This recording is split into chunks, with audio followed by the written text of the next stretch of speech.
Not quite yet. Try your microphone. Are we ready? Check, check, microphone, check, check, Check, check, check, check. Check. check, check, microphone, check, check. I don't think so.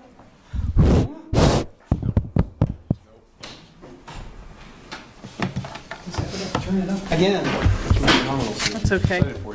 Check, check, You microphone, know, you do check, stuff check. like that. Yeah, Forget yeah. that enough, and then it's a habit. Okay, you're on. We're good now? Okay, we're good to go now. So I would like to call to order the South Burlington City Council meeting of Monday, November 18th, 2019. And the first order of business is the Pledge of Allegiance.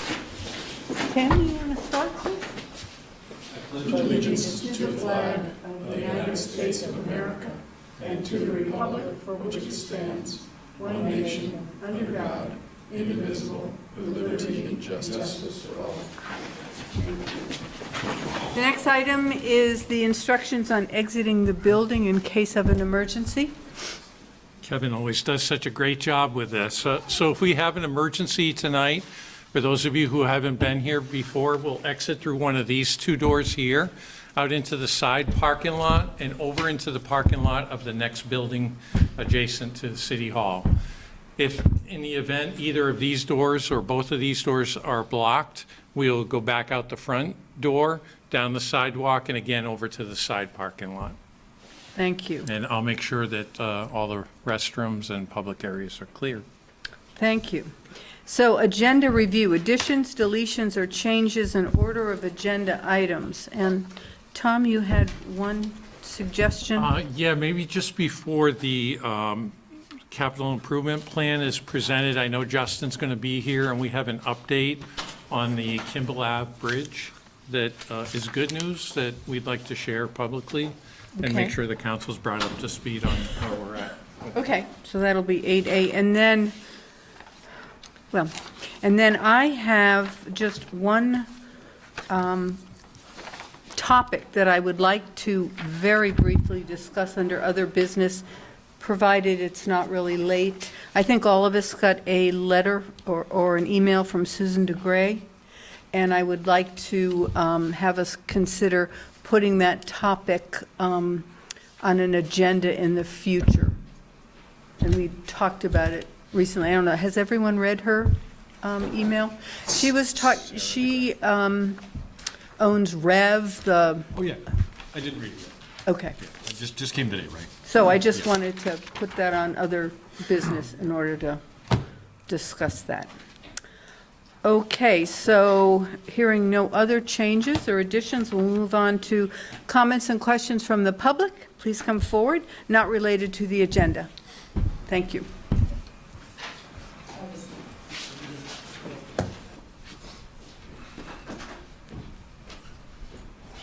And just please state your name for the record. My name is Laura Waters, and I'm here to talk about Burlington Higher Ground. We FOIA'd the traffic study for the Burlington Higher Ground project. It was submitted to Burlington on October 14th. I reviewed it against the V-Trans requirements for traffic impact studies, and it had a lot of holes in it. And one of the things specifically was they completely ignored any traffic impact to Central Avenue. In fact, that there were two stop signs there at a three-way intersection. So that is required under these guidelines for them to assess that. But there are a lot of other issues. The city's going to hire its own traffic expert. And which city is I'm this? sorry, Burlington's Burlington, going to okay. hire their own traffic expert to review this impact study, so I suspect that it will be greatly improved. So we're just waiting for that. We're gonna contact them on a weekly basis just to get more information from them as this goes forward. So that's kind of been a holding pattern right now. What you're looking at right now is the site plan for the stormwater permit application that Burton made to the city of Burlington. And as you can see on there, part of a new curb cut area is on South Burlington property. So we spoke to Burlington zoning, and we spoke to the Act 250 person who's the point of contact who will be reviewing this. And they both said it was just going to be an administratively approved permit, which means that there would be no opportunity for any hearing on it. And when I told them that part of it was on South Burlington property, they were very surprised because nobody obviously had let them know that it was going to be impacting South Burlington property. And so the person with whom I spoke at Act 250 said that she would take a much more detailed look at the plan and the fact that they're putting in a new curb cut, they're putting in some structures there that will be on South Burlington's portion of Twin City Park Road, that it might kick this over into a regular hearing as opposed to just an administratively approved permit, which is really good news because it'll slow it down. And but nobody had thought about the fact that this was taking place on Burlington or South Burlington property, so they know that now. Thank you. Did you share that with, yeah, I mean, I know you sent it to us, but Yeah. did you share it with the city administration, like Kevin or Andrew? No, but I can send it. Do you want the entire package or just what I sent you as far as just the site plan? What do you think we would It's need? about- Was Paul Connor copied on it? Okay, yeah. Yeah. At least whatever you shared with council, that'd be great. Okay. That would be a Thank good you. start, I anyway. will. And I did talk to Justin Rabideau about this Uh-huh. because, and he was very reticent to even talk to me about it. He said it was all hypothetical, and I said, well, I'm looking at a site plan that they've submitted to the city of Burlington, and it's not hypothetical. So he said to come to you first. So that's why I'm here, but I'll be happy to send it to anybody that Okay. you want me to send it to. There's already a curb cut there, right? No. There's a new curb cut that they're putting in. It's, Got it. yeah. Right, there's no way, at that point, maybe further along, there's a curb cut. This is a completely new curb cut, and, Right. and in the design Oh, that itself, one. yeah, in the design itself, it's for truck traffic, for trucks. So it's a truck, so trucks will be backing in there, and they'll be unloading for concerts. So if you think about that little narrow roadway there, and a new curb cut that's right across, almost right across from Central Avenue, and trucks having to back in there, it'll just completely block the road. Not very often, but it's still another issue that we have to deal with as far as the annoyance of having that activity down there. That's what we have right now on this. I'll be happy to answer any questions or keep you all in the loop, and if you just tell me who I should send everything to, I will be happy to, because we're gonna be in touch about every week or two Tom, have you with seen this? Burlington Yeah. about it. What's Okay. involved in the administrative approval?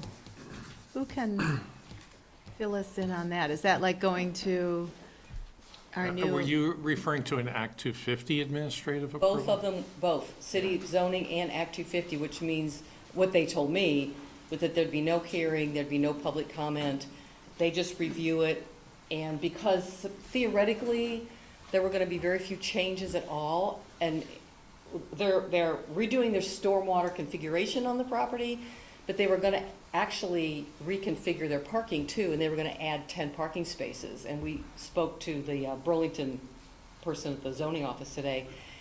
He said that he told them that they could not do that without going through a regular hearing, so they withdrew that, and so they still are all on this trajectory of, well, we just want this to be signed off, basically, instead of it going through a hearing where people could comment on it. by we, is that the applicant? Is that Burton? Yes. Okay.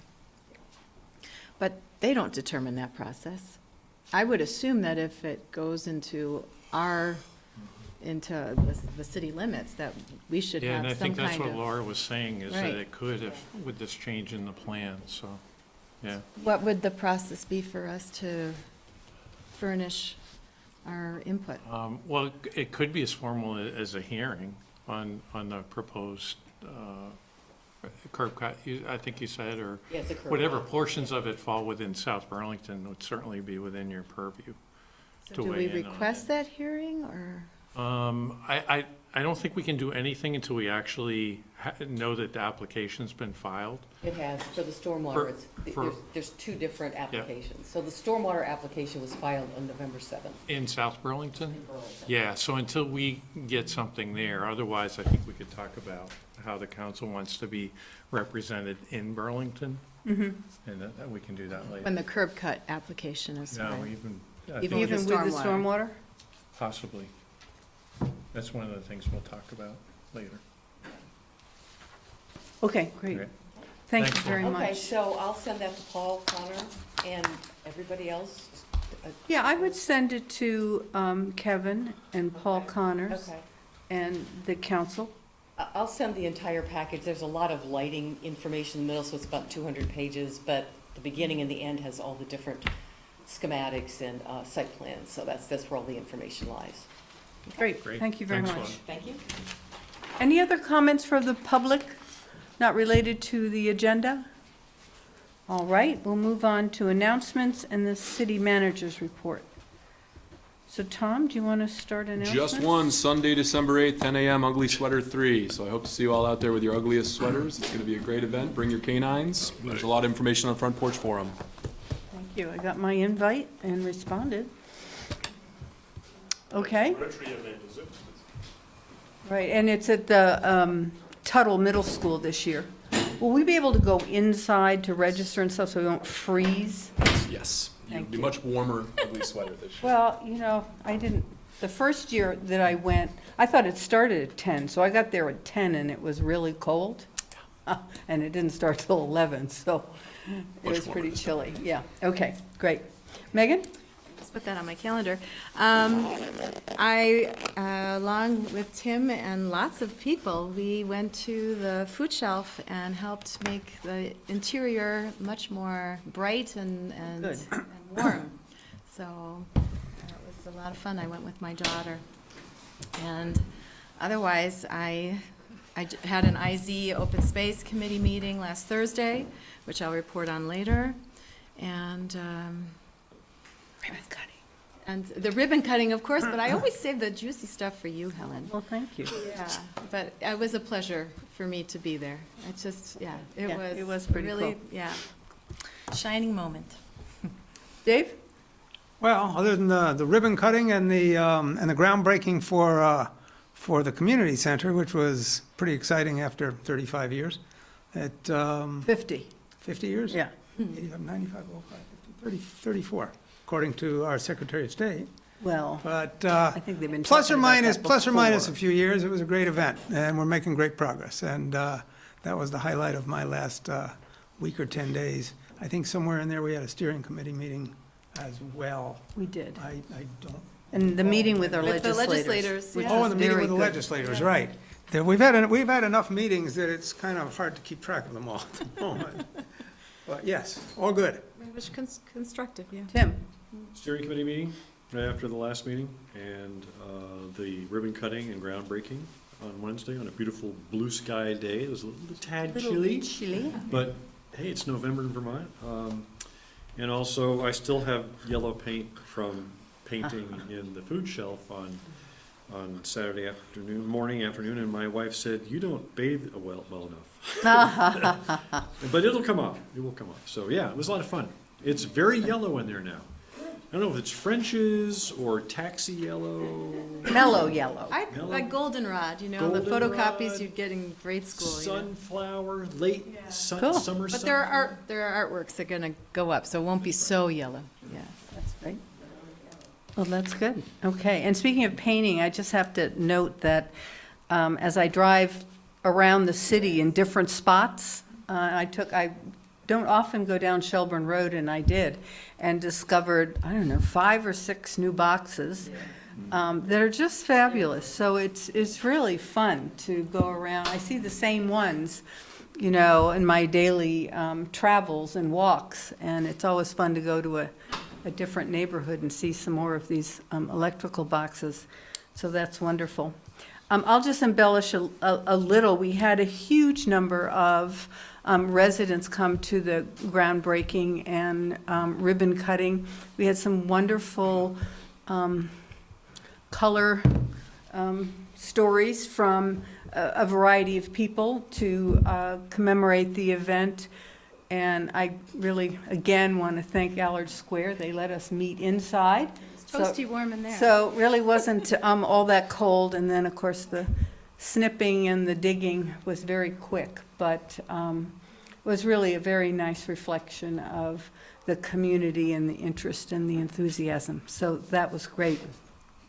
And I also went to the steering committee meeting, which I think was one of our best legislative meetings. We invited our legislative delegation, and we had 3 senators? Mhm.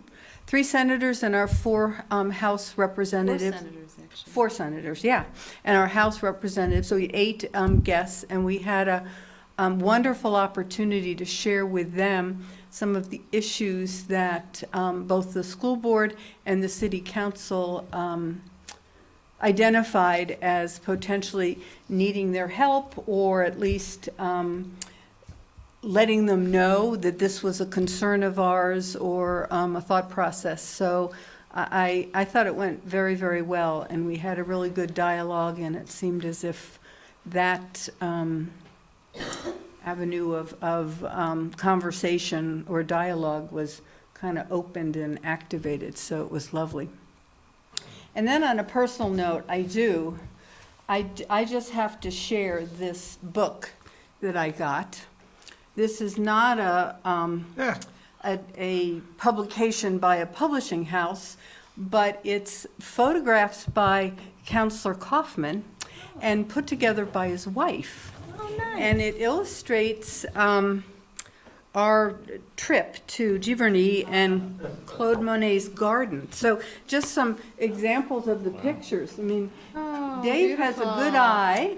He also got a good camera. Got a good camera. You could sell Has those. nothing to do with my Oh, talent. I thought Jane had bought this book and given, so I want, if you're careful, I'll pass it around, because they really are just beautiful. Thanks, And Ellen. this is how beautiful it was in October. I'll buy one, Dave. And where is it? Really? Giverny, in France, you know where Claude All Monet is. outside of Paris. False, okay. France, yes. And you're reminding me, Helen, about Veterans Day. It's true, Dave, these meetings do get Oh, mixed up. yes, and that you they're- spoke, which I thank you for, yeah. Oh, right. So we In were, spite of the cold, we had a turnout for that.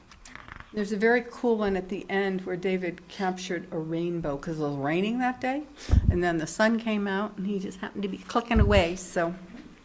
So this is a council of many talents, I guess is my point.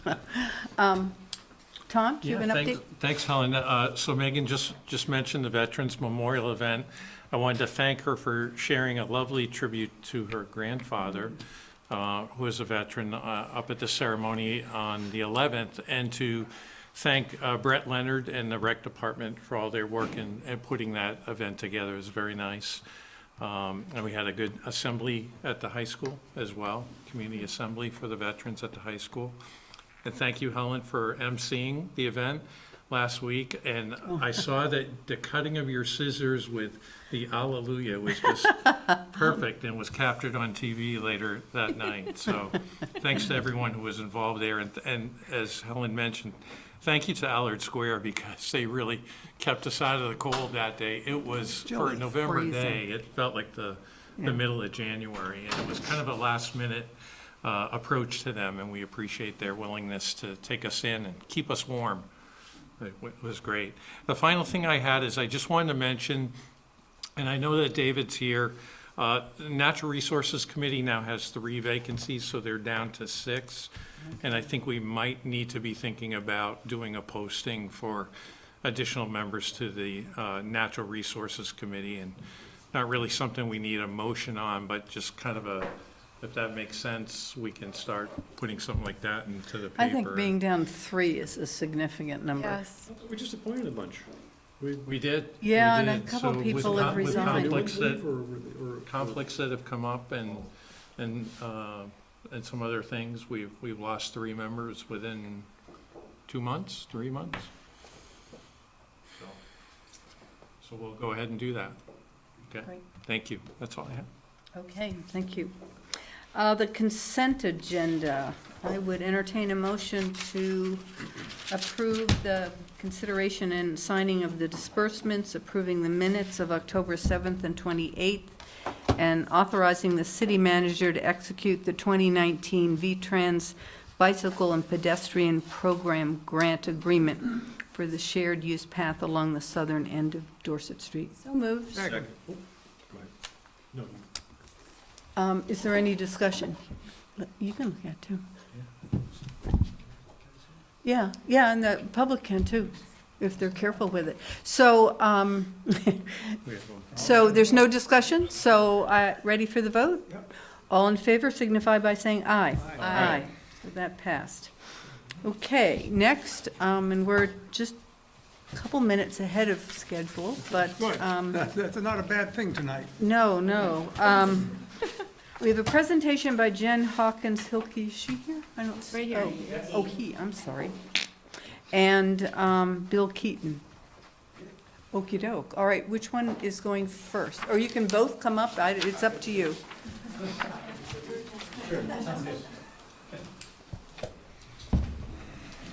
And I know the Planning Commission was invited.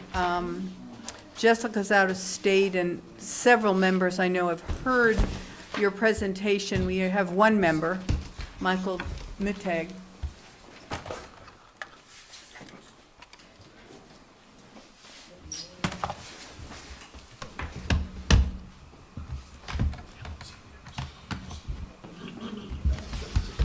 You're going to be projecting, I should move, right? Okay, thank you.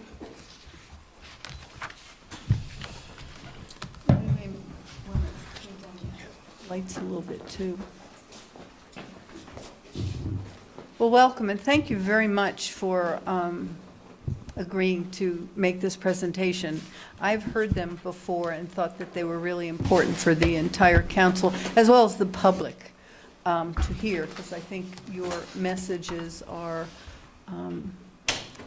obviously well-researched, because this is your life's work, but also important in the context of our deliberations with IZ and open space and the future in South Burlington.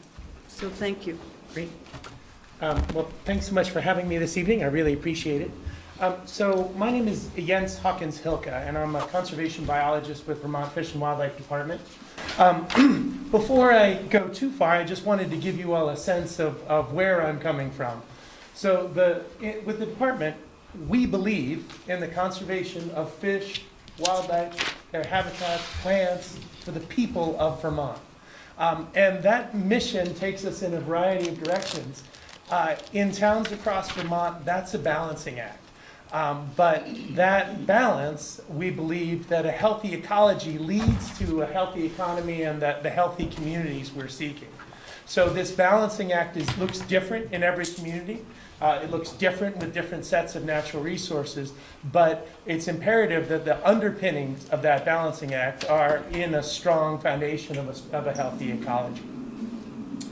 The mission of the department takes us into a variety of different types of conservation. And I just wanted to stress this because it expresses the different scales at which we operate and think, from natural communities to individual species of fish and wildlife, invertebrates, but also up to the scale of habitats. And in the face of climate change, we're actually trying to conserve at the coarsest scale possible. And I'm going to explain what that means, but it has a lot to do with our discussion this evening. And that's really about the landscape scale. So I'm going to get back to that point in a second. The other part of the mission also takes us into working with diverse constituents. Yes, hunters, anglers, trappers, but also wildlife watchers, future generations, and of course communities. So my job, I coordinate the community wildlife program. I provide technical assistance to all 251 Vermont municipalities, 11 regional planning commissions, and all the NGOs in the state. No one loves the night meeting more than I do. But the advantage of working with that many communities is learning what case studies, what has worked in other communities, and what that balancing act might look like, as well as that sort of spectrum of the balancing act. I certainly get around the state. Here in South Burlington, over the last probably 3 years, I've worked at great length with your Natural Resources Committee on some strategic planning, helping them to figure out how their work might dovetail with the city plan and other planning documents. I've met with your Planning Commission, your Planning Department. I've worked with your Open Space Committee and met with the South Burlington Land Trust. So this message that I share with you all tonight is not new to many members of the public. So I said that we wanted to conserve at the coarsest scale possible, and I'm really going to divide my remarks tonight into 2 different scales. The landscape scale is first, and that provides an ecological context. Wildlife species don't read the signs for the town boundaries particularly well, and the scales at which they move and operate are much, much bigger than the scales at which we plan for at the town level. So the landscape scale provides that ecological context that's critical. Then within that pattern of forests and waters, there are what we call communities and species scale elements. So these you can think of as hotspots of biological diversity. Within that larger pattern of forests and wildlife, there are hotspots, wetlands, rare species, natural communities that add value to certain parts of that network. So as we dive in, the first, I guess I'm going to back way up.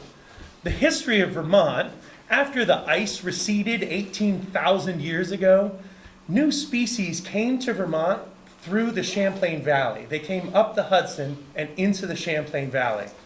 Why that matters to you all is because a place like South Burlington, here in the Champlain Valley, has exponentially more biological diversity than the top of the Green Mountains.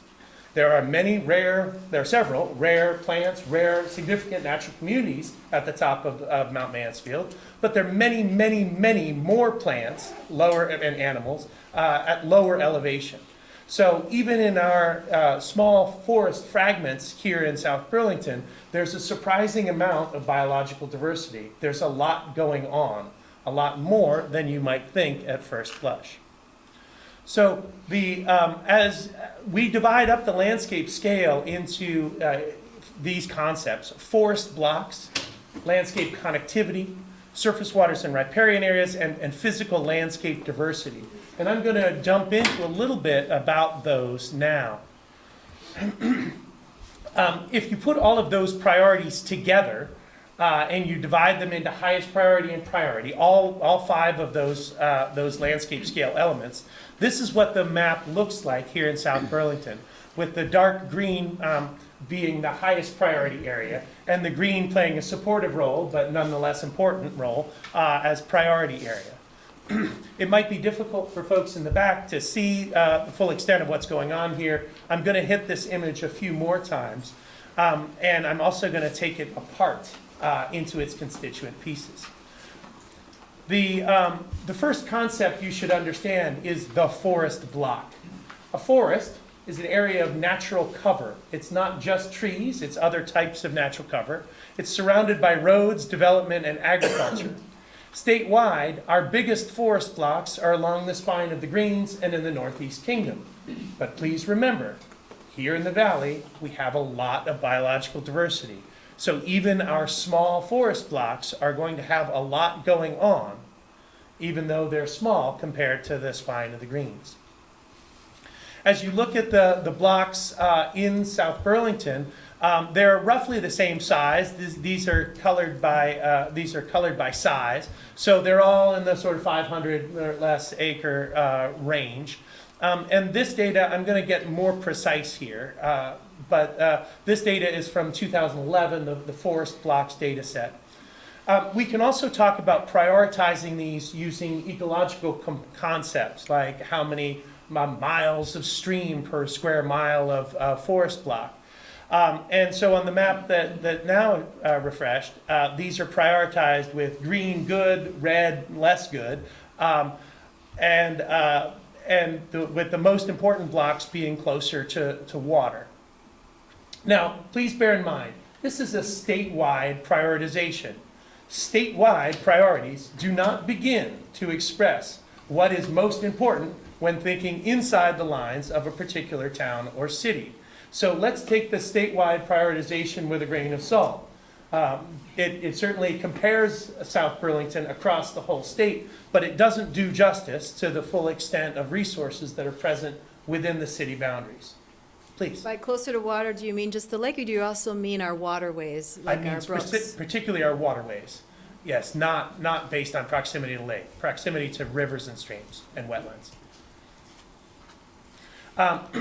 So in the past year, the Agency of Natural Resources, the Agency of Commerce and Community Development have worked with University of Vermont Spatial Analysis Lab to redo our habitat blocks assessment using LiDAR. So that's a 0.5 meter pixel. The previous data you saw was a 30-meter pixel. So this is not accuracy, this is resolution. That's a hugely important point. But it is much, much more detailed in terms of where there's tree cover, and that is an excellent product for South Burlington that has just come out in the last few weeks. So as we zoom in, I just want to be clear, we're showing individual trees here. So this is a fantastic product, but you know, it actually it takes more than a computer to figure out the difference between forest and trees. And so the algorithms, we're having actually a hard time figuring out what is a forest and teaching the computer to recognize that. So this the tree canopy data set is excellent. The forest patch data set is not, the forest block equivalent is not yet completed. But I just wanted to let you know that that's out there. The city of Burlington is using this product already. So I live in Burlington. I live in the city, and I love my street trees. They cool my house. They buffer me from the road, the noise. They add value. They give me something to look at in the fall. There's tremendous value that comes from street trees. But please understand, there are exponentially more benefits the larger the patch size. As you get into forest, and then bigger and bigger forests, society gains more and more benefits from a larger forest patch, from sequestering carbon to improving water quality, reducing flood damage, fewer tick-borne illnesses, scenery, the tourist dollars that come from a recreation-based economy. We get more value from larger blocks of forest. So while there is incredible value in that individual tree or that row of street trees, the forest patch, and the bigger the forest patch, you get more value to society. So just to give you a sense of what the pattern is in Vermont, forgive me that I haven't compiled this sequence for South Burlington yet. This is Stowe, Vermont. You can see Route 100 here and the turn to Moscow Road there. This is an aerial photo from 1962, and what I've done is I've colored what I consider to be forest, and I'm going to take you through a sequence. But what's most important to note is that here in 62, this forest block is connected, both north to south and east to west. It is part of a larger network, so we get more value from that connected block. Okay, let's take a look at what happens. 1974, we punch in the first road. 1980, we punch in 2 more. 1996, we have the ex-urban development of all of these houses. Now, bear in mind, from the road, this still looks treed. When you drive all of these roads, it still looks treed. 2007, 2011. Now, a couple things. The astute observer will note that there are trees in the middle of that patch that are not colored green. That is correct, and that is what they are. They are trees. That is not a forest. It is less than 20 acres. It is completely surrounded by roads and development. But if you look just at the green, that is no longer a connected forest, north to south. It's questionable whether it's connected east to west. So while we have gained many trees between 1962 and 2011, we have actually lost forest. And our pattern of forest has changed considerably. And that has a significant impact on society and the resources, the benefits that those resources give to us. What we're looking for is a connected pattern. This is what we want to avoid: islands of habitat in a sea of development, with barriers like roads, differing traffic volumes, differing traffic speeds, development, agriculture. All those are barriers to wildlife movement. What you see at left is not a connected pattern. What you see at right is a connected pattern. This is what we're trying to maintain. And I did say that correctly: maintain. We're not trying to build something new. We're trying to maintain what we already have. We're trying not to screw up what we already have.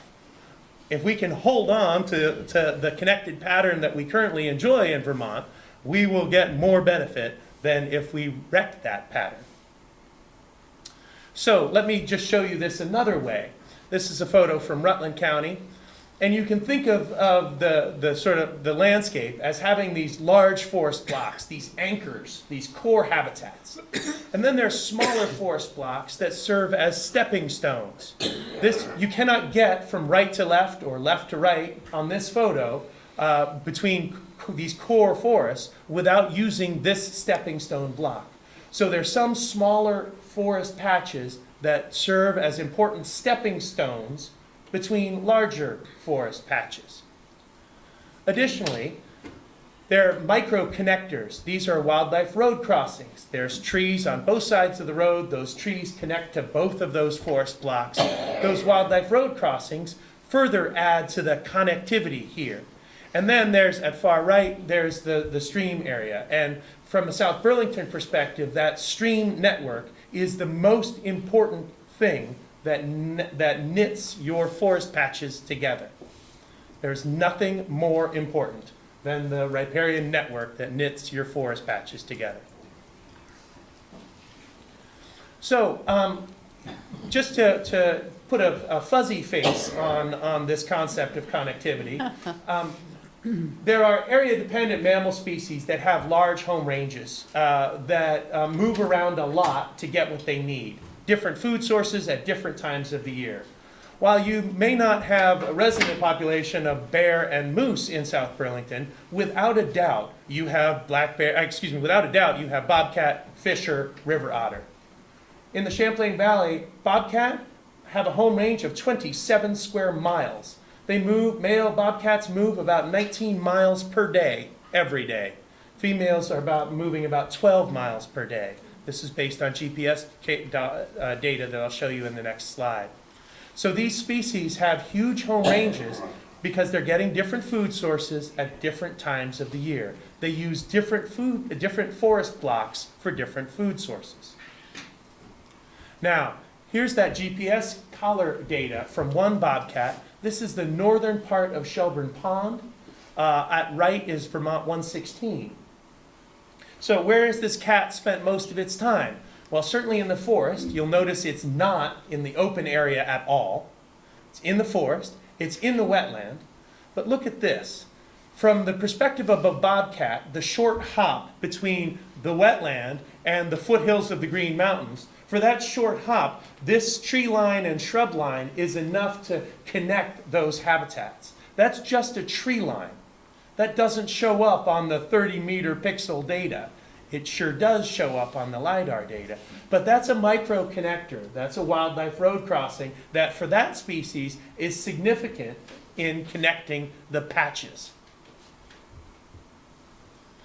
So here in South Burlington, at left, you can see again that highest priority area at the landscape scale. And you'll notice now that you might be able to notice, now that we're a little bit more zoomed in, that overwhelmingly that's about the stream network and the forest patches that are left. At right are the wildlife road crossings in red. These are the likely areas where wildlife are crossing under or over the roads.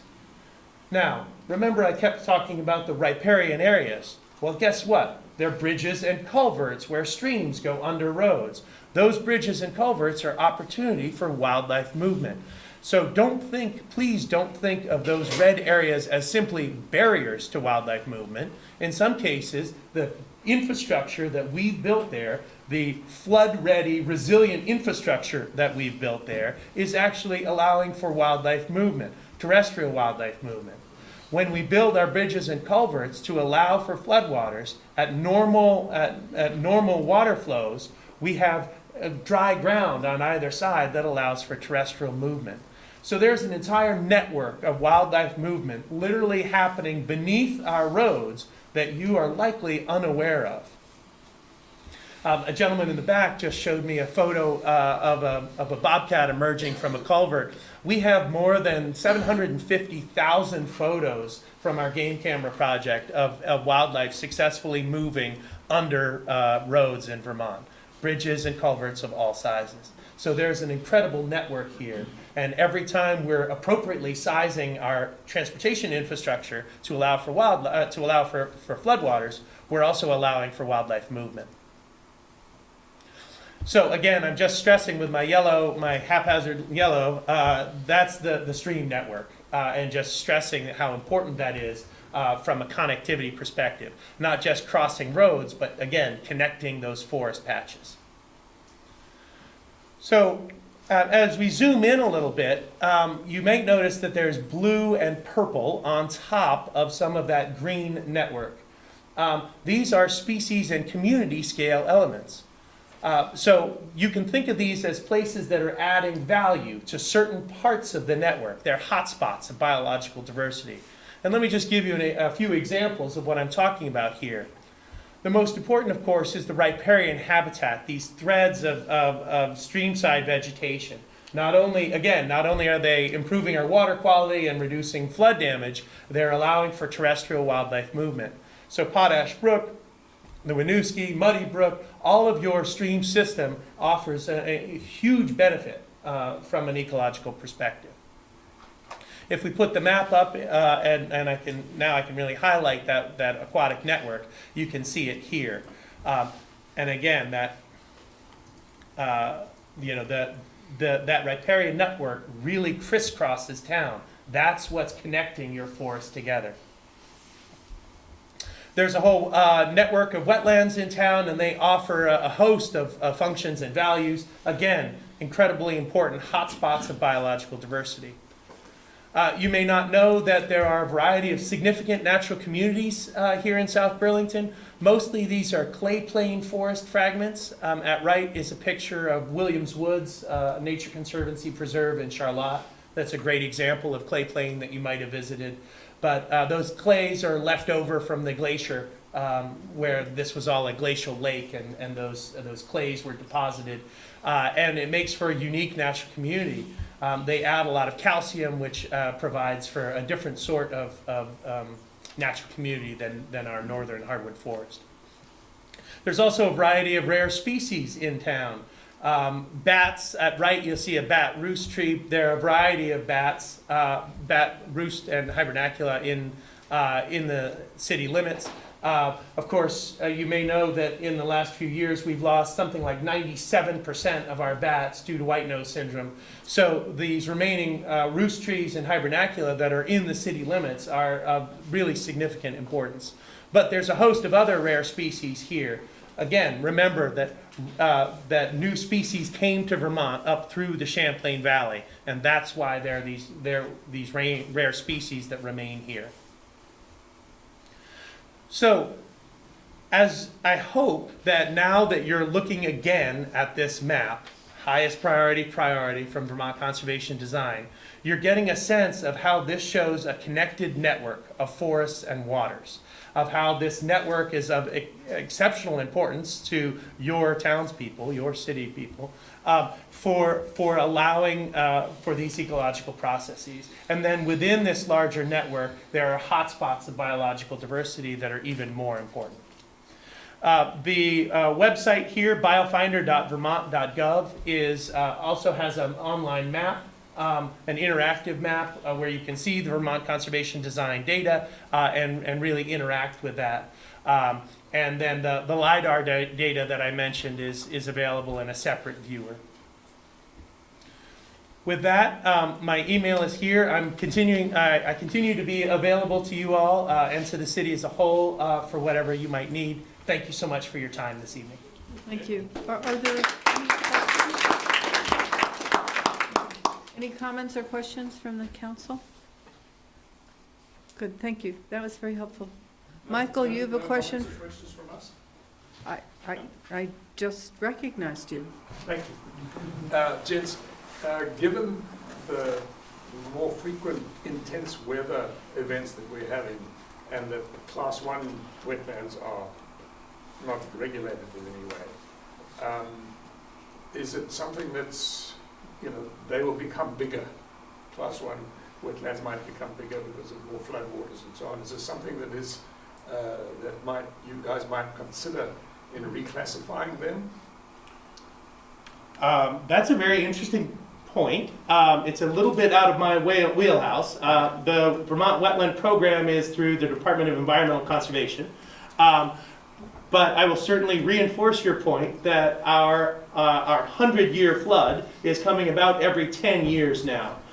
So certainly we are experiencing more frequent extreme weather events, and that wetlands do offer flood storage for those extreme events. One of the slides that I was going to show tonight shows the story of Otter Creek and the difference in floodwaters between Rutland and Middlebury during Hurricane Irene, and what a moderating effect the wetlands and floodplains between Rutland and Middlebury had on the floodwaters that hit Middlebury. And so Middlebury experienced a very different, much more moderated flood over several days than Rutland, which hit a peak and there was, you know, loss of human life. So I think your point is well taken regarding the classification change. I'm going to stay clear of that particular point and leave that to my colleagues at DEC. Maybe it would have been a better question to look at the limits of floodplains that maybe now need to be larger to accommodate those more frequent floods. Yes, I think that's a great point and a fair point. Roseanne? Yeah, and this maybe is a title on that, is that in our land development regulations, we call for buffers between, wetlands or riparian connectivity areas. It seems to me that's awfully small, and I'm just looking at climate change and how things are changing rapidly and wondering, is the state looking at, and I don't know where our city regulations came from, saying that 50 foot is okay. Whereas with climate change, should that be something the city should look at, or the state to expand or contract? Is that sufficient area to prevent erosion or disturbance of the wetlands or compromise or? With respect to floodplains and the vegetated buffer on either side of the streams, more is better, without a doubt. Is 50 feet significant? Is 50 feet sufficient? Well, this is a balancing act, and we're in a growth center and a highly populated area. So ecologically speaking, is it sufficient? No. But are we trying to balance a lot of different values here? Yes. There are also a lot of people that live here. So it's not for me to say what that balancing act should look like for South Burlington. That is for you all. Yes, we know that that's ecologically not sufficient. But does it meet all our other values? Perhaps. Yeah. Okay, one last one and then we'll... In tracking the bobcats, have you noticed a reduction in their frequency of going to certain areas over the past 5 or 10 years, and areas that would be once considered what you call a hot spot? Is there less tracking there now because of the development that's happened? So I can't say that based solely on the GPS data. That study was some time ago and isn't current. That said, bobcats are not going into densely populated areas. That same cat, you can see it go through Shelburne at the La Platte, not in the developments. So they're not going into suburban housing. They're staying at the end. Forgive me. They're not going into the open yards of suburban developments very often. They are very much heading, maintaining closer to the edge and more towards the forested area. So they will thread through there, but where there's huge openings, they won't venture in far into the middle of an open field or into the middle of a largely developed area. So anecdotally, I can say, yes, there's going to be a change in where bobcats are, but they're also expanding their range. I'll send you some pictures of it in my backyard. Please do, I'd love that. Yeah, right. Okay, thank you very much. All right, so, Bill. Thank you. We'll just need a minute to get booted up here. Sure. So should I switch over? Yeah. Just with this.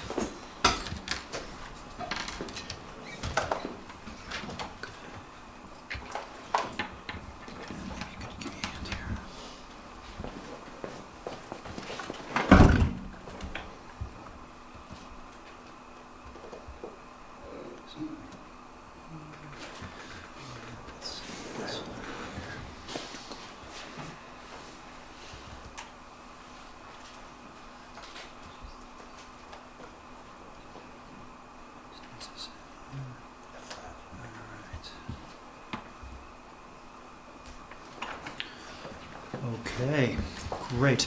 So would you prefer that I sit, or would you mind if I stand? Whatever you're comfortable with. Really? Okay, that'd be great. I'm most used to giving talks while standing and pacing around in front of my students, so You need to pace, maybe that would be you know, okay. and that's okay. You're our Great. little bobcat. Definitely more comfortable standing. All right, and is this going to work from Yes. there? The thing's out there. Oh, that's not going to work without that. Might not work. Okay, You're going to be great, thanks. Okay, well, thanks very much for inviting me to speak tonight. Jens is a really hard act to follow, but I'm going to do my best. But I was really struck by the synergy, actually, between a lot of the concepts that he talked about and some of the things that I'll present as well. So there's absolutely going to be some overlap between these talks. My name is Bill Keaton. I'm a professor of forest ecology and forestry at UVM. I direct our Carbon Dynamics Laboratory, which is a group of scholars that studies carbon cycling and carbon sequestration in forests, the role that forests play in fighting climate change. I'm also a fellow in the Gunn Institute and on the Board of Trustees for Vermont Land Trust. So those are some of the angles or the hats that I wear. I thought I would start tonight, though, actually with a little bit of a personal story, just to kind of, I don't know, connect in maybe to some of the things that you guys deal with on the council here. I grew up, my sister, who's in the back of the room, in upstate New York, in the Finger Lakes region, just outside Ithaca, New York. And our family owned about 120 acres in the Ellis Hollow Valley, including about 110 acres that we later donated to the Finger Lakes Land Trust, and it's now the Ellis Hollow Nature Preserve. But the story that I wanted to tell you actually goes way back to my childhood when I was only 10 or 12 years old, and I remember my parents telling me for the first time that you have to pay property taxes on land that you own. And I remember having about as strong a libertarian reaction to that as you can imagine. I was thinking, property taxes? We own this land. You know, why would we pay property taxes? And then later, when I was told that it doesn't just end there, that the government can regulate your land and can tell you what to do with it, and I reacted vehemently to that. I remember proposing to my dad that maybe we should build a wall around our property and wall it off. But as I grew up and I matured and I developed, I came to actually really appreciate the critically important role of private land and stewardship on private land in environmental problem solving, and the critical role that privately owned lands play for a whole variety of reasons that I'm going to present tonight.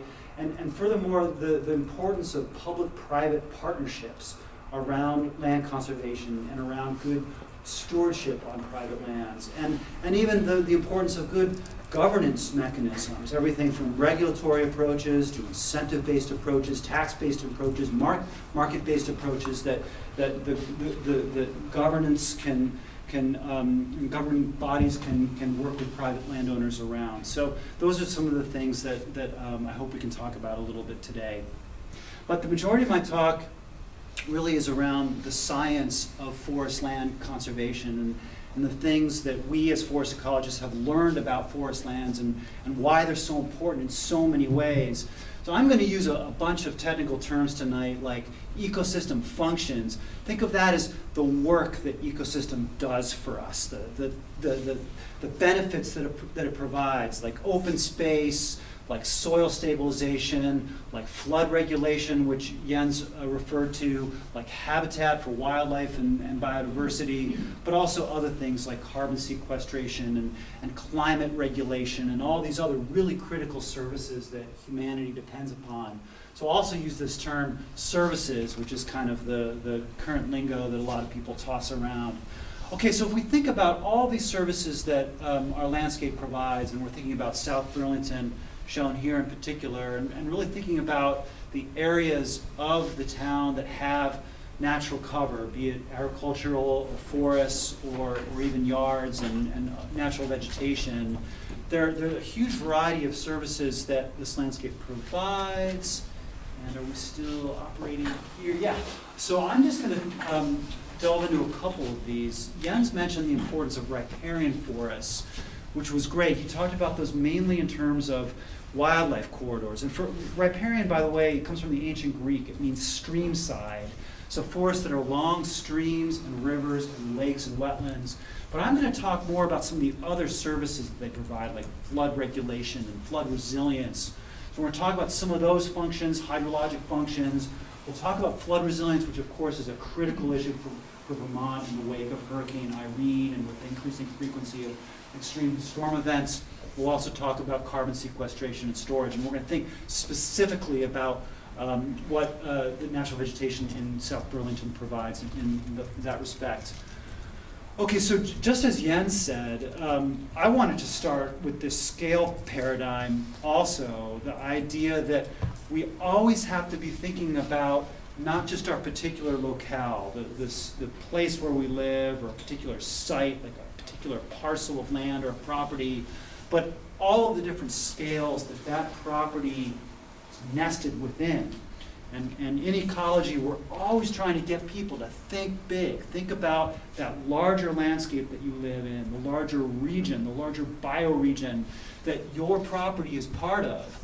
You know, so if we think of a parcel like the Evelyn Tract owned by UVM, some of the adjoining parcels that I know this council is thinking about, and we think about how that parcel is nested within the town of Burlington, which is in turn nested within a much larger landscape that connects into some of these forest blocks that Jens mentioned in the greens.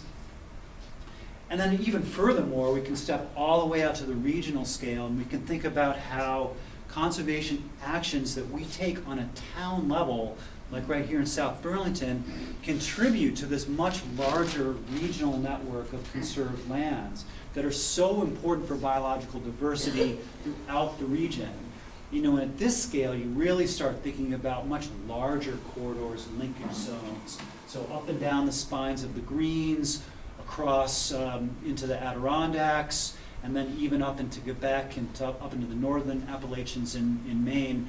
And so we really need to be thinking about that much larger regional context as well, and what contribution can we make here. So I'll talk about that a little bit later. And I'm going to use that framework, that idea of scale, to kind of argue that forest lands in a place like South Burlington provide really important functions and services at multiple scales, ranging from specific locales or sites all the way up to that regional level. Okay, so we're going to talk first about just some examples of site-level functions, site-specific functions, the kinds of things that you would look for on a given property or parcel of land. And I'm going to talk a lot about the Evelyn Tract just as kind of an example. It's obviously one that we at UVM are greatly concerned about because of our Eastwoods property nearby, next door, one of our natural areas, which of course the Evelyn Tract connects into or adjoins. And we're very interested in conserving, or at least some of us are, this much larger forest block here, area of unfragmented forest habitat. Okay, so if we look at the Evelyn Tract here and the adjoining East Woods area, not shown on this map, we can think about lots of important functions that forest is providing, particularly in terms of its proximity to Potash Brook along here. So we can think about this slope and the forest on that slope, stabilizing that slope, preventing erosion and sedimentation into the brook. We can think about the infiltration capacity that this area forest provides in terms of allowing it to absorb precipitation and slowly dissipate that into the stream to dissipate the intensity of storm waters. We can think about pollination services that this forest provides for adjoining agricultural areas. This is something that scientists at UVM have been studying really intensively lately, the critical importance of forest blocks like this as habitat for pollinators, for wild bee colonies, but also many other insects and birds that provide critical pollination services to our ag lands. So that's something not to be underestimated. And we can also think about these riparian functions that Jens mentioned a second ago. Let's just go back for a second. So this tract of land, like so many of the other forest blocks in South Burlington, forms a riparian corridor up and down Potash Brook. And that's of critical importance. Ecologists have spent decades studying the way forests along stream interact with those streams. We call these forest-stream interactions, these very interesting mutualistic or riparian interactions that go both ways. The forest influencing the stream influencing the forest. So everything from sediment retention to bank stability to absorption and filtration and processing of nutrient pollution runoff, which of course is the #1 issue with Lake Champlain. Phosphorus and nitrogen runoff from ag lands and suburban areas especially also into the lake. So riparian forests play a critical role in uptaking and processing those nutrients. And then other really important ecological effects like shading the stream and inputting organic matter and all kinds of other effects that influence the integrity of the biotic community in the stream, the fish, the macroinvertebrates, all the other biota that depend on that stream system. So those riparian forests are important for those reasons as well. My lab has spent many years studying these forest-stream interactions, and we know a lot about how those change as forests age and develop, especially on a landscape like we have here.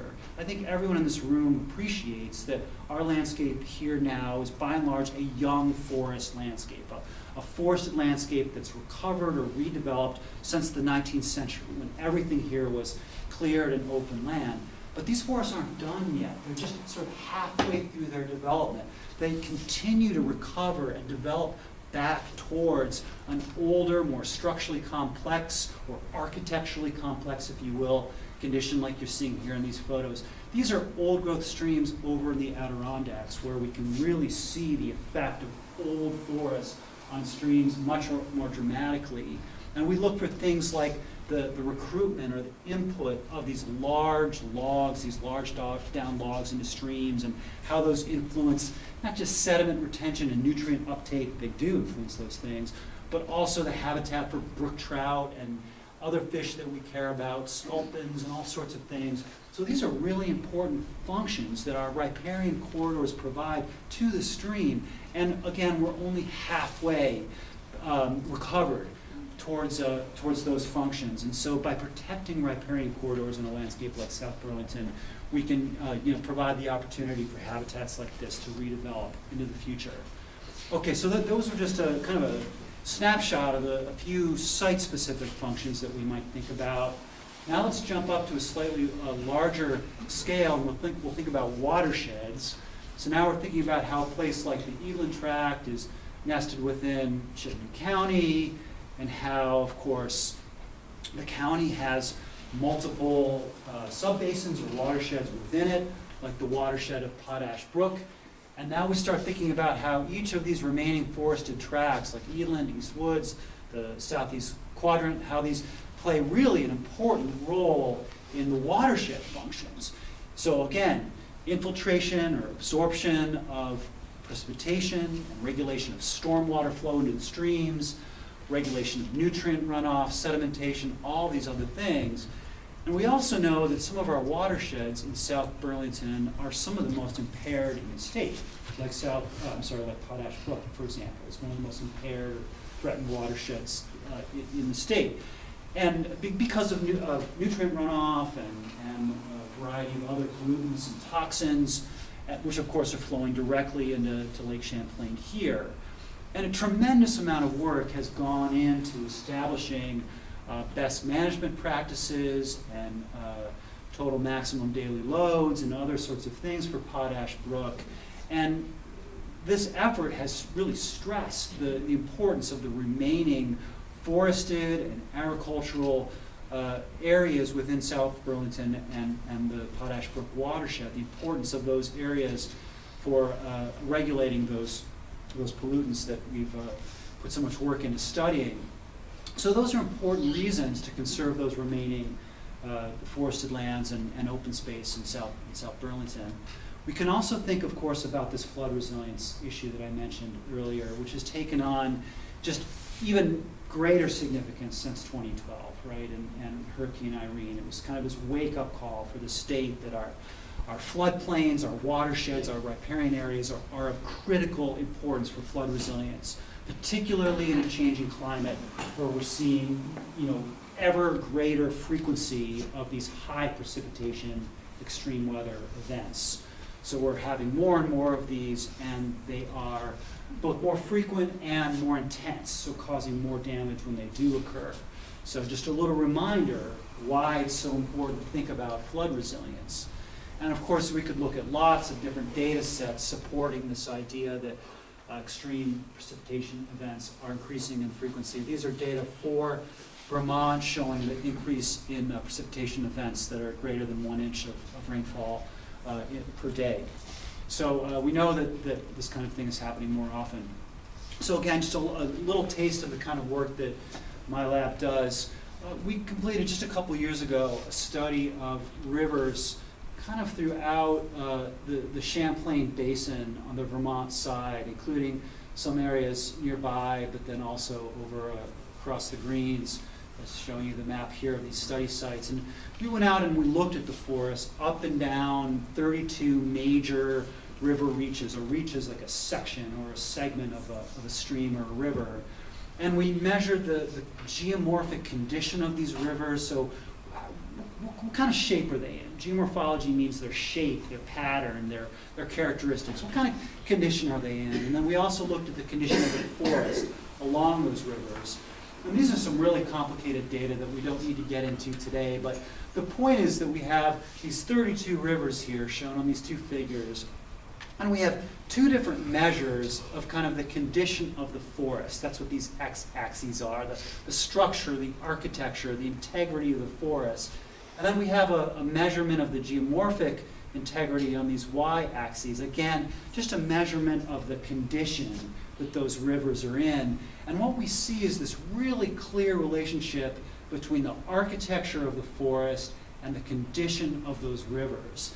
And we also know that these scores right here relate directly to flood resilience. So the higher the score, the greater resilience these streams and rivers have to extreme storm events like hurricane or tropical storm Irene.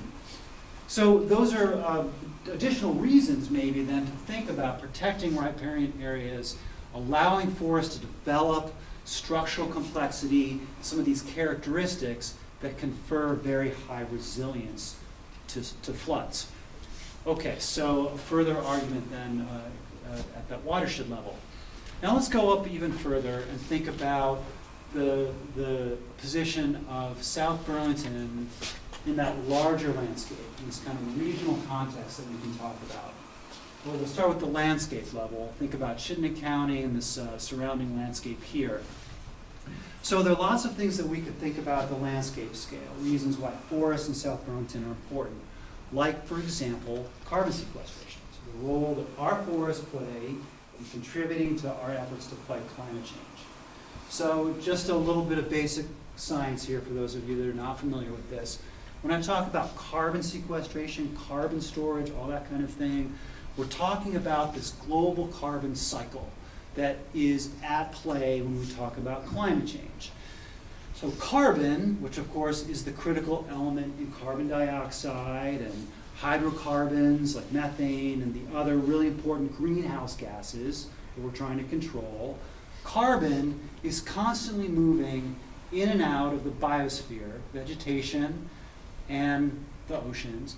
and into the atmosphere. So it's moving in and out of the atmosphere and the biosphere. And so it's fluxing back and forth through these various different flux pathways, but it's also stored for periods of time in what we call pools, like forests, like soils, like marine sediments, and like fossil fuels. And when we talk about conserving forest lands to fight climate change, what we're talking about is absorbing carbon from the atmosphere, storing it in vegetation as biomass, and trying to keep it there in that forest for an extended period of time so that it's not up in the atmosphere as a greenhouse gas. Okay, so this is what we're doing with carbon forestry and carbon sequestration.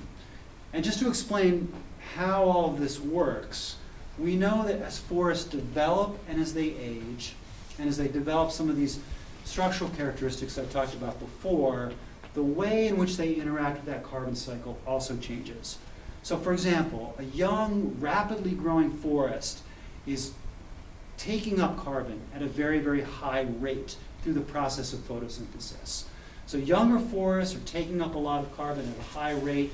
They play a really critical role in carbon sequestration that way. But older forests that develop this complexity that I was talking about, and that we'll see more of in the future on our landscape, play a different kind of role. They accumulate very, very high levels of biomass, both above and below ground in the soil, that stores a lot of carbon. It's like carbon in the bank that, if not conserved, if not there, will be fluxed to the atmosphere as a greenhouse gas. So by conserving forest land, we're providing both the opportunity for sequestration in younger, rapidly growing forests, as well as storage in some of the older forests that we might redevelop on our landscape. Okay, so from a carbon standpoint, that's why forests are so important. These are other data that my lab has accumulated that shows that we're only about a third of the way through this process of accumulating carbon in our forests. So this is forest age right here. Is that for all of Vermont? Oh. These are actually data from the Adirondacks right across the lake, with similar types of forests. So what you're seeing here is carbon storage represented by biomass in relation to forest age. So if you think about our forests here in Vermont, they're mostly in this kind of 80 to 100 year range down here. But we know that they're going to continue to add carbon, and they're going to continue to develop into the future. And as they age, they could double or triple the amount of carbon that they're going to store. So that's going to play a really important role in the state's efforts to fight climate change. Okay, let's think about that in the context of Chittenden County. A PhD student of mine did an assessment of carbon sequestration and storage in Chittenden County a few years ago. And she found that, okay, our vegetation, our ag lands are storing a lot of carbon. We're doing pretty well. These are pretty high numbers, just to just make some sense of them. So take my word for it. We're storing a lot of carbon. We're doing pretty well. And if you look at South Burlington right here, some of the highest levels actually, or at least ranked highly in terms of the county, are right here in South Burlington. We have high rates of sequestration in our ag soils, in our secondary forests, in the town. So that's really important. On the other hand, though, Chittenden County's emissions, greenhouse gas emissions, are really high. Really, really high. And our emissions are much higher than our sequestration rates. And you can probably guess why. It's because of transportation. We drive a lot. We have a very distributed or dispersed housing pattern. People drive to work. They drive. And that represents a lot of greenhouse gas emissions. So if you look at that, overall, we're a strong net emitter of carbon. At the same time, we're really relying on natural vegetation, farms, forests, wetlands, to offset as much of this emission as we possibly can. And we need to hang on to the offsets that we have. But that gap between emissions and storage will likely increase if we allow more of our natural cover to be developed and converted into other land uses. So all the more reason to think about conserving remaining open space natural vegetation cover in a suburbanizing area like South Burlington. Okay, so the last thing I'll talk about tonight, and feel free to cut me off at any time if I'm Yeah, going no, you too have long. another couple minutes. Yeah. Okay. Just the regional context really quickly. I always like thinking big again. So back to this idea that we need to think about our contribution to conserve lands throughout New England, regardless of where we live.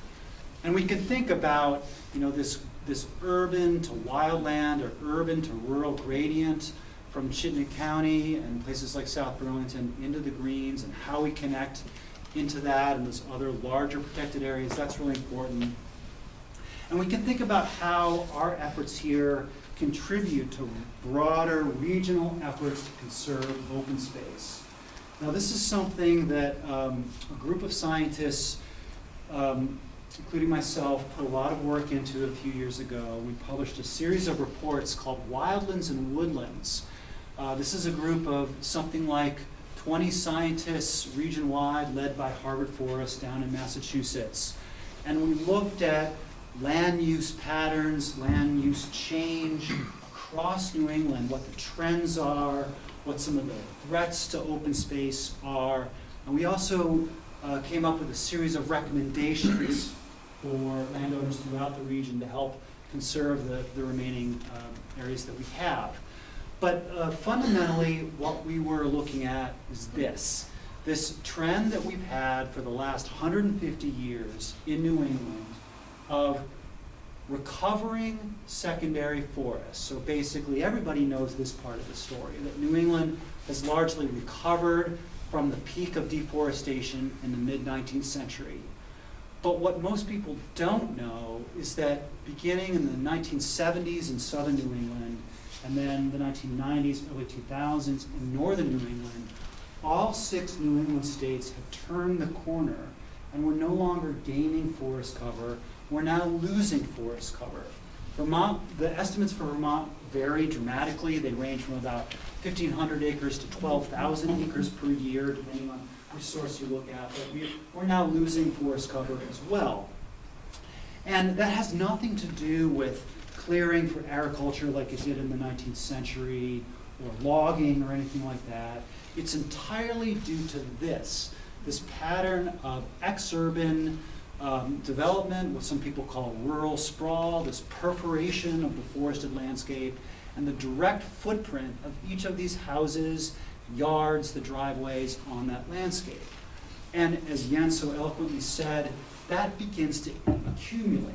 There are cumulative effects of this kind of development pattern that lead to an impaired ecosystem, an impaired forest functionality. And we know that these development threats are likely to continue into the future. Harvard University has put a lot of work into simulation models that predict the development threats into the future and how those will change. And you notice that Chittenden County really shows up here as a hot spot into the future. So we're losing cover. These are actually the states, this is the U.S. Forest Service best estimates, 12,500 acres per year. So this is happening in Vermont as well as New England. I think I'm going to skip over some of this in the interest of time. So wildlands and woodlands, we have a bold vision for the future in which at least 70% of our landscape would remain as forest, would be protected in forest in some form. To get to that 70% level, it's going to require a tripling of the rate of conservation. So if we look at our current rate of conservation and what it would actually take to reach that target, we're going to have to triple the rate of conservation across New England to get there. 70% conserved by 2060. You can read the report. I'd be happy to give it to you or make it available to you, but it has a long series of recommendations about how we can reach that 70% target by the year 2060. It includes things like regional conservation partnerships, of which there are now many around New England, and these are very, very promising and kind of leading the way around efforts like this. Okay, final slide just to sum up. If we think about all these different scales of analysis, all of the different ways in which forests provide functions and services to humanity,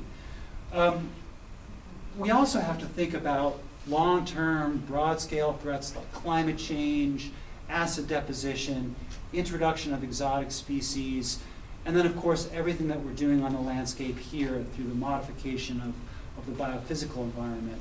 And all of these things that I've talked about interact with one another, and they lead to these vulnerabilities on the landscape that make us particularly vulnerable to climate change, to invasive species, to global change in general.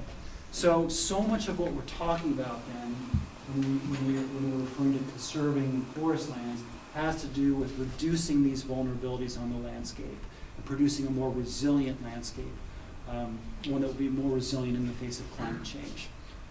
Okay, so imagine then the things that we can do here in terms of connected networks of open space, and conserved forest land, and the various different functions those would provide.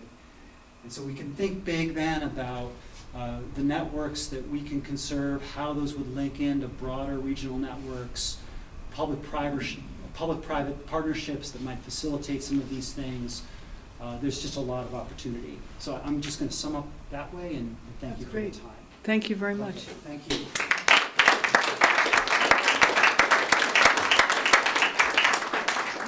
Okay, any questions by the council or comments? Quick question. So with Tim, and then, yeah, I'll keep it brief. And so, there's a shift in agriculture in Vermont, and the dairy industry is under a lot of pressure from reduced consumption of milk, right? So all that land that's dedicated to crop production for dairy farming, if at some point in the future its use is reduced by a large percentage, right? And they said just let it return to natural forest, right? Is there enough land there that would be beneficial to this equation, or? From a carbon standpoint and flood standpoint, Your greatest Right. uptake was from young forests, right? that's So- true, and then the greatest storage is in older forests. What and those are both percentage important. of all land in Vermont is dedicated to dairy right now? I actually don't have that statistic. 78% of Vermont is forested. That's what I can tell you. Yeah. But I would certainly never recommend, that we should convert ag land into forest, except maybe in riparian areas. If there's no other possible use, because no one's proposing a use. Sure. Well, so there's a carbon benefit there. There's also, of course, a carbon benefit from well-managed agricultural areas. And of course, there's a whole field dedicated to ag soils and carbon sequestration and, rotational agriculture and other things that are useful for sequestering carbon. So, the ag lands play an important role in this, is all I'm trying to say. But that's a, really important trade-off that, councils like this should look at. Benefits that both types of land provide. Megan? Sorry, I was just, really trying to think through development patterns. I mean, I know that human society has gone through a lot of development patterns, and our society travels more than any other society has, although society has always had its travelers, right?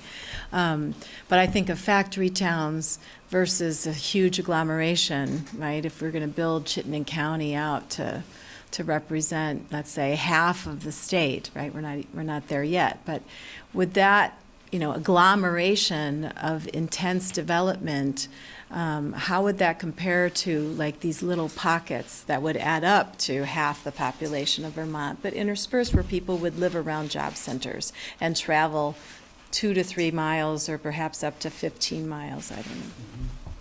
Well, the Wildlands and Woodlands report has some nice statistics around that. So, for example, if we conserve 70% of New England in forests, a certain amount in ag lands, how much would be left over for development? How much would be available for development? And I think we had a number like 16% or something would still be available for well-planned, compact development and that kind of thing. So we can leave room for that.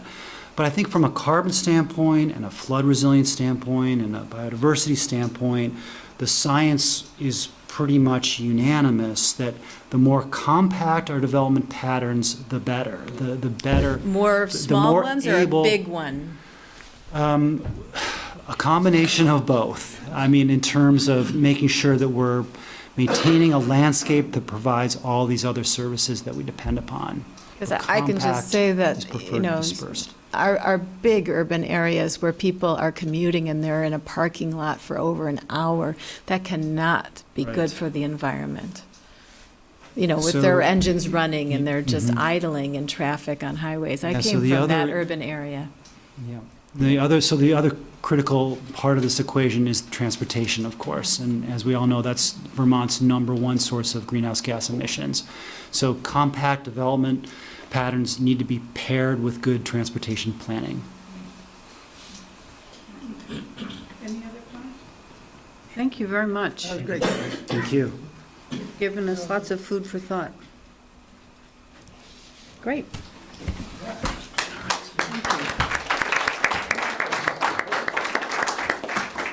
And I hope your university listens to you. So too.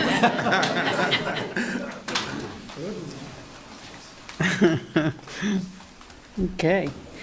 Moving on to item 8, presentations from department managers on the capital improvement plan, the CIP. Maybe while Martha's coming up to set up for the, is Justin, did I see Justin here somewhere? I haven't seen him yet. Pardon me? Okay, He's just not here yet. just gonna try to fit in the update on the Kimball Ave Bridge. Oh, that would be good, yeah. Yeah. Well, I don't know about that. Do you want this? It's full.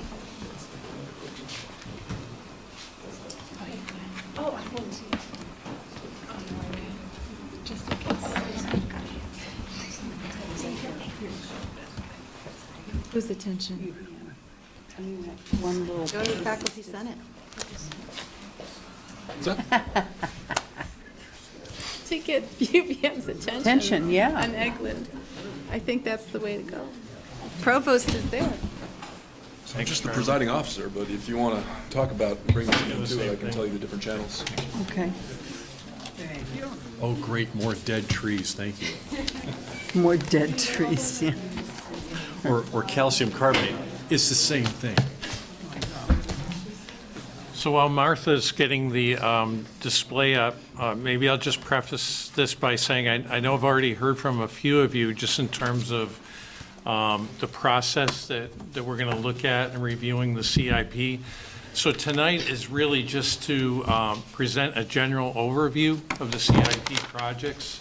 It's really to kind of give you a scope of what's being proposed, hopefully give you an idea of what time frame you might want to follow this up with in terms of additional meetings and timeline, so that we can begin to craft this into the FY21 budget. So we have a few months to do that. We're not looking for action on your part tonight, but certainly any comments or thoughts that you have about where the CIP is right now and anything that comes to mind that you'd like to see us kind of work with our department managers on before our next meeting, the next iteration of this, so to speak, that we'd be happy to do that. So anyway, I just want to make it clear, we're willing to do as many meetings as you'd like with this. So this is not to rush it through, but for tonight, in the interest of time, it's really to just give you this overview and to get it up onto our website so that it's available for the public to look at as well. And the bottom line is, for the next year's budget, we can't support all of these recommendations. Is that right? That's correct. So we're thinking about different prioritization. Right. So this is just sort of the start of what could be if funding were not an issue. Okay. Okay, When will Martha. that ever happen? Anyway. Okay, that's a great introduction. Thank you, Tom. And my name is Martha Machar, Deputy Finance Officer here.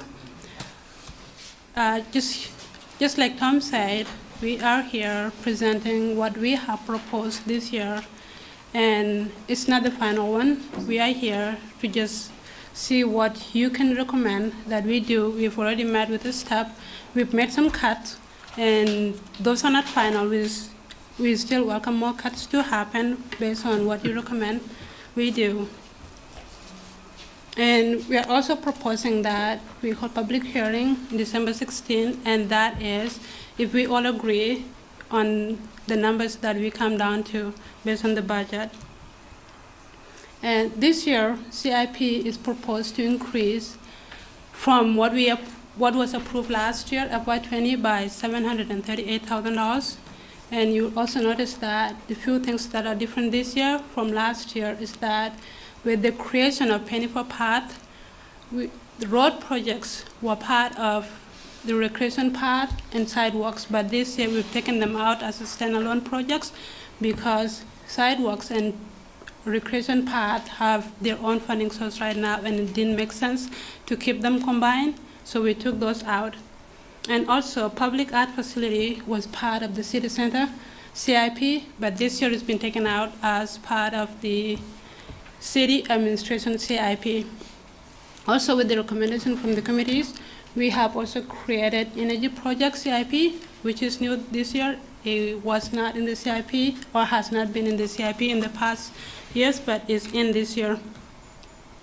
So this is just an overview. Each staff member is going to present their own projects that they have worked on, and we talked about their project to you. And in the end, we would welcome your suggestion and recommendation on what we do moving forward.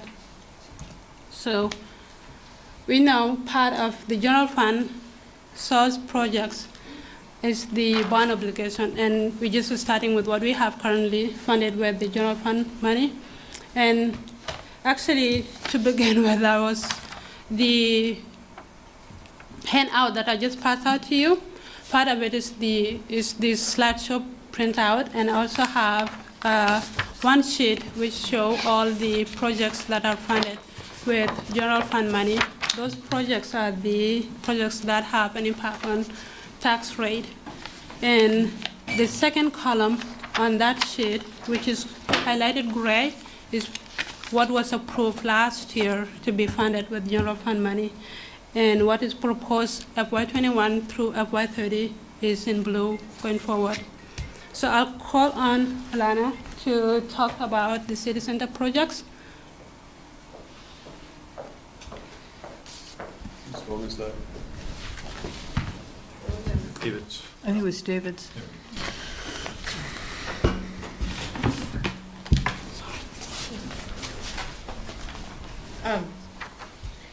For the record, Alana Blanchard, Community Development Director.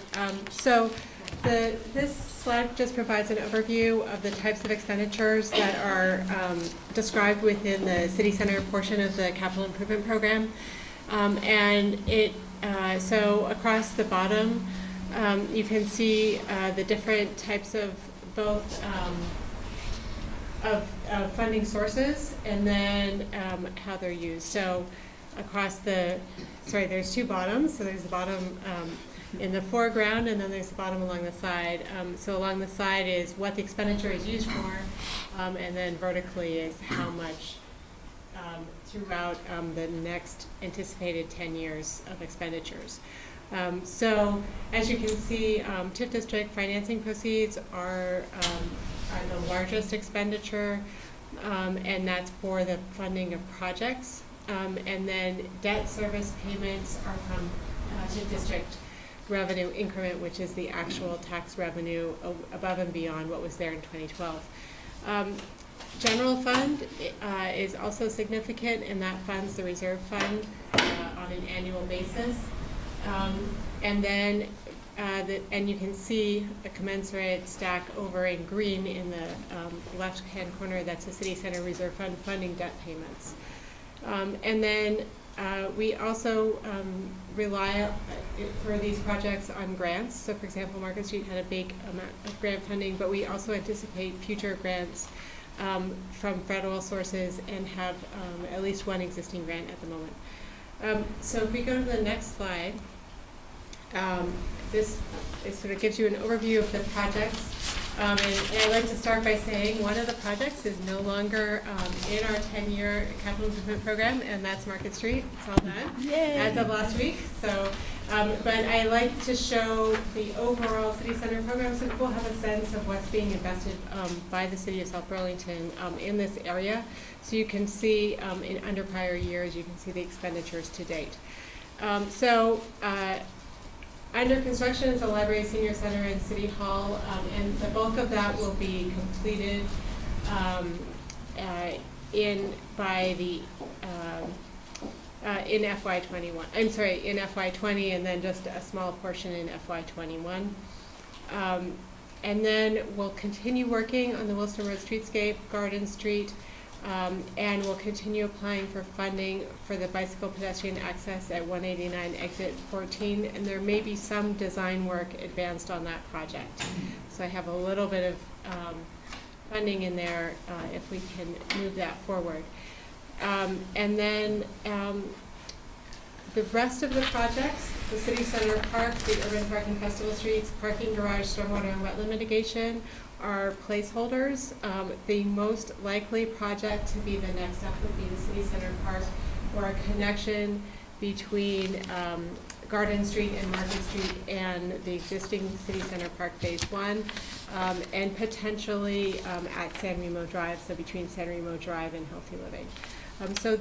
And then the other projects that are on the list are more placeholders. Should a development partnership opportunity arise where it makes sense for the city to invest as a partner in a private, public-private partnership, then those projects are available. Actually, if you go back one. So I should point out that the City Center transfers from the general fund to the City Center Reserve Fund are not shown on this page, and they're shown on the overview page. So, and this page has the general fund as a funding source. So, do you want me to go through this page? Or are we just doing projects? We're just doing projects. Okay, keep going.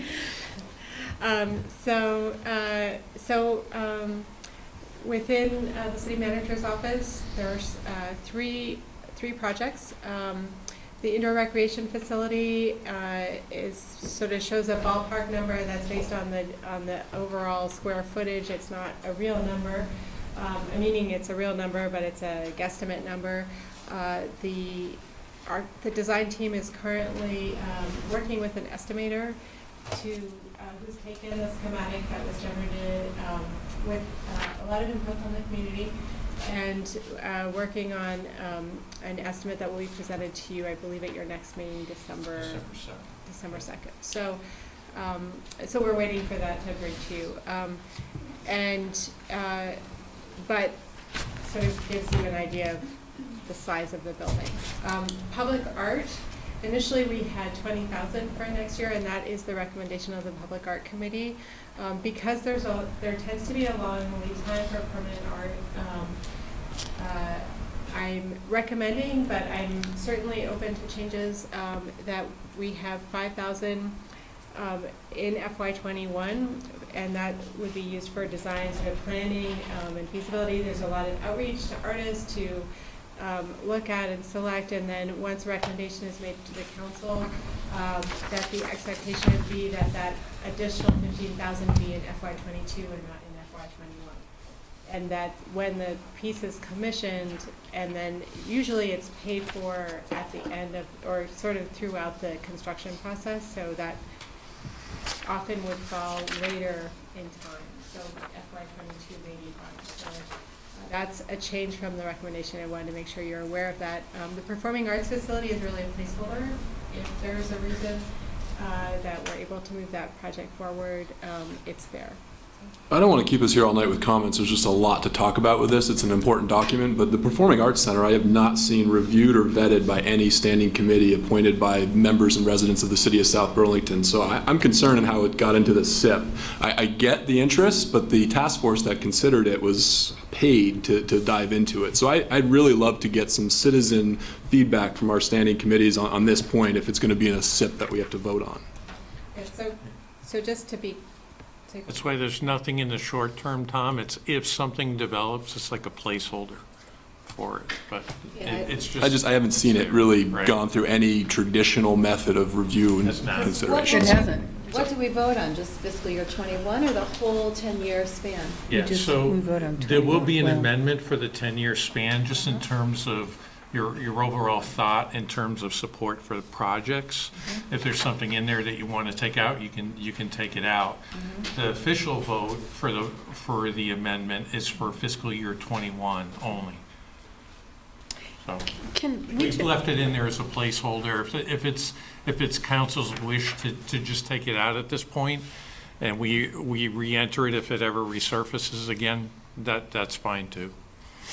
Just to quickly go back to the city center projects, just to clarify again in my mind, you've already highlighted that all the TIF debt must be incurred by March 2022. So if you look at the column FY22, that includes Garden Street and the urban, no, it doesn't. Yeah, I'm sorry, the urban park and the parking garage and stormwater. So will all of those things have to be in some kind of vote on in They would need March 22 in order to qualify for TIF funding? We would need to have actually incurred the debt, so they would need to have been voted on, and the council would have needed to approve. By in 21? Borrowing debt, and then we would have had to sign the debt documents. There's a big difference between those and the performing arts. I mean, those were. Oh, I okay, understand that. I just wanted to clarify so that, because that's the other projection going forward. When you think about these things, we've got them lined up, and so at some point in the next year or two, we need to have them thought out and the dollar figure for expenditure with TIF dollars and our reserve committed in order to draw down the TIF. There would need. Right? Yeah. Okay. Thank you. What part of Garden Street is it that we're paying for? Just the northern half? Yes. Outside of the South Burlington North property. Okay. Thank you, Lara. A question with regard to the Williston Road streetscape. When does it get built between Midas Drive and Heinsberg Road? When does that section get built out? So that section is included, and I have it in approximately FY21, FY22. Okay. Between where and where? But it, 21 and 22. Between Midas Drive, between, you mean dates, or do you mean? No, where? It's Which? between Midas Drive and Heinsberg Road.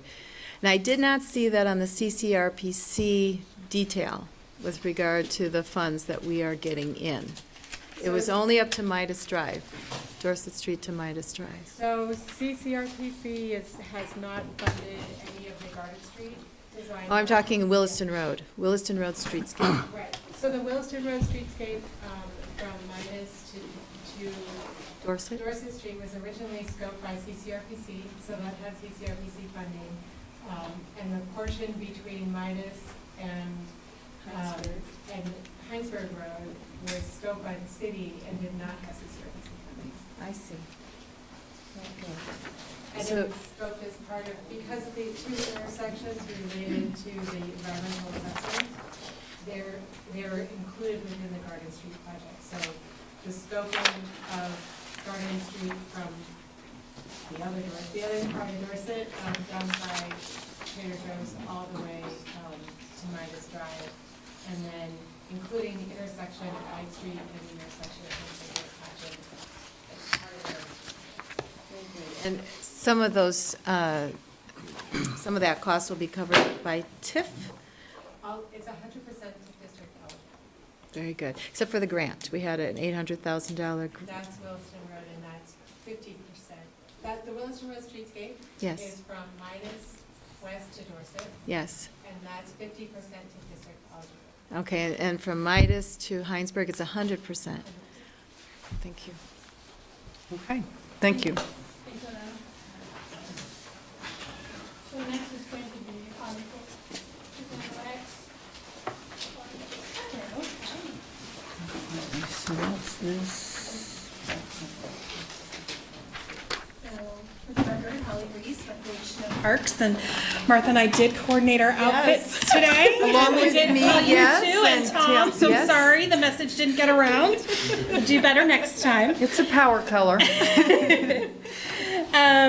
So in general, you can just take a look and just see that there's a lot going on and a lot of details. So more projects outlined than there have been in the past, and that's a tool to help me keep organized, but also a lot of diligent work with our parks foreman and Deputy Director of Public Works to make sure that everything that we need to be kind of keeping track of, we're keeping track of. So I'll just start from the top and work our way down. We're going to go to South Village first. So that's the long-awaited soccer field. And we've been acquiring rec impact fees for that, and kind of every year kind of think for the past 3 years, oh, okay, well, maybe this year, but it's looking like we're ready to start that in '21. So that'll be really exciting and also help take some of the burden off of the pressures of our soccer fields currently, and maybe get a field in rotation for resting, which would be great. Will be 100% covered by the impact fees? That's the plan between the 2 years, yep. Overlook Park is the next project. Currently, we have some monies to be doing some repaving of that, and then in '21 we would anticipate some of the landscape to happen. There haven't been any updates to this park, and really looking forward to upgrading some lighting, upgrading some vegetation, and some access points as well. So that's that project. The J.C. Park neighborhood facility, even though a ways out, when the O'Brien Center was taken down, we did discuss kind of the need for something in that area of the city to replace the functionality of that. And with that, kind of a master plan for that parcel and park. So we've pushed that to kind of 2024 to look at, have a public process, kind of look at a design and figure that, and then some place markers, obviously, for a facility, a building of some sort, a small community center, and some other park amenities. So that's down the line. In the immediate, you'll see bleacher replacement. So currently we have 2 bleachers. They're kind of a significant price, and they are destroyed and not safe. So I really need to, in order to make sure that all of our fields are supported in the same way, just replacing of those bleachers for this current year. J.C. Park improvements. I think you probably have several memos on the pickleball chain, and maybe know about that already. So J.C. Park, I'm at Szymanski Park. Szymanski Park courts will both be resurfaced with this money, which would be great, and that will include both the tennis courts and the basketball courts, which will then be lined for pickleball, so we can have kind of a pickleball facility down there as well. So That's impact fees as well, when you save this money? Oh, no, I just meant this line item. Okay. So Szymanski, I think, is general fund, but let me just take a quick look. Yep, general fund. You'll see the Farrell playground replacement, and actually anywhere where we do have a playground in inventory, we're building out a replacement plan for 30 years. We may not need all of that, but it's just kind of a placeholder for planning, so we're not caught short somewhere. And so you'll start to see that. We don't have anything imminent, but that's why it's forecasted out for 10 years. Next is Red Rock, so nothing for 21, but anybody that's been down to the bathhouse knows that it really is in significant need. We have a great parks foreman who's able to get the plumbing functional, but every year it's a challenge, and we're probably at about 25% capacity for what the facility was intended for and built for because of plumbing issues. What's causing it? So it's old, and all of the plumbing is behind concrete, and so they're not easy fixes. I'd have to find out more from the parks foreman in terms of the issues with plumbing. But I think it's just, old and all needs to be upgraded. And so the thought from our Deputy Director of Public Works is to replace it with kind of a prefabricated, kind of state-of-the-art, pretty basic, just to make sure that the amenities that are intended to be there are there, changing facilities, showers, and restrooms. Wheeler House improvement, this is a significant one, and the slated for 2021. So there's a roof replacement that's needed. Currently it's slate, but there's also some beam work that needs to be done. So looking at a lot of different options and just being prepared for the full cost. So this is the best estimate from Adam Kate that he's been working with several folks. Again, there's a range of options, but this is the recommendation. There's no historic requirement to replace with slate, is there, on that? Not that we have learned. No, it's. Yeah, we are going to look into it though, Tim. Yeah, because Slate it lasts a long time. the nice thing about slate is you can just replace one piece. You don't have to do the whole roof. So that is a benefit. It's already been there for quite a few years, hasn't it? Yes. Right. Yeah. So it's I don't know how many falling off at a pieces need to be rapid rate and is becoming a safety hazard as well as just, heat just escaping the building and snow on that third floor. So it is an immediate need. And then looking at the facility in general and the age of the facility, best estimate of earmarking some money 5 or 6 years down the road for a new boiler system as well. So 2 significant projects there. Irrigation system upgrades, those aren't for a couple of years, but those would be the fields at Vet Memorial. There are only fields that have irrigation, and we're currently doing break fixes. So this would be really a revamping of those systems. So the South Village soccer field won't have irrigation? No. No. No. They'll have a water source. Well, other than the Yeah. heavens, yeah. Yeah. Yeah. That's good. Which there's a lot That's of the now. best kind. Which we have been getting enough to Yeah, keep grass apparently. green, yeah. More and more. Also, you'll see at Vet Memorial the athletic fields needing to be recrowned. So they haven't been done since they were initially built.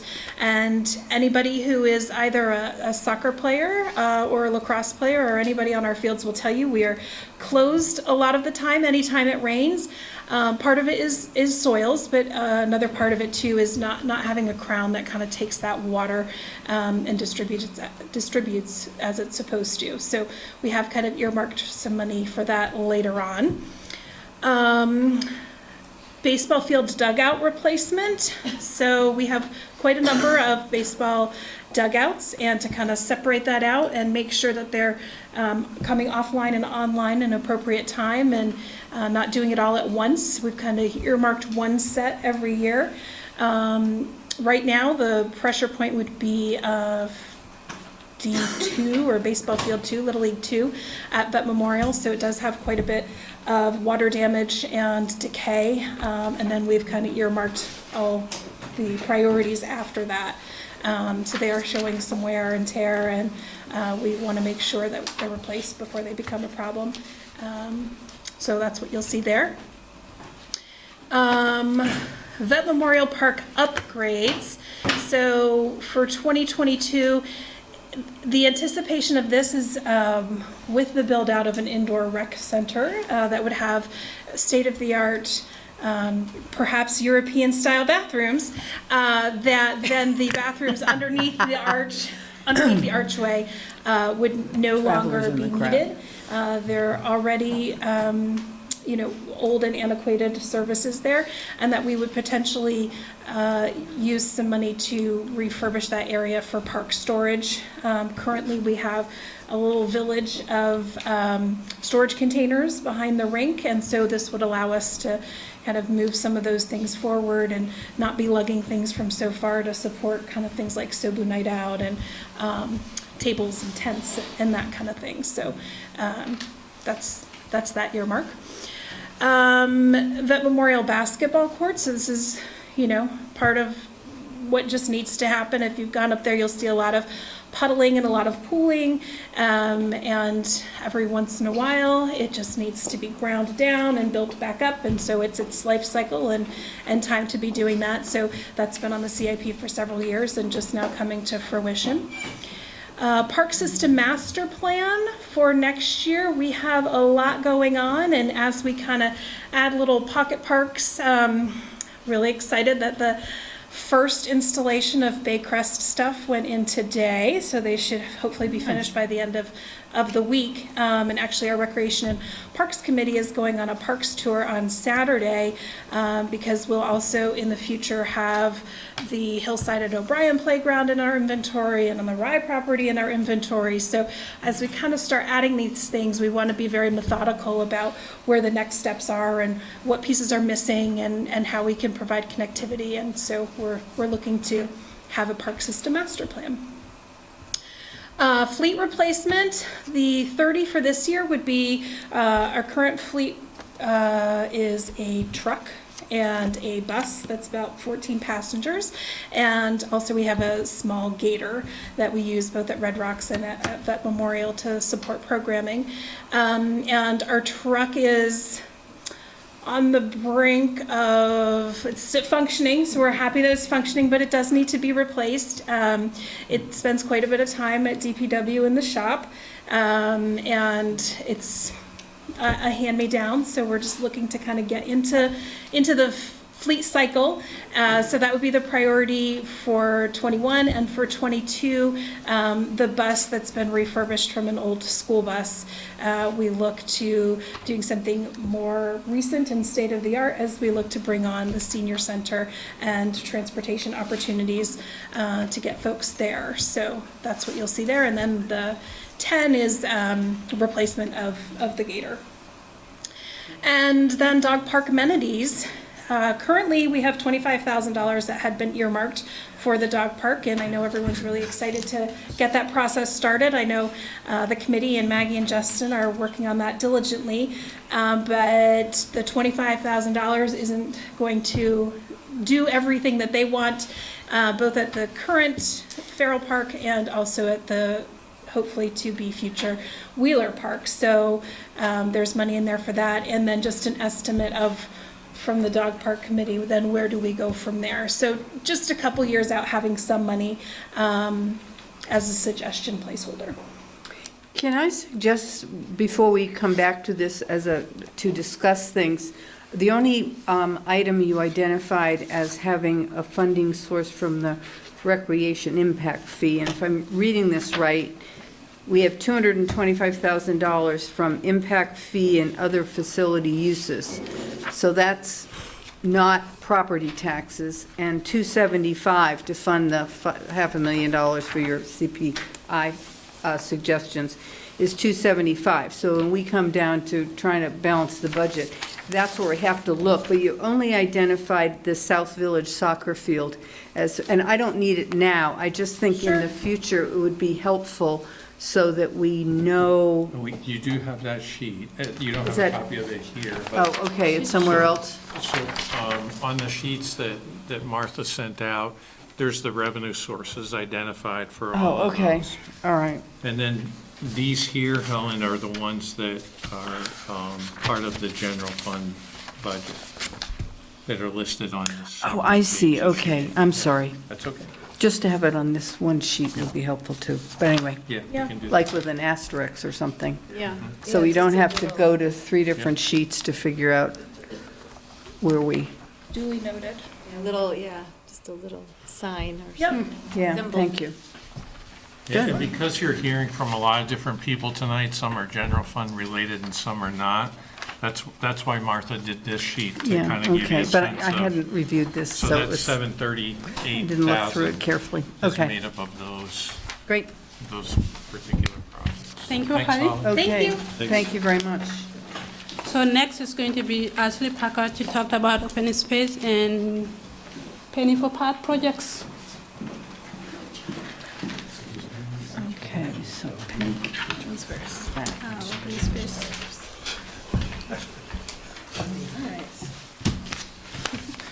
My name is Ashley Parker. I am the city project manager, and I'm here to talk to you guys about the open space fund projects and the Penny for Paths projects.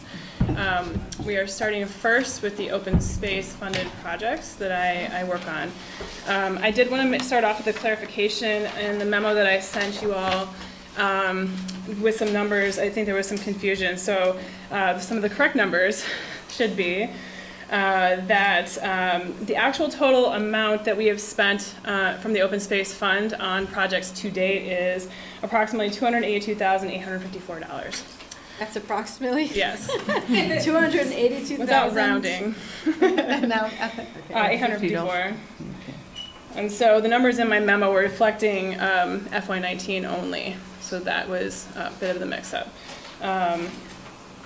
So yeah, the current total balance for open space funds projects is about $842,145. Would you say that again? I'm sorry. Yes, $842,145. And that was, sorry. That's the total The remaining balance. balance for projects in open space fund. The open space fund covers projects for 3 different parks, natural areas in the city. It works on projects at Red Rocks Park, Wheeler Nature Park, and Underwood parcel. And so I guess what I wanted to kind of run through is some of the things that we've done to date and where I think we're headed in the next fiscal year for all those properties, for all those parks. And for all 3 of the parcels, we've been really active in invasive plant management, so that is going to be ongoing for the next few years. We have hired a consultant to help us train and do work himself in our parks. Our Weed Warrior program has been a big part of that. They get trained up by our consultant, and they go out and have completed several volunteer days. This year we expanded to Wheeler and Red Rocks, and I'm hoping next year to expand that into Underwood. Part of what we did this year was a site assessment of the invasive plants that are found at Underwood and what we should be focused on in the next several years. So that will continue next year, and hopefully all 3 parks will have events.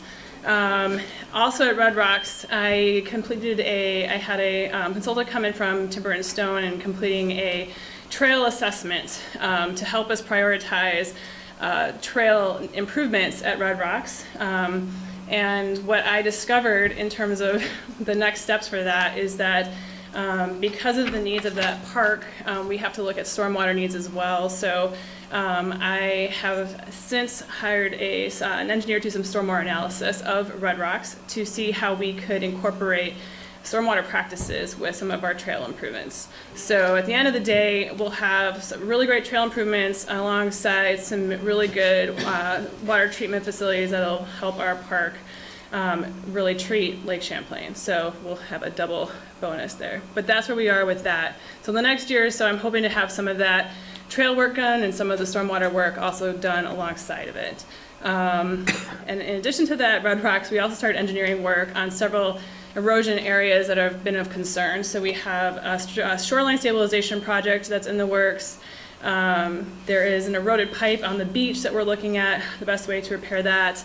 And we're also looking at the parking entrance area and more formalizing that so it looks like a nice welcoming place for people to come. The signs are great. Yes, and the wayfinding project is almost done. So you have probably seen some of the new signs, and there's a few interpretive signs that we're really waiting on, and so that'll hopefully get knocked out maybe even as early as next spring. So that's Red Rocks. And then Wheeler, again, invasive plant management work there. We also did I'm waiting for the report actually for the trail assessment and help us again prioritize our needs for trail work at Wheeler.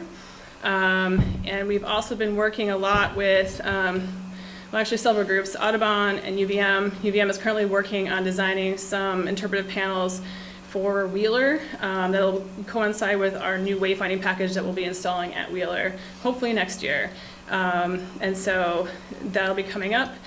And I think that's my Wheeler project. And then Underwood, so the really exciting thing about Underwood right now is that I'm hopefully going to be releasing an RFP to be looking at design and engineering of phase 1 elements for the park that is based off of master plan elements that came out during that process, and that includes a lot of connectivity, passive use, that kind of thing. So in the next year, hopefully you'll start seeing engineering designs, and we can start getting to work on the paths, formalizing trails, maybe a small parking area, a picnic area, and the shared use path design.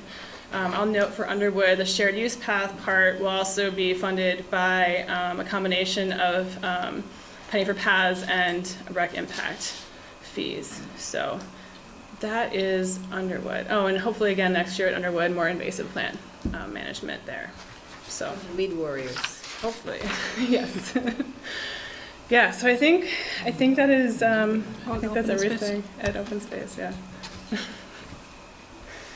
All right, switching hats, okay. My next batch of projects are all the projects that are currently funded by Penny for Paths. And per my memo, the amount that we've approximately spent to date on this so far has only been about $24,000. So obviously that's going to go up.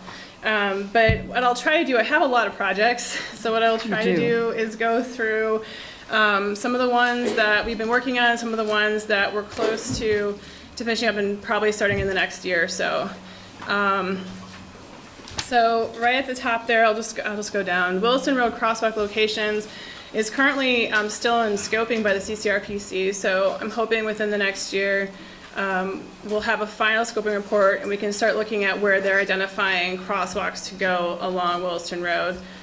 They are looking at 3 different areas on Williston Road. Allen Road shared use path. This is the upper portion of Allen Road from about, I guess that's Baycrest to Allen Road, Spear Street intersection.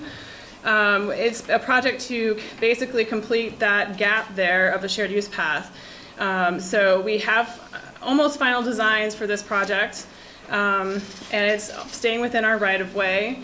It'll actually take you, it'll provide a complete connection, so we're going to not realign the intersection, but the crosswalk will be better aligned to go across Spear Street to what's already existing on the other side of the road.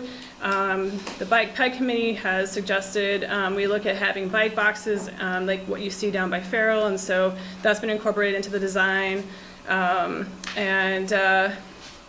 The one thing that I'm working on right now that hopefully I'll complete soon is a unique spring easement that has to be turned over as a rec easement. So that's really the only piece of that puzzle that still needs work. But hopefully in the next year you can see that one being finalized, and construction hopefully will be done by SD Ireland. South Dorset Street shared use path is a really exciting one this year that we got a grant for that one in October, and so I am about to sign, well, I don't know, actually, I wasn't here for the grant agreement if you guys talked about that. You but passed it. Yay. We passed it. We didn't need to discuss it. Awesome. Well, thank you. I just want to personally thank Ashley, the Bike and Ped Committee. I've been on this council for 5 years, and anybody else that was involved in this, and I'm so excited because it's been pushed in the SIP, and this year it's happening because of your hard work, so thank you. It's a very important stretch. Well, hopefully you'll start seeing some action. I'm going to be working on this agreement and then getting hopefully an RFP out soon. And hopefully in the beginning of the year, we will be selecting an engineer to begin design work. So then we'll start going through that process. But it's a federally funded grant, so the timeline's a little stretched out, but this is really going to be very helpful in getting that project done and using our money elsewhere. So that's that project. So basically, so just if nobody knows, somebody doesn't know out there, it is from Old Cross Road to, I guess it's about Sadie Lane, yeah. You know, I don't want to take all your, but we are sort of running out of time because we've got, so I think if you don't mind, because we sort of like a lot of detail, but it takes time.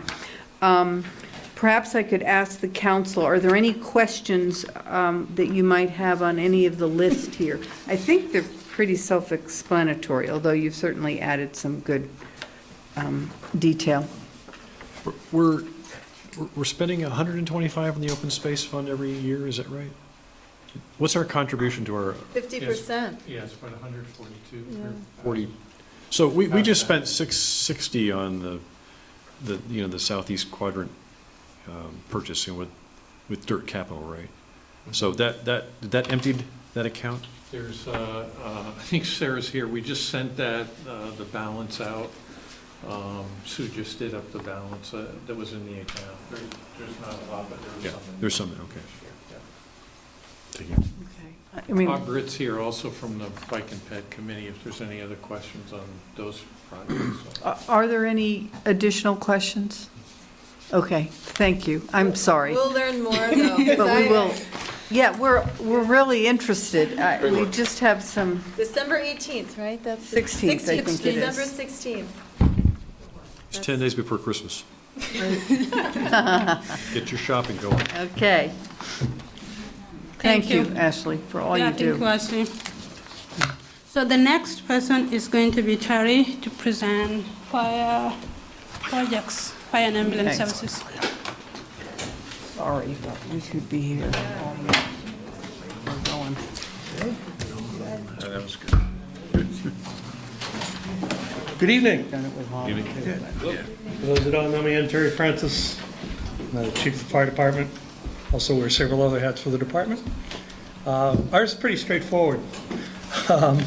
So the summary is primarily the bond issue, the communications tower, that payment for $216,000.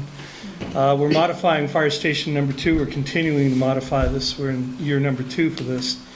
As we seek to diversify our staff, we're finding that open dorm arrangements are not necessarily appropriate at all times. A long-standing tradition, though it might be. And anyway, Smart, I'm sorry. that's okay. And so the remainder of these funds are to finish the second floor of fire station number 2, which now has a brand-new gender-neutral bathroom with some accoutrements that were badly needed for cleaning our own clothes after calls, et cetera. So, and then the equipment piece, we have $10,000 in there to ostensibly to take a look at getting a piece of testing equipment for our carbon monoxide meters, which we use almost on a daily basis now, and allow us to certify our own equipment and cut down on the expense of the carbon monoxide gas that we have to buy at $1,000 a bottle, and we buy about 8 bottles a year. So we're looking to try to do this. We can also, I just came back, Tom knows, I just came back from an AFG grant, Aid to Assistance of Firefighters grant proposal. That's a 5% match for the city. So I'm going to see if we can't, my staff and I are going to see if we can't parlay that 10,000 into probably about 60 if everything goes well. What we cannot buy with that, with those monies is apparatus. That money is pretty much dried up. What you don't see on here that was originally in the CIP in August is a $240,000 price tag for a command vehicle, a command multi-purpose command rescue vehicle, and a plow. Tom and Kevin and I were discussing, how to take some of the shock value as we have very large ticket items for replacement over the next 10 years. And so we've been taking a pretty hard look with the help of the folks at DPW and my staff at where the equipment is now and how is it in compliance with the NFPA standards that we have to meet with the apparatus, and if that affects our ISO rating, which affects our insurance rates. So we've been able to take that off the rolls. Doesn't mean we don't need to be looking at it eventually, particularly the pickup truck. But it's a good faith effort on our part to take a really hard look at what our budgets look like, again, especially when in year 25, 26, you're looking at $1.75 million for a new aerial, which will need to be replaced at that time. Okay. Any questions, comments? All right. Very good. Thank you, folks. Thank you, Terry. Thank you. Yeah, thank you. So the next is going to be P. Shaw. Fire trucks are expensive. They're expensive.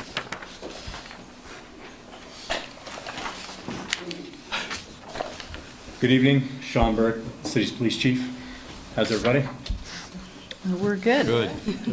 Somewhat like Chief Francis, the Police Department CIP is fairly static and predictable. The top item being the bond on police headquarters. The next one, and I'm focusing on fiscal year 21 here. The next one is our vehicle replacement plan. We're looking at a variety of different vehicle platforms with the Energy Committee's insight and where we might be able to leverage some hybrid technology, which does add to the initial cost. The next line being the Building Stewardship Fund. This has been a placeholder. It's yet to be funded that I'm aware of. But as we are in the building now 10 years, we are starting to see some mechanical failure that you would expect, HVAC and other related issues. We're not due for taser or handgun replacement this year, and but we are in need of some security and building access equipment investment, particularly with the door swipes themselves and also the video camera system that we have to maintain at police headquarters. The cameras themselves have been failing incrementally at this stage, and as we buy new cameras, they are HD technology, so we also have to build into the storage capacity.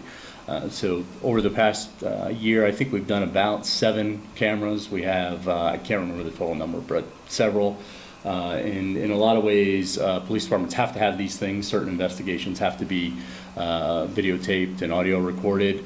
And from a liability standpoint, it is in our best interest to have HD video capacity in all the areas in police headquarters that are necessary. Then in the last item, our computerization line. IT is a monster at the police department. I would like to just memorialize the fact that not only do we support police operations, but we're also home to the dispatch center, and with that comes the all the IT and related equipment to dispatch police and fire, and also home to the community justice center, which is, you know, just a sliver of our IT investment, but also we do support that as well. Any questions? Are you limited in your surveillance camera technology to exclude any companies that have recently been highlighted in the media because they're sourced from China and there's some security concerns? You know, that is a great question for our vendor. I believe, you know, he's been in this business for a long period of time. He's recently back here running the firm from the West Coast, and I think that he is attuned to those issues. But that is something that I hadn't thought about for a while, but we'll look into. Okay. I'm glad to see the stewardship fund. Excellent. Thank you. Thank you. So next present is Lou Brzee to talk about our new farm energy projects.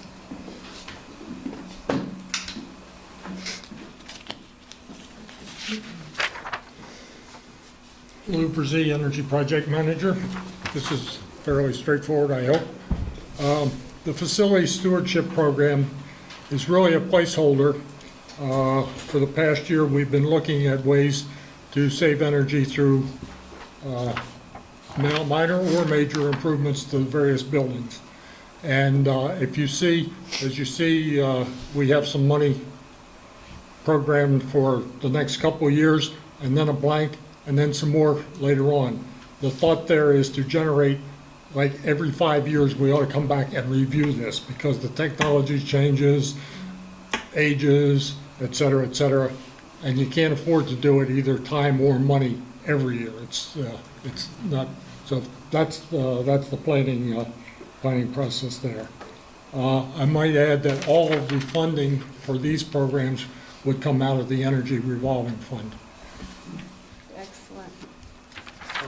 The adaptive signal control, the gentleman talking earlier this evening about carbon in transportation. That's what this is all about. That's why it's an energy program. The idea here is to put high-tech controls on the traffic lights on Dorset so that the traffic moves in a much smoother fashion.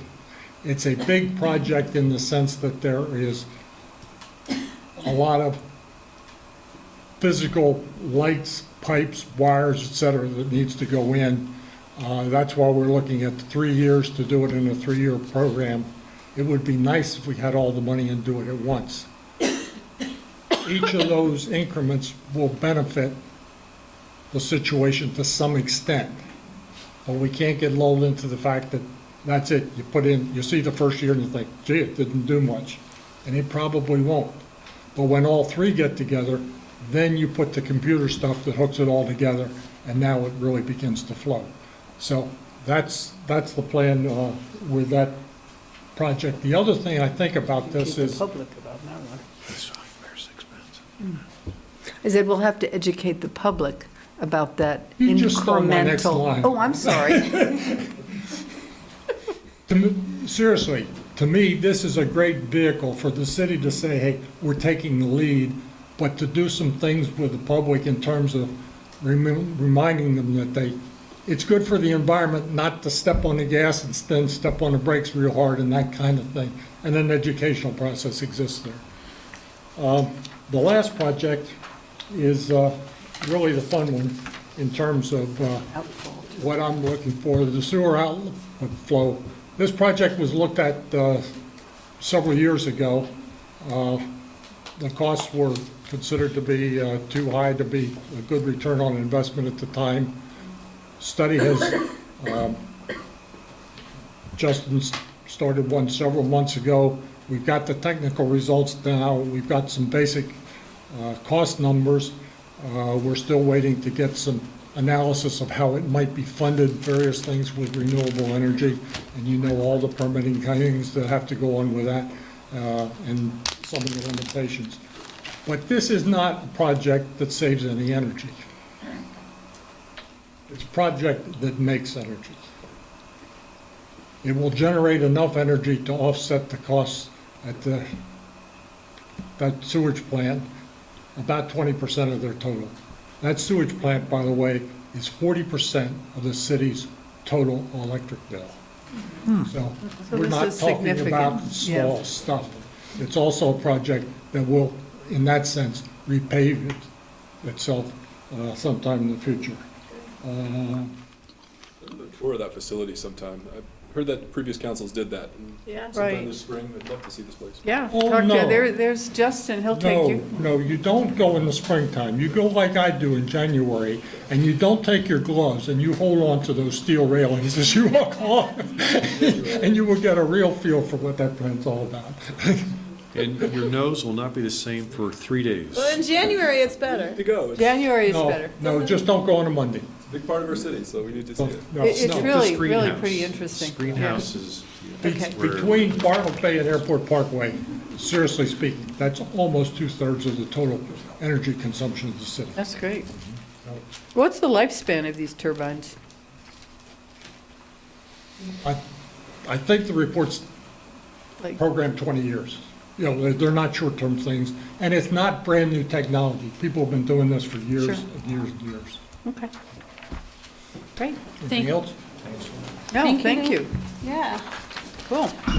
So the next person to talked about our remaining project is Justin.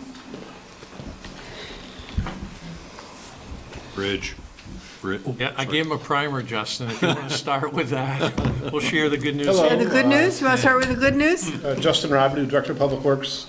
A couple of non-related items quickly before we get to the bridge. A reminder to folks, as this is our last televised meeting prior to the winter parking ban going into effect on December 1st. No overnight parking of your vehicle on city streets from midnight to 8 a.m., rain, shine, or otherwise. Speaking of rain, shine, or otherwise, we're out pre-salting the roads right now as we speak. We'll be back at 3 a.m. to deal with whatever happens. It's going to be close. A degree or two in any direction could make this thing better or worse. So just be mindful in your morning commutes that the roads could be a little slick. And I think most folks know Market Street is now officially permanently reopened to the public for travel. Yay, it's So great. get those little announcements out of the way. Kimball Avenue Bridge. We've had, It's not open. it is most decidedly not open. We've been meeting almost daily with our partners.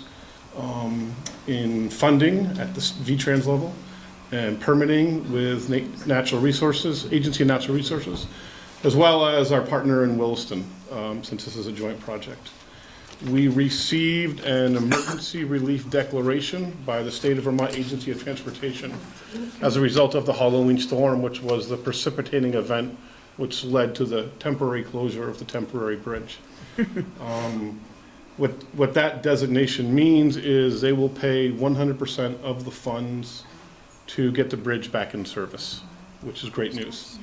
Further, Temporary, right. to get the temporary bridge, yeah, and all along, as we have been for the last 18 months, we will continue to design toward the final product, which is the replacement of the culvert that failed in 2017, which got us in the bridge position in the first place.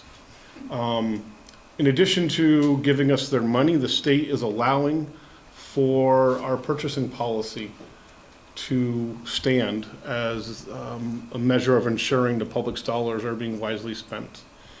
Generally, in these processes, the state runs the project, pays for the project, and everyone goes home happy. They don't often have communities like we did ask to run the project, ask to front the money and get reimbursed, because their process involves the conventional design, bid, and then build, in which we're on this side of the table and the contractor's on that side. And this is a bit of a tricky project. There's a lot of unknowns. You're setting yourself up for an adversarial owner-contractor relationship to begin with. So in light of that, Tom Hubbard, as acting city manager, has authorized the emergency clause as an exemption within our purchasing policy. This is, in fact, an emergency, and with the goal being, I believe everyone that I've been talking to and hearing from, they don't really care about the how, but it's when. So by enacting the emergency provision, we are basically going to use a design build as a project delivery method, in which we bring a contractor on board during the design and estimating phase of it, and then we build the bridge together with that contractor.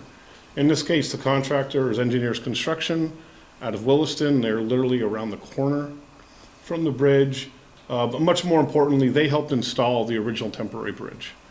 And they do a lot of these projects around the state in damaged waterways and temporary bridges. So they bring in expertise globally, but also very locally, in that they are the folks that help us put it in place to begin with.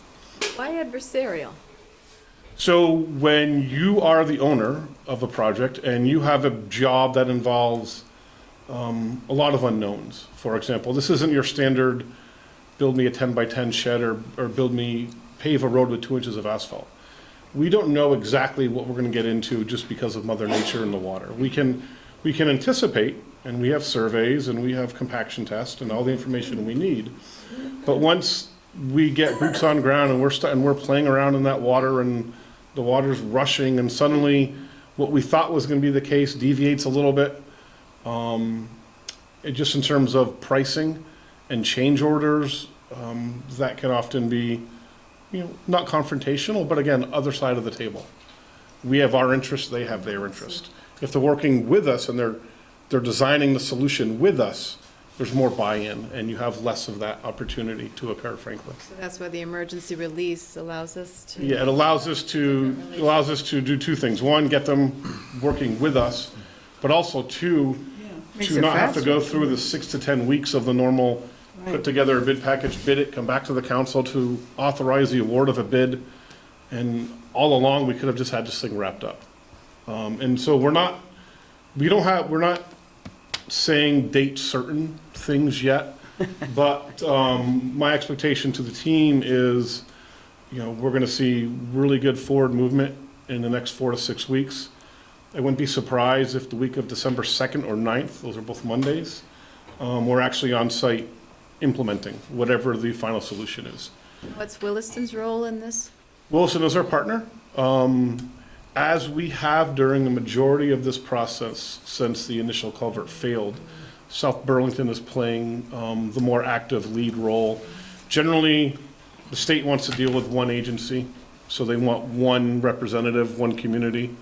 And to date, that's been South Burlington. We'll continue to play that role. And how about the pocketbook side of it? So in this particular case, again, with the temporary solution being 100% paid for by the state, that's not in play. But any out-of-pocket money towards temporary or permanent solutions that is not funded by other folks are split 50-50 between us and Williston, including the rental of the temporary bridge on a monthly basis. So. How about staff time? Again, we've been playing a little bit more of a lead role. They're certainly involved reviewing everything, but it's a role that we wanted to take, frankly. We want not that anyone else wouldn't, but we wanted to bring our sense of urgency and our experience to the project. Good. In hopes of a successful, quicker outcome. So maybe by the end of the year? Again, I don't suspect know, at your but December 2nd meeting, I can probably give that type of information. That'd be fun. But I would be upset if we're, if it's not 4 to 6, this isn't a 4 to 6 month thing. So we're counting weeks. Is it Great. going to be 4? Is it going to be 7? I don't quite know yet. Again, on a daily basis, we're getting new information, new updates, and new approvals, if you will, from our partners. Well, that's So. great. That's much better Yeah. than what we had anticipated. Okay. I just, I want to acknowledge the public and the communities that send commuters, through that vicinity for their patience.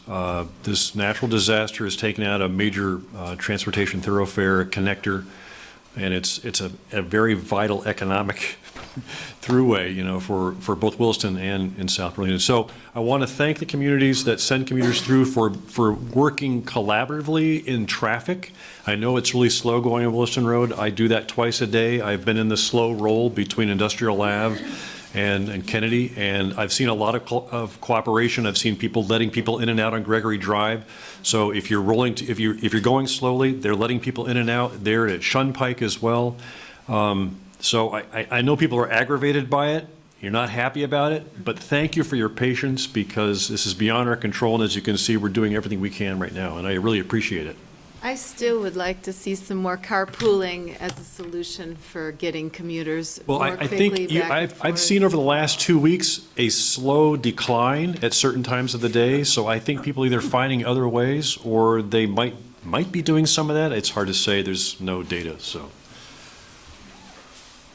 Okay, so do you want to get to your CIP projects? Yeah, please. Within the general fund, which is Highway and Parks, you see this is kind of our standard CIP every year. We're paving roads, we're buying equipment.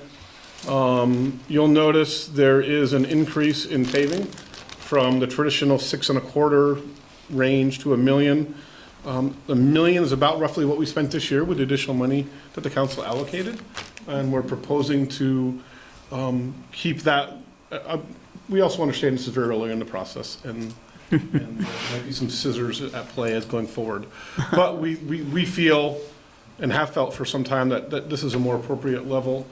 And we also have a couple of expensive roads. We want to continue repaving what I call Dorset Street proper, Dorset from Kennedy to Williston.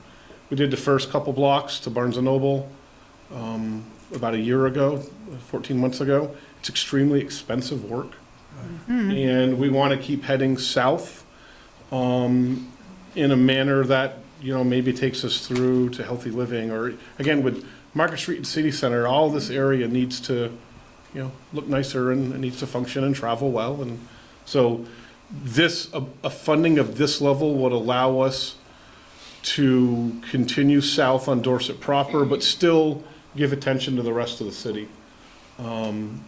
A number in the $500,000, $600,000 range would kind of force us to choose, frankly, between, not too great options. So we're happy with that number, and we would love any support in that range. Fleet replacement, that's pretty much the number we always kind of seem to spend.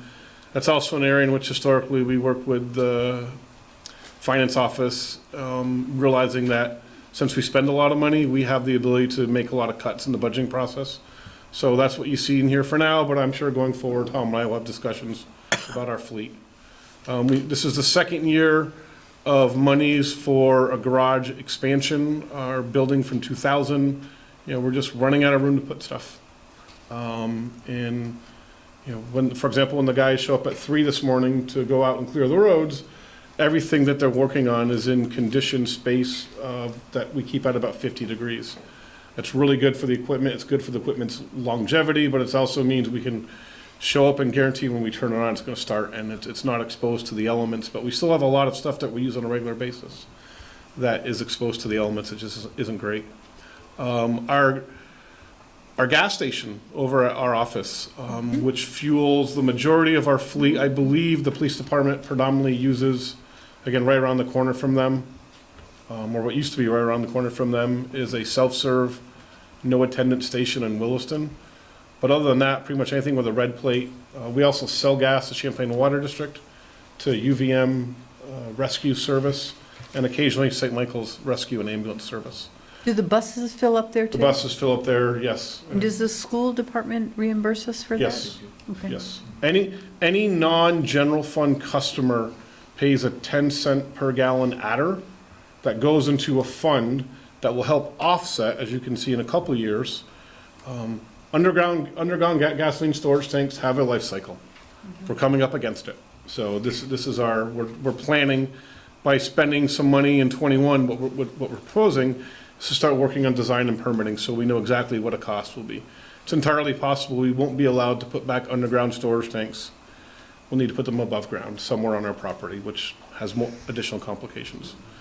Councilor Barrett's favorite project is the continuation of the emerald ash trees. We are in year 1 of that. And the good news is this is all being led by our arborist, Craig Lambert. We did a round of bids back in the summer. And this price this is representative of an estimate of about $500 a tree to remove the tree and get rid of the stump. The first round of pricing, I believe we paid somewhere between, I don't remember the exact number, $170 and $200 a tree. He just released another bid for spring work, again with FY20 previously approved monies. And we'll see what those numbers come in at. But if they continue to come in at, 40, 50% of the standard, we've never purchased this service at this level, so we were unsure of how to anticipate the volume discount, and so we budgeted conservatively. It's entirely possible that if these next round of bids come in low, we have the ability to either get this done a lot quicker by continuing to spend that amount of money, or to lower the investment and keep on the same 7-year plan in terms of about 100 trees a year. We have 770 something emerald ash trees along our city streets. So hopefully this could be an area in which we could see a savings but not see any reduction in service or product. Okay. GMP often contracts with certain national, I guess they're national services, right, to service some of their lines. Because you'll see Asplund trucks, in around. Do they have a chance to bid on this at all, or is it just only if they're in the area, or they're just not considered because? I mean, they do more line work and more what I would call kind of forestry clearing. When GMP is clearing their right-of-ways, as we saw on Swift Street a few years ago, they just kind of knock everything over and move on. We're working in neighborhoods. We want to, let's just knock it over and leave it there. DJ's Tree Service, Barrett's Tree Company, the local companies. Yeah. Okay. Yeah, quickly.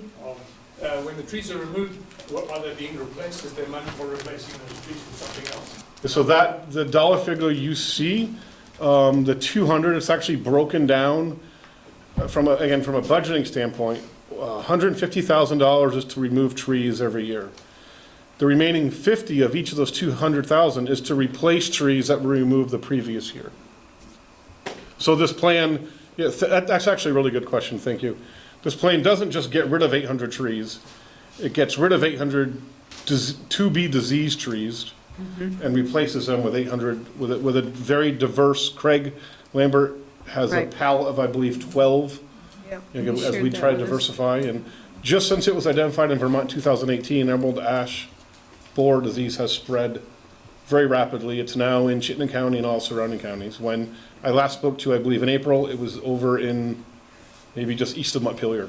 and that's it. And since then, it's been found everywhere else. So are you using the wood to make baseball bats or something? No, they're very prescriptive about what you do with these trees. So there's a protocol we have to follow. We're sending them You're to generally not China. you're not reusing it in a lot of different ways. Yeah. Okay. So we have nothing in road improvements in '21. As you can see, there's a few out projects, a few kind of what I would call impact fee legacy projects, like the Wilson Road improvement, Spear Street widening, that we don't, given the hour and where we are on the agenda, and certainly can get into. But you can save it. There are also reasons why we're showing them, but we're showing them in out years. Wastewater. Lou Brzee mentioned one of our projects earlier, which is the Outfall Hydro Project. So, but outside of that, you can see in the first line, fleet replacement. Wastewater doesn't have a large fleet. They do share contributions to some jointly used vehicles like Vector trucks and backhoes, et cetera, but pretty generic stuff. We're carrying the Airport Parkway outfall financially in here as well, just to show it because it is part of sewer. As you know, we are down the path with our age-related upgrade at the Bartlett Bay wastewater plant. That was last done in 1999, and the life of these upgrades is roughly 20 years. So as you can see, we're looking at something that begins construction in 2020, in FY 2023, and lasts 2 to 3 years for that age-related upgrade. But between now and then, we need to design and permit it. That's on there.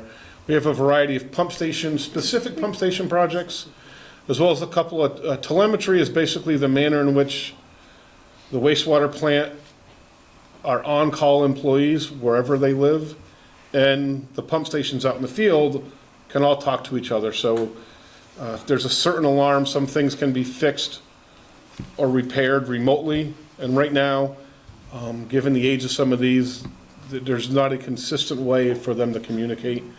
And we can't even order repair parts. Some of the stuff's so old.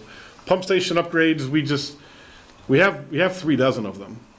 They can cost you between $100,000 and $300,000 a year to replace. That starts getting outside of the operating budget into a capital budget, and they're all getting to that point age-wise. If you think of the age of a lot of our neighborhoods, the major pump stations in those neighborhoods are starting to age, and we need to find a way to replace them. So pretty straightforward stuff. So when we go out for a bond for the Bartlett Bay upgrade, do we go for the whole thing? That's what we would do, and we'd just spend it Are you over anticipating time. that in '21 as In well, 20 Justin? 22. Frankly, I want to avoid the municipal bond make as long as we can. Okay, We're yeah. gonna try to keep paying cash. I'm just, trying to think of all the other bonding that will be The good news is, this is. going on in this city. FY '21 is the last year of the $245,000 annual bond repayment from the 1999 Bartlett Bay upgrade project. So we're retiring debt. We're gonna get a little bit of a breathing room, and then we're gonna be incurring debt within the wastewater fund. All right. Stormwater does 2 things. They buy vehicles and they do large projects. Really no sense in talking about the vehicles, but we do have some pretty good news about the projects. Every year on the revenue side, we budget, again, conservatively. However, the stormwater staff remains very successful, and you see all the grants that come through for your approval. They remain very successful at getting grants. So while this simply represents out of pocket, there's a whole other revenue side of this, in which we have a really good demonstrated history in recent years of bringing in half of the money to cover a project in grants. That does 2 things. One, it just lowers our municipal expense.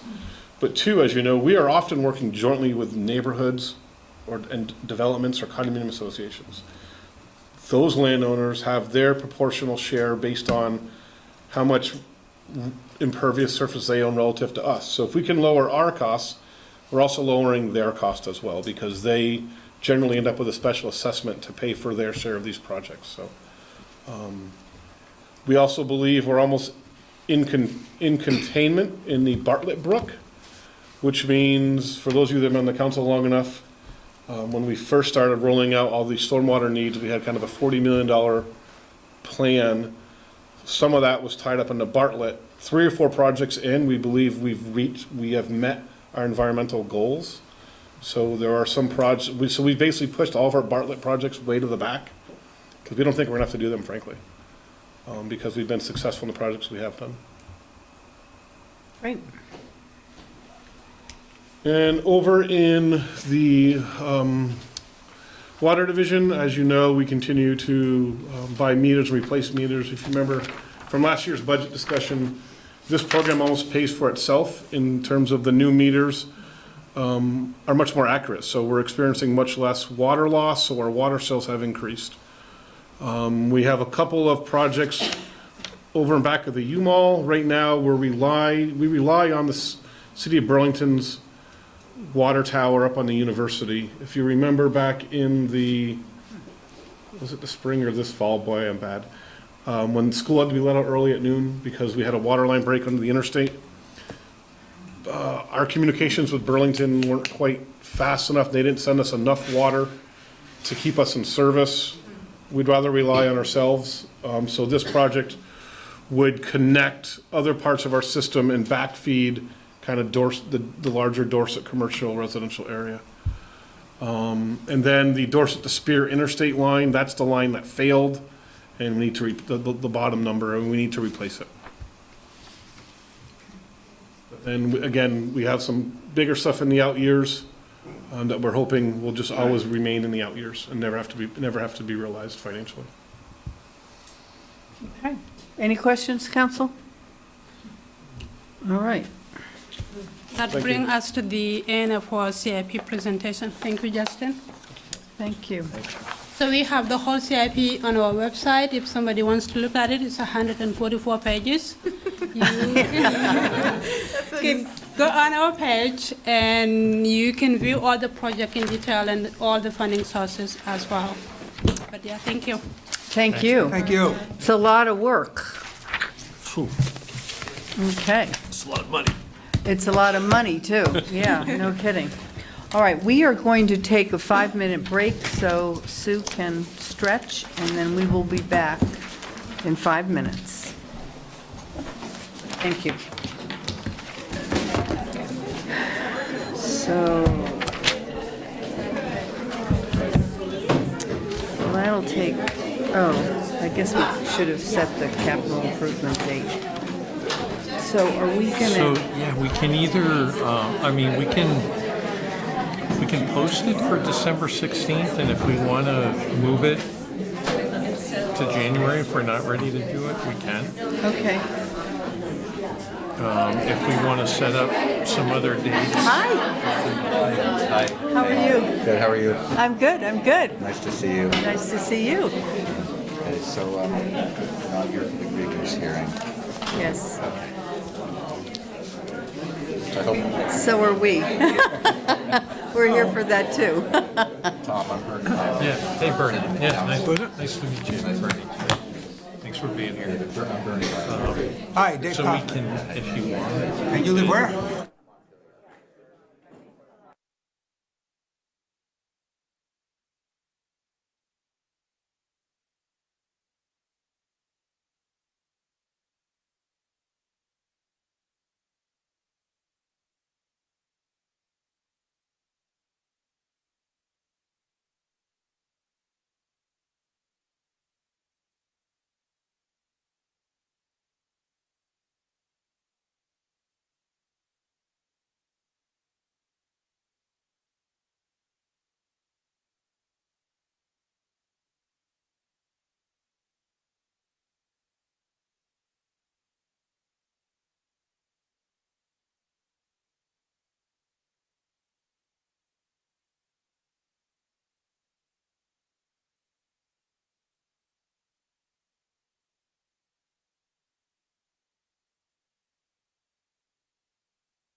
But they can take out sentences. Okay, I'd like to call back to order the South Burlington City Council meeting of Monday, November 18th. Have you put this on too? That's for committees. 2019.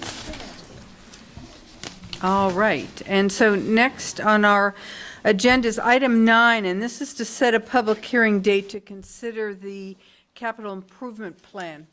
And we can probably do this a couple ways. One might be to have a subcommittee, like 2 council members work and come back with recommendations, or we can have a special meeting on maybe the 9th of December. I know that will make 3 meetings in December to really dig into the CIP, and then have a hearing December 16th, where we would potentially take action if we're ready. I don't mind to what's have your- an additional meeting. Okay? Nothing to do in December. Yes, Jens Pardon me? said- Nothing to do in December. We Nothing, all love you know. evening. Okay, yeah. It's another Right, shopping we night. do. Eliminated. Okay, so why don't we do 2 things then? Schedule a special meeting on December 9th for the sole purpose of discussing the CIP and really looking at potential cuts. We got quite a few to make. And then warn a public hearing for December 16th. Do you think you'll be ready for that? We can do it in January, too, if you want to have our conversation and the, What's in January? I'm sorry, what are you proposing for January? well, we could either on December 16th have a public hearing on the CIP and make our decisions then, or we can do it in January, if you want to have more time between December 9th and the following Monday to. December 9th, I have a placeholder for some climate caucus, but I don't know what it is. Because Oh. I put a question mark in there. Yeah, you're Don't- having a climate caucus, aren't you? Yes. What time? Right. 7? I'm not fixed yet, but it could be flexible at 6:37. I'm sorry, you could pardon? It intended to be 6:30 or 7. Okay. A half an hour? No, longer than that. Starting time, 6:30. How long will it be? I mean, maybe we could have, this would just be the CIP for like an hour or 2 hours, an hour and We a could half? go the Wednesday night. Is Wednesday out of the question? Wednesday, the 11th? That's fine with me. 7 o'clock? 7 o'clock Yeah. on Wednesday, the 11th? Okay. Okay, 7 PM, and we'll schedule, 2 hours. I think that ought to be plenty.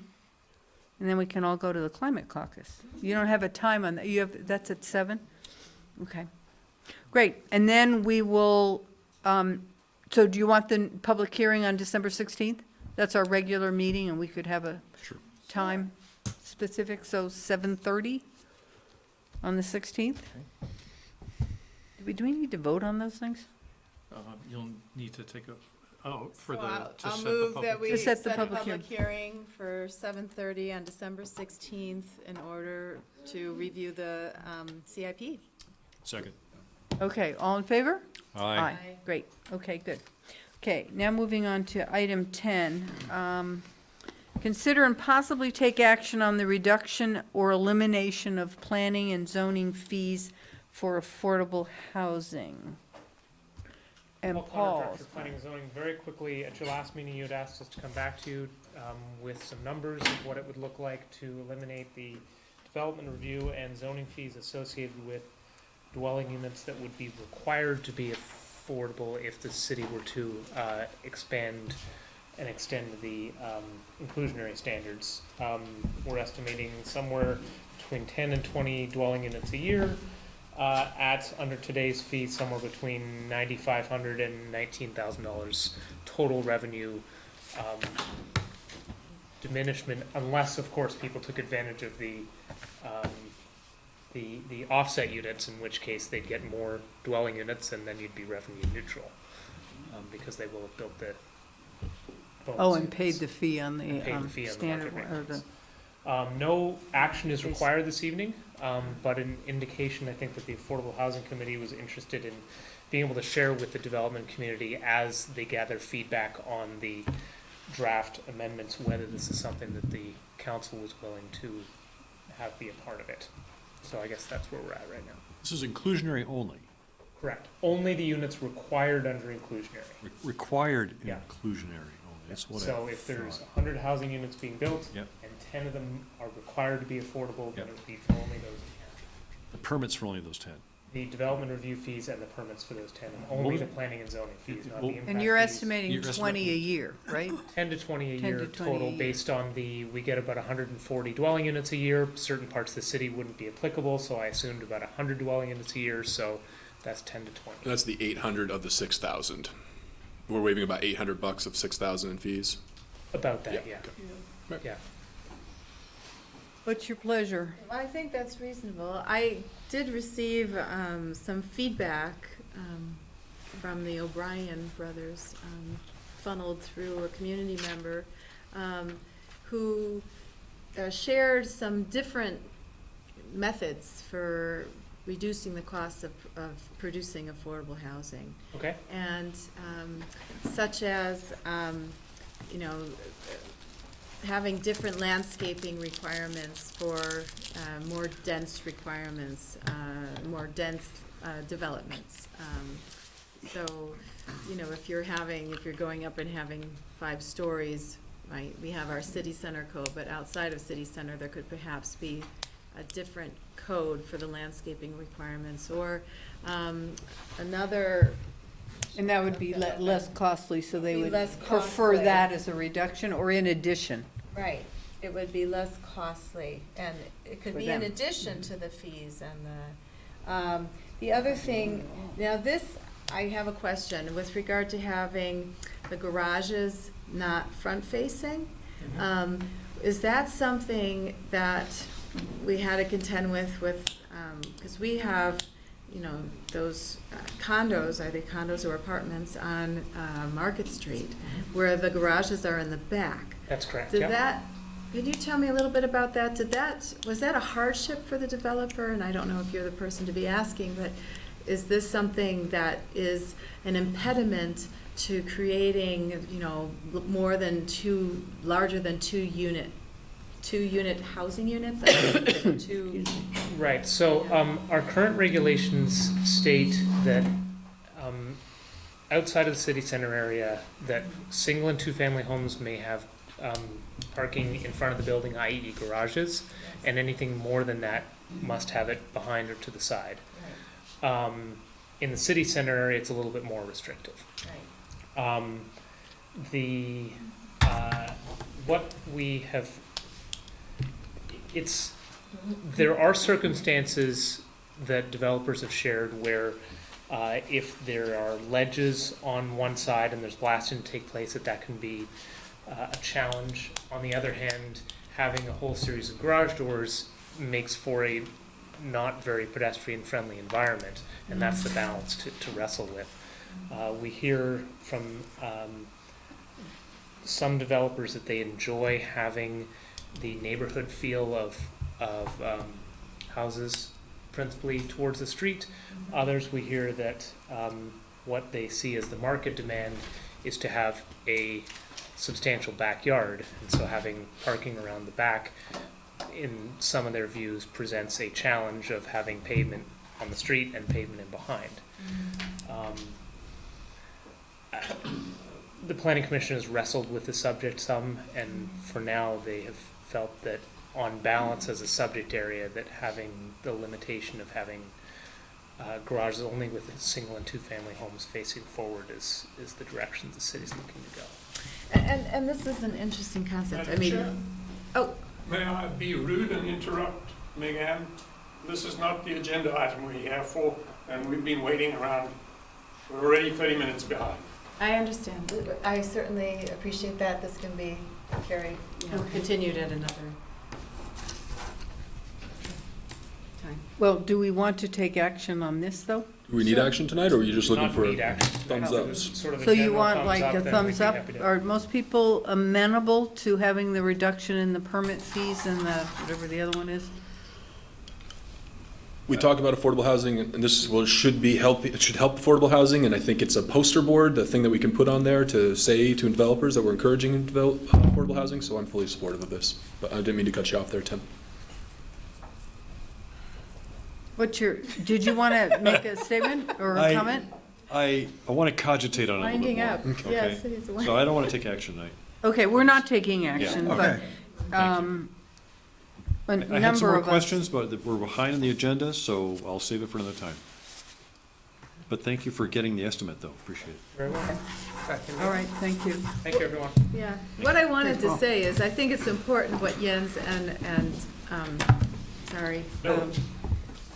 Bill had to say with regard to development patterns, that if we want, I mean, believe you me, I cry every time I see those empty lots where there were quarter-acre, lots with homes on it. But if we look into the future for affordable housing, maybe not having a quarter lot and having, anyway, I think we have to think about what those lots look like and how we can make this work. Yeah, and I think the commission has wanted to make sure that anytime there's neighborhoods being built, that they're making them environments where people want to walk, want to take their bicycles to Right. places, and that's a challenging balance. And I would like us to look at overlay districts. I really think that would be helpful as opposed to R1, R2, blah, blah, blah. I think looking at overlay districts.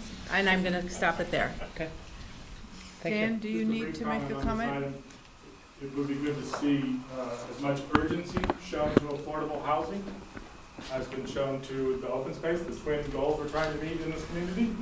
I noticed there was a special meeting recently on a study regarding open space values, things like that. So if the council was to show its commitment to affordable housing, a special meeting would be in order. Okay, thank you. I mean, I think there is considerable support. But we have one council, he doesn't want to vote on it, and that's okay. But I think we have suggested to the Affordable Housing Committee that several of us are supportive of that concept. And we appreciate the dollar figure before we take a formal action. Thank you. Okay. Yes, Roseanne?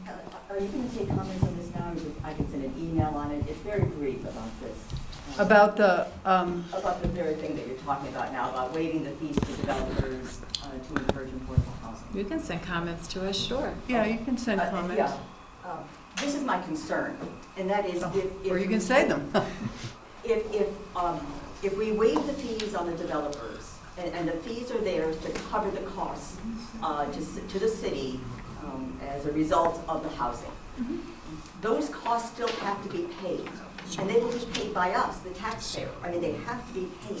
So that is concerning. So if the developer wants to contribute to affordable housing, they should be willing to pay these fees. They're getting benefits. I mean, part of it is an incentive. They can build more units. But if the costs are then borne by the taxpayers, that to me is not acceptable. Okay. Just because John Simpson was not able to come, just a reminder to council that if the city chooses to adopt inclusionary zoning, which is a requirement on affordability, is a state law that the city must provide incentives to offset the impacts of requiring affordable housing. That can take place in the form of density, but some of the feedback the committee has received is that that's maybe not always what a developer is after. So just want to make sure that we... And I think that this list I received is quite interesting, so I would be in favor of what Dan suggested. If we come back to this quickly, I would hope it could be a broader discussion where we consider all kinds of tools. Sure. Okay. Thank you. Thank you. Report from the South Burlington Land Trust on a proposal to increase money for open space purchases.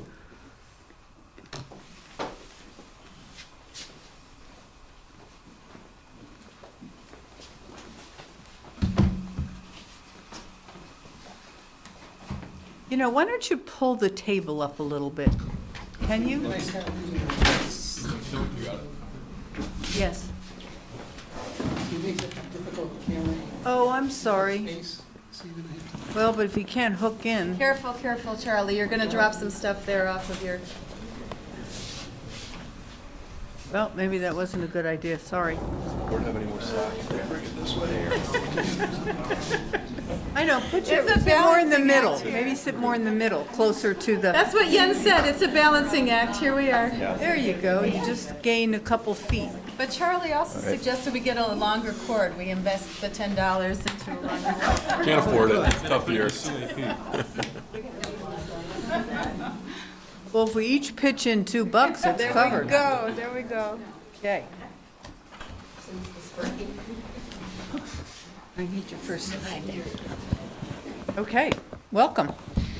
Erin Ryder, director of the board, one of the directors on the board of the South Burlington Land Trust. And I think we're trying to get our heads back in this conservation mode that Jens and Bill Keaton got us in. And that's why we're here tonight, because we've been working hard along this IZ period, as have all the committees in IZ, to present to you some ideas that we have around the possibilities of more conservation here in South Burlington. We're going to go through these. Different members of the South Burlington Land Trust. We're going to be talking about the history of the Open Space Fund and South Burlington's conservation. What are the reasons that we should conserve land? What are the benefits? How does it balance with the cost of community services? How are we going to conserve land and possible tools to do that? We're going to talk about the costs of conserving land identified by the Open Space IZ Committee. Members of the South Burlington Land Trust have participated in that committee. And we're going to present our proposal, which we're calling C4C, kind of a copy of a P4P, but Sense for Conservation. So Janet, who is a member, or Sarah, I don't know who's, okay, Janet Bellavance from our board. Hi, Janet Bellavance. Thanks for having us tonight. So I'm going to talk a little bit about the history. And as documented in this timeline, since the 1960s, the residents of South Burlington have demonstrated a long-standing commitment to land conservation. In 1999, citizens raised concerns about the rate of sprawling development. Public forums were held where residents expressed strong support for protecting more open space. And from those discussions, voters approved a 1% tax for a conservation open space fund to preserve open land and natural areas. This fund currently raises about $300,000 annually. Next slide, thanks. Over the years, there have been 3 voter-approved alterations to the open space fund, which I want to highlight. The first alteration was in 2008 when voters approved the use of the funds for recreational as well as conservation purposes. The second alteration occurred in 2010 when voters approved use of up to 5% of the fund for maintenance of city open space. And the third alteration occurred in 2016 when voters approved borrowing $1.3 million over 10 years to fund enhancement projects on city open spaces and natural areas, with the debt to be repaid from the open space fund not to exceed 50% annually. Many of the projects Ashley talked about tonight. And while we may agree that these alterations to the open space fund were valid needs, they nevertheless diverted funds from land acquisition, thus reducing the money available to purchase new land. Throughout the years, surveys indicate that South Burlington residents continue to place a high value on land conservation and rate it as one of the top priorities for our city. If we want to continue our legacy of conserving open space, it's imperative that we're proactive and positioned to purchase land. Together, we can create the next event on our historical timeline and leave an enduring asset for future generations. Now Alan will present on why we should conserve land. Thank you. I'm Alan Strong, also a member of the South Burlington Land Trust Board, and currently am also serving on the city's interim zoning open space committee. And what I'm going to present follows up a little bit on what you've heard from this evening from Jens and Bill, but kind of taking some of those ecosystem services that that they talked about and putting kind of a price tag on those. And so this first slide really talks about some of the economic benefits of conserved land. And so even if you go beyond forest product industry, timber and maple, the forest-based recreation and tourism are really a strong contributor to the Vermont economy, estimated about $1.9 billion annually. And a lot of the things that Bill talked about are also these services that are provided by forest land. So non-market goods, clean air, quality of life, recreation. And there's been a number of studies that have shown that the economic return on investments in conservation for a single dollar range from 4 to 1 to 11 to 1. And a Vermont-specific study showed that for every state dollar that was invested in land conservation, there was a $9 economic return in natural goods and services.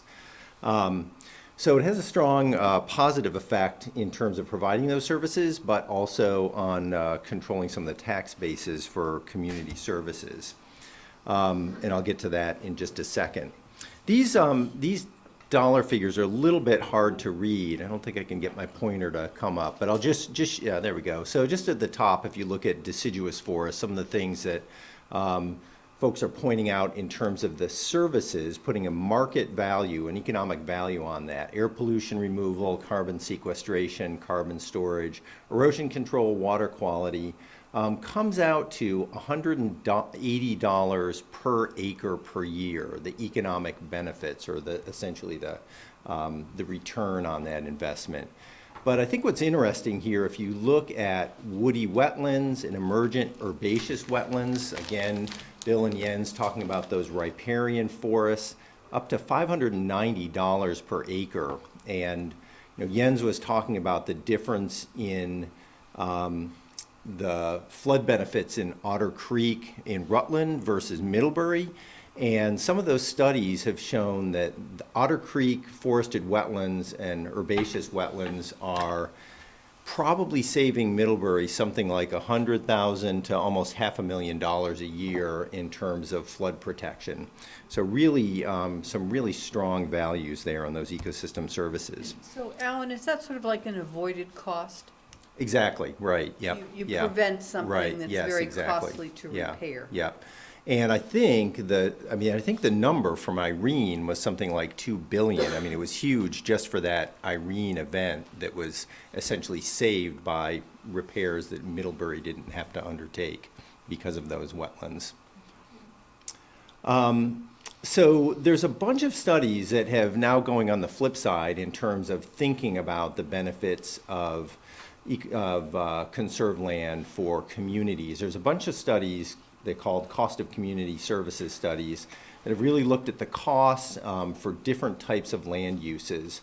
And the first thing I'm going to show here is a meta-analysis. So this was a study that was conducted a couple years ago from 150 communities in 26 states.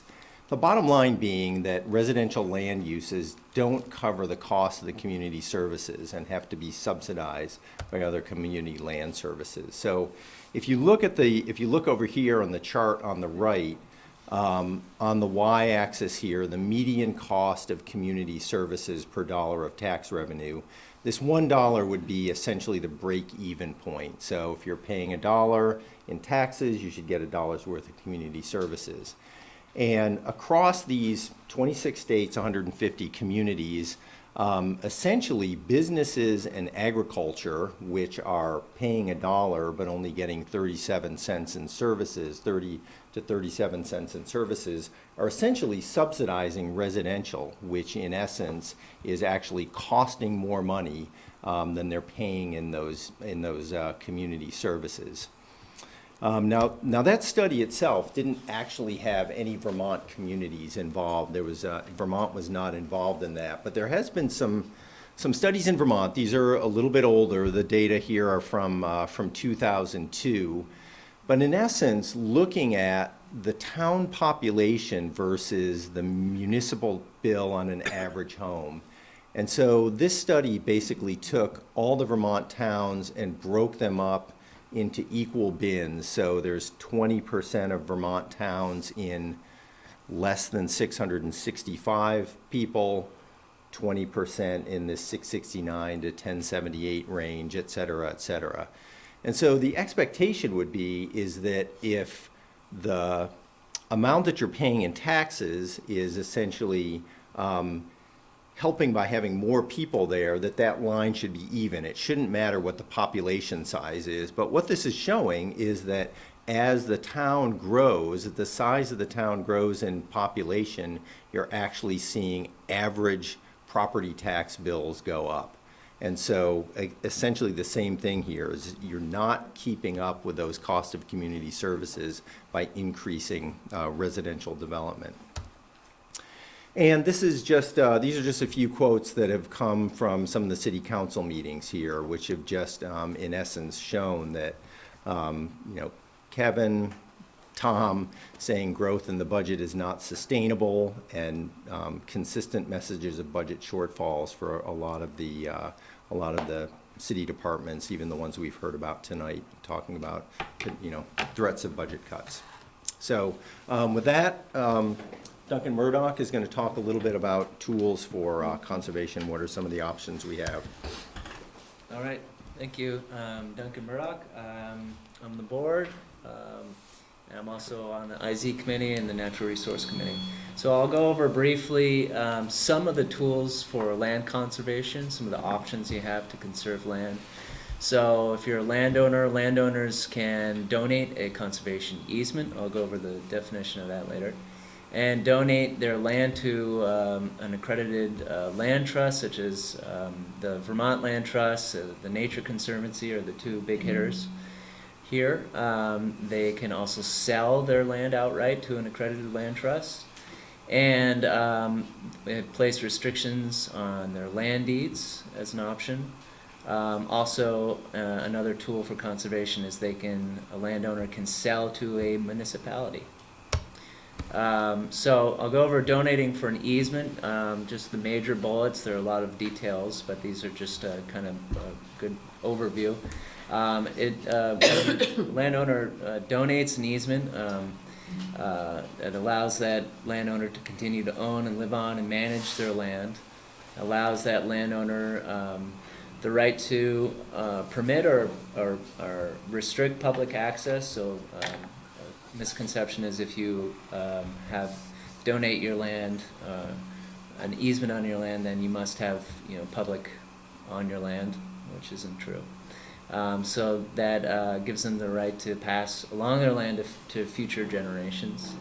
And it also provides possible tax benefits for the landowner, and there's a lot of nuance there, but in general, that is the case. So going back to conservation easement, it's a voluntary legal agreement that permanently limits uses of the land in order to protect its conservation values.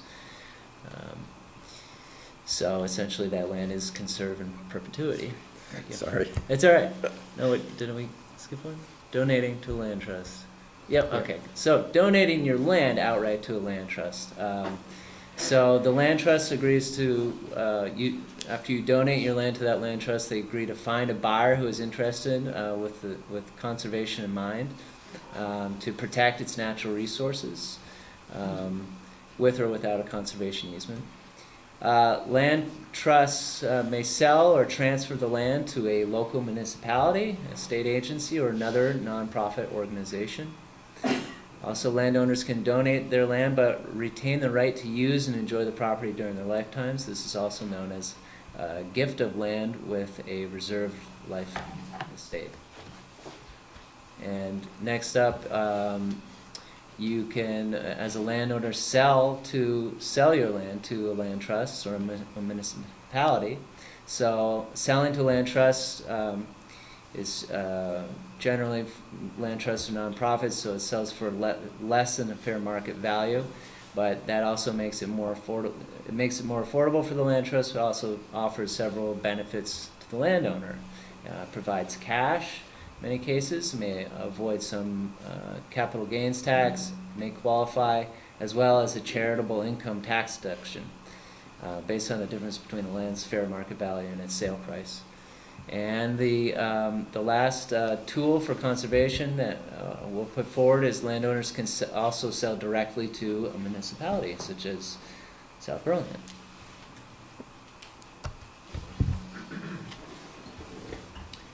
And Roseanne Greco. Go back to yours. Thanks, Howard. Oops. Hi, my name is Roseanne Greco. I'm also on the board of directors. I'm going to summarize what you just heard and then bring it home. So you heard from Janet that we have a long history of conserving land. The Open Space Fund, as you heard, was formed because residents were concerned about loss of open space and suburban sprawl. So what the Land Trust is about to propose is consistent and continues the legacy of South Burlington. You heard from Alan that national studies, state studies have shown that some types of housing developments, such as those happening in our rural and suburban areas in South Burlington, have negative economic consequences for the city, meaning that they demand more money for city services than they collect from the money from the taxpayers, disproving the myth that population growth is good economically. Studies also show, as Alan said, that as the population grows, the taxes increase, or the city services decline, or both. So conserving open spaces actually saves the city land and maybe even can reduce our taxpayer dollars. So you heard from Duncan that there are multiple ways that landowners can conserve their land. These often rely on a landowner's financial ability to do this and sort of a dose of goodwill too. Fortunately, there are other ways to preserve open land for landowners who are unable financially to do it or unwilling to take less than fair market value. And this is an outright purchase of the land. What the Open Space IZ Committee did is, and they're going to present this to you, they've identified about 1,000 acres of land, which is in their top 20, I believe. Looking at past land purchases, we did an average, and they roughly are about $10,000 is the average cost of an acre. So if you do the math, that means it would require, if you wanted to purchase all of it, $10 million. Given the current funding in the Open Space Fund, as you heard that in the CIP, now only a half a penny goes in it for the next, I guess, 6 or 7 years, it would take you 70 years to raise the amount of funding needed to purchase all of the identified land from the IC Committee. Okay. At the rate that the South Burlington rural lands are disappearing, they'll almost all be gone within the next decade. So what we are proposing is that if you increase the Open Space Fund by 2 cents for a limited time period, we just showed if you want to do 1,000 acres, it might take you about 14 years that way. You could do this in 14 years, meaning purchase all 1,000 acres. Now, not that you would, but this is just would give you the financial ability to do that. Doing so would raise the annual average family tax by about $22.40 per assessment for a total of $67.22 annually, and the average condo tax by $16 per assessment for a total of $48.22 annually. Residents have consistently expressed support for land preservation. In fact, in every survey ever conducted of South Burlington residents when they asked about land, consistently people list conservation of open lands in their top 3 priorities. In this, you see what Vince Baldock has done over the past few years. In the most recent, in 2018, 80% of the people said they'd be willing to pay $100 more annually in taxes in order to save land. The land trust proposal wouldn't even approach that. So over the past year, dozens of residents have contributed hundreds of hours of their personal time to come up with how to identify the land to conserve. But unless the city puts in place some sort of mechanism to do that before interim zoning ends, then that time probably will have been wasted. So the South Burlington Land Trust, we support changing our land development regulations if appropriate to conserve the land. Additionally, however, there's another method to do it, and that's outright purchase, which is a much simpler tool to use maybe and perhaps to zoning changes. So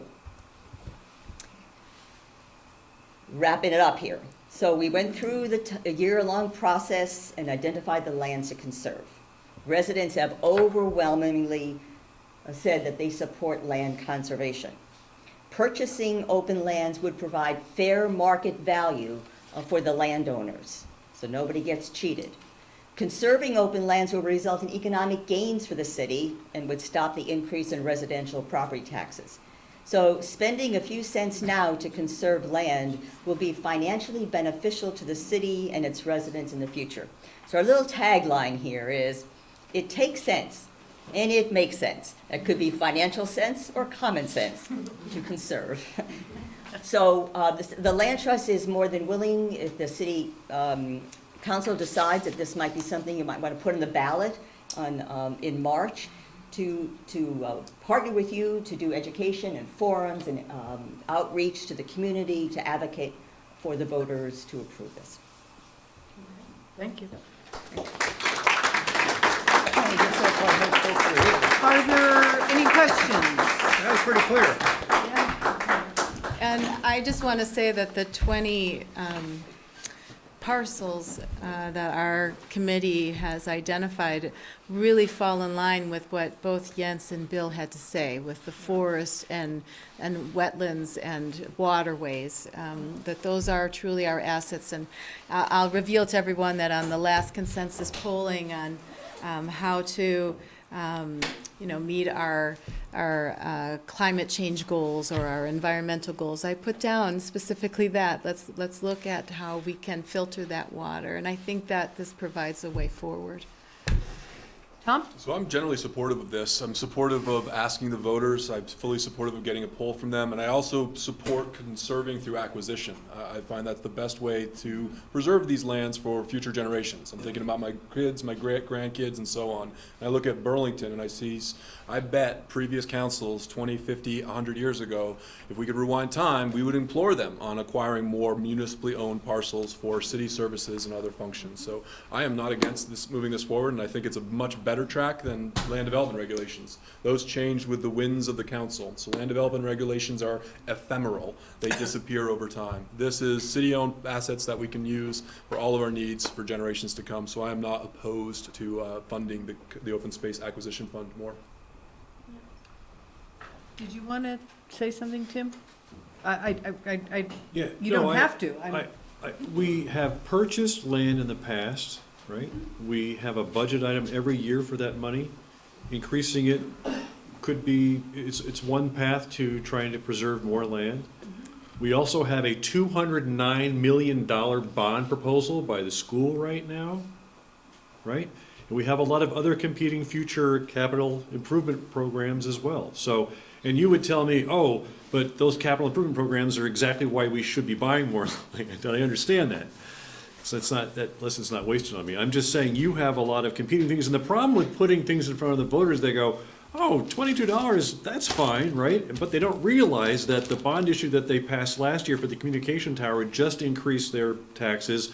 And they're seeing that bill after that. And they go, oh, what, so this stuff accumulates and accumulates pretty quickly, and the voters, they're being told one thing, but they don't understand the debt load, the way it progresses. So I'm just being cautious here that, it's money, and we need to look at it very closely before we make a decision on something like that. And normally I would agree with you, but as we see, we have to be really mindful of the cost of our development in our city. I am We all for already affordable put this housing. amount of money in. You want to go to here, the question is, where do we move this to the pointer in between? That's right, that's the balancing act, but that's why I want us to look at the TDR things coming out of your committee. I would like us to look at an overlay district. Where can we put those TDRs in order to have that dense, affordable housing close to our job centers where you don't have to drive all the way down Dorset Street and have us all, blocked up at these lights, and where I've been in that traffic. It's horrible for the environment. It's horrible for people's quality of life. It's horrible. So let's think how we can think about this holistically. I really see this as a needed investment, and we did sign on to the Paris 2020 Accords. We should vote for this.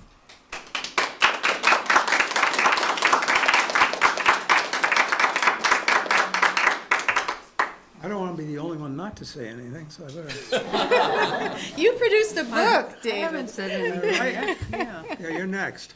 I think one of the reasons we got into the whole interim zoning, made that decision in the first place was because of residents' concerns about preserving open space in the city and identifying what those lands would be. And I think the Open Space Committee, to the greatest extent, has done an unbelievably great job at identifying those lands, and I don't think it'd be right, I don't think it'd be ethical just to take all the work that's been done and say, well, we're not going to do anything about it, we'll see what happens in the future.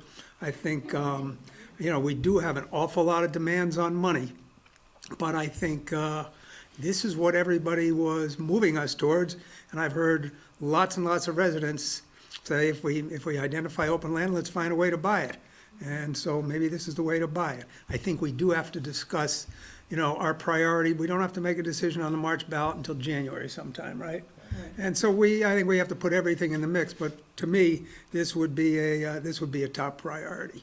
And there may be some surprises out there, but I don't think so. And so I think this would be a top priority, along with an indoor recreational facility. I'm getting greedy here. You are, yeah. You spun it. I forgot the rec center too. Exactly. No, there's definitely a lot on our plate, but This is all good.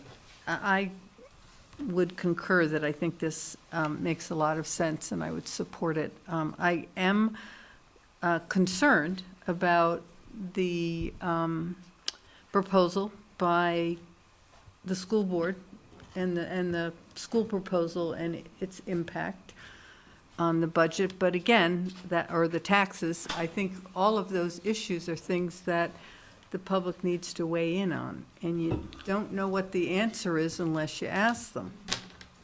And it could be that they throw up their arms and say no to everything.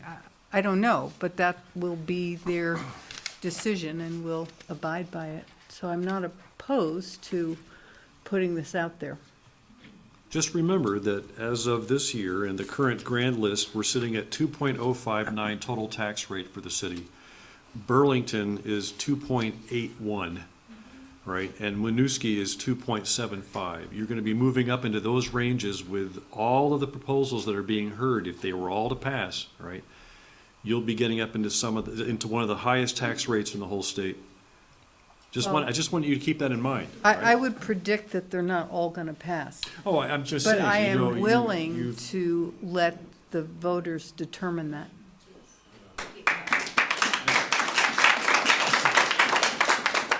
So, okay. Yes. So I've been to some of the open space committee meetings, really good work, very systematic, great stuff, I really like it. Dan, could you just, And come up to the table. Oh, okay,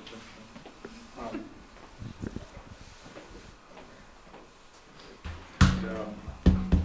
And so Dan Albrecht, so like Tom said, doing it through purchase or donation is a much better way to do it because zoning is an inherently political process, so you get into, and it can change, of course.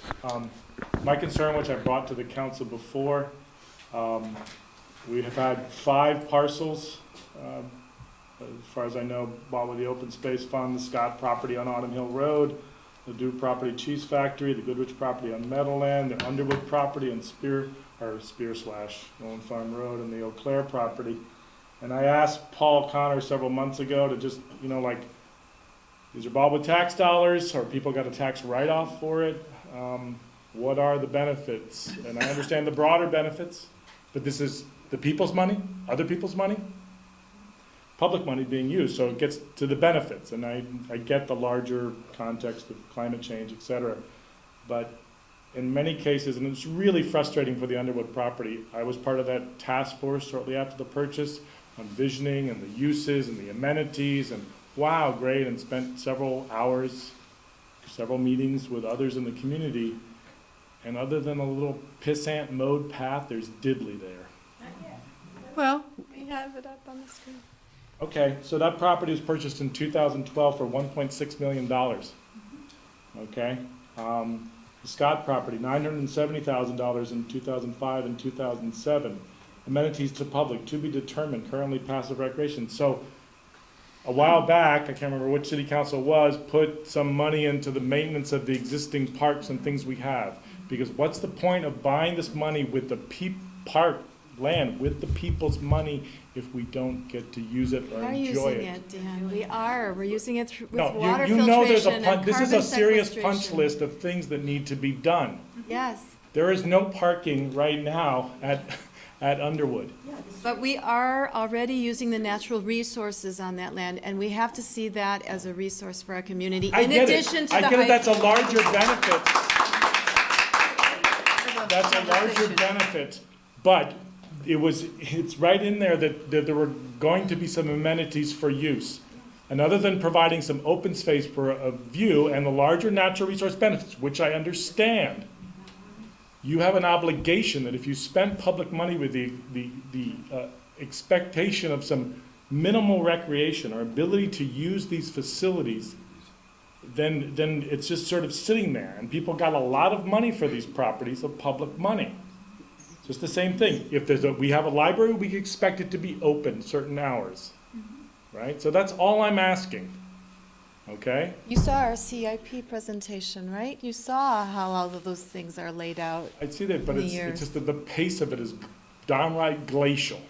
well, I think that's the Okay. challenge with But open land. other people snap their fingers and there's ready to be boom, boom, boom, buy properties with no public process into how those properties are bought and for why and how much. And I know it's a real estate deal, but it's very frustrating to see land to be publicly owned land, a public amenity, and not being able to use that, as well as the social equity of where these properties are purchased.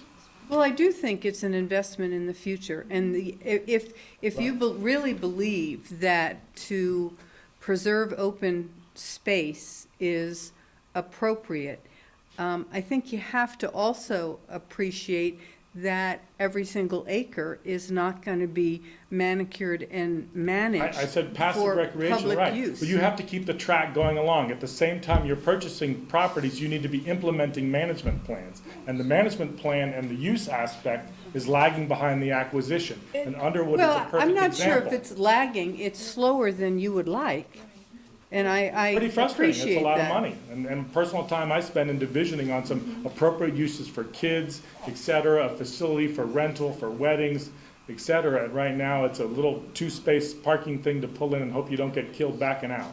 We hear, you can park on the road, by the way, but. Oh, I know you can, Yeah, so, but but yeah. we hear you. I hear you, but and I think we want to do things, and that's in part why we took half a Right, so cent I just- away to right, work so- on It things. should be sooner so than the if- city center, right? It should be sooner than 50 years, I Yeah, would right. think so, yes. So if you do put something on the ballot, it would be nice to have something for the existing maintenance and implementation of the management plan for these several properties that were bought with city people's money. To reassure The you, grand Dan. list is not a toy Right. for Right. things, it's to benefit all the people in the city. We understand, and I appreciate you articulating that, but just All I'm saying. just to give you some reassurance, when I first got on the council in 2008, there was not a CIP plan. There was no stewardship plan for all these buildings. And this is something that we have now incorporated into our annual budgeting process. We're leap years ahead of where we were just 10 years ago, Dan. So let us just, that's a decade. I know a decade's a lot in our very short but long lives. Right, But just think, right? We are moving. We are I moving towards. just have a little, if I saw more progress on the amenities side, I'd feel a little more confident. Now I'm just worried things will get bought, so boom, and I can guarantee probably where some of the, and how do we know which process will be chosen, which parcels get purchased? And we'll wait. So what's the word? Trust but verify is all I can say. So Good. I know Good I'm a slogan. Johnny one note on this, but these at the time, I believe they were purchased, there was an expectation of not just letting them lie fallow, as it were, that the public would have an opportunity. There would be signage, there would be parking, there would be wayfinding, it would be clearly part of the amenities, again, and each park is different. Some are just purely passive, walk on a muddy path, and some of them, might have, there was the plan for the little kick cycle things for the kids up there and stuff, or a scooter thing, or whatever, a little trail, maybe an open field where you could throw a Frisbee or something like that. Everything step by step. Everything step by step in life, right? All right, well, hopefully, I won't have to come back, and I'll come back and congratulate you when I see these amenities. Thank you. I will. Thank Okay, you. well, thank you. Okay. Okay, thanks. All right. Okay, moving on. Possible interviews with applicants for the open seat on the Development Review Board. So thank you very much, South Burlington Land Trust. It looks like it will go on the ballot.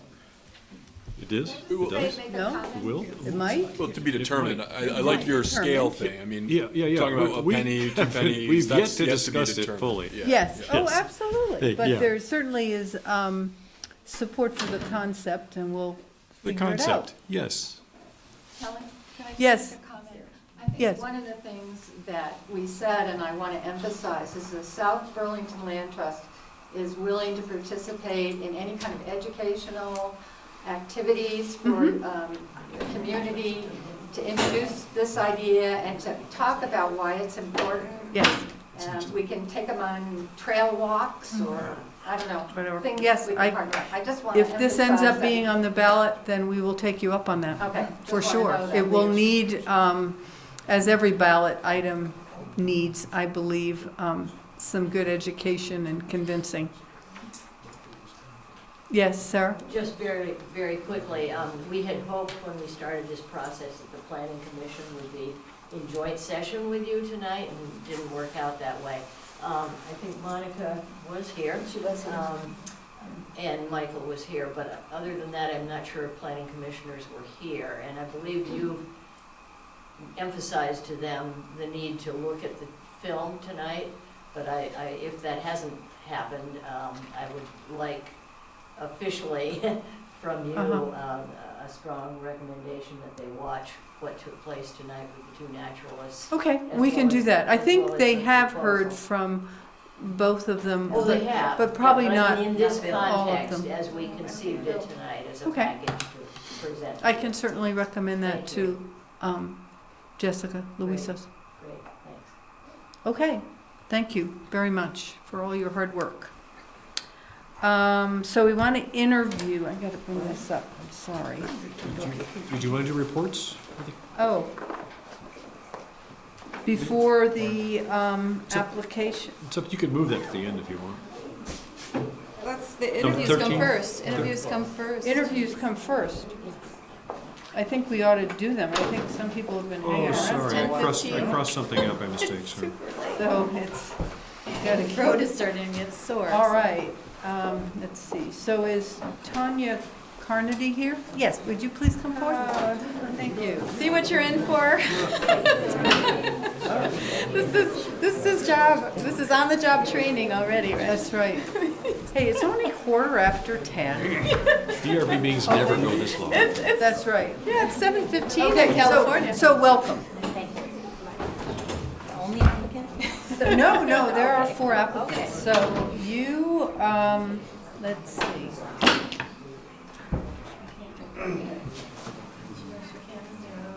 Yes, so you have done lots of things. So tell us why you were, basically interested in the DRB. Have you been to any of their meetings? I have not. Okay. Well, Do you know when they meet? Tuesday, I know the Tuesday, I looked online. In the Tuesday evening, okay. Is that That time works for Yes, your that works. other work? Okay. Tomorrow. Like I know that. tomorrow, yeah.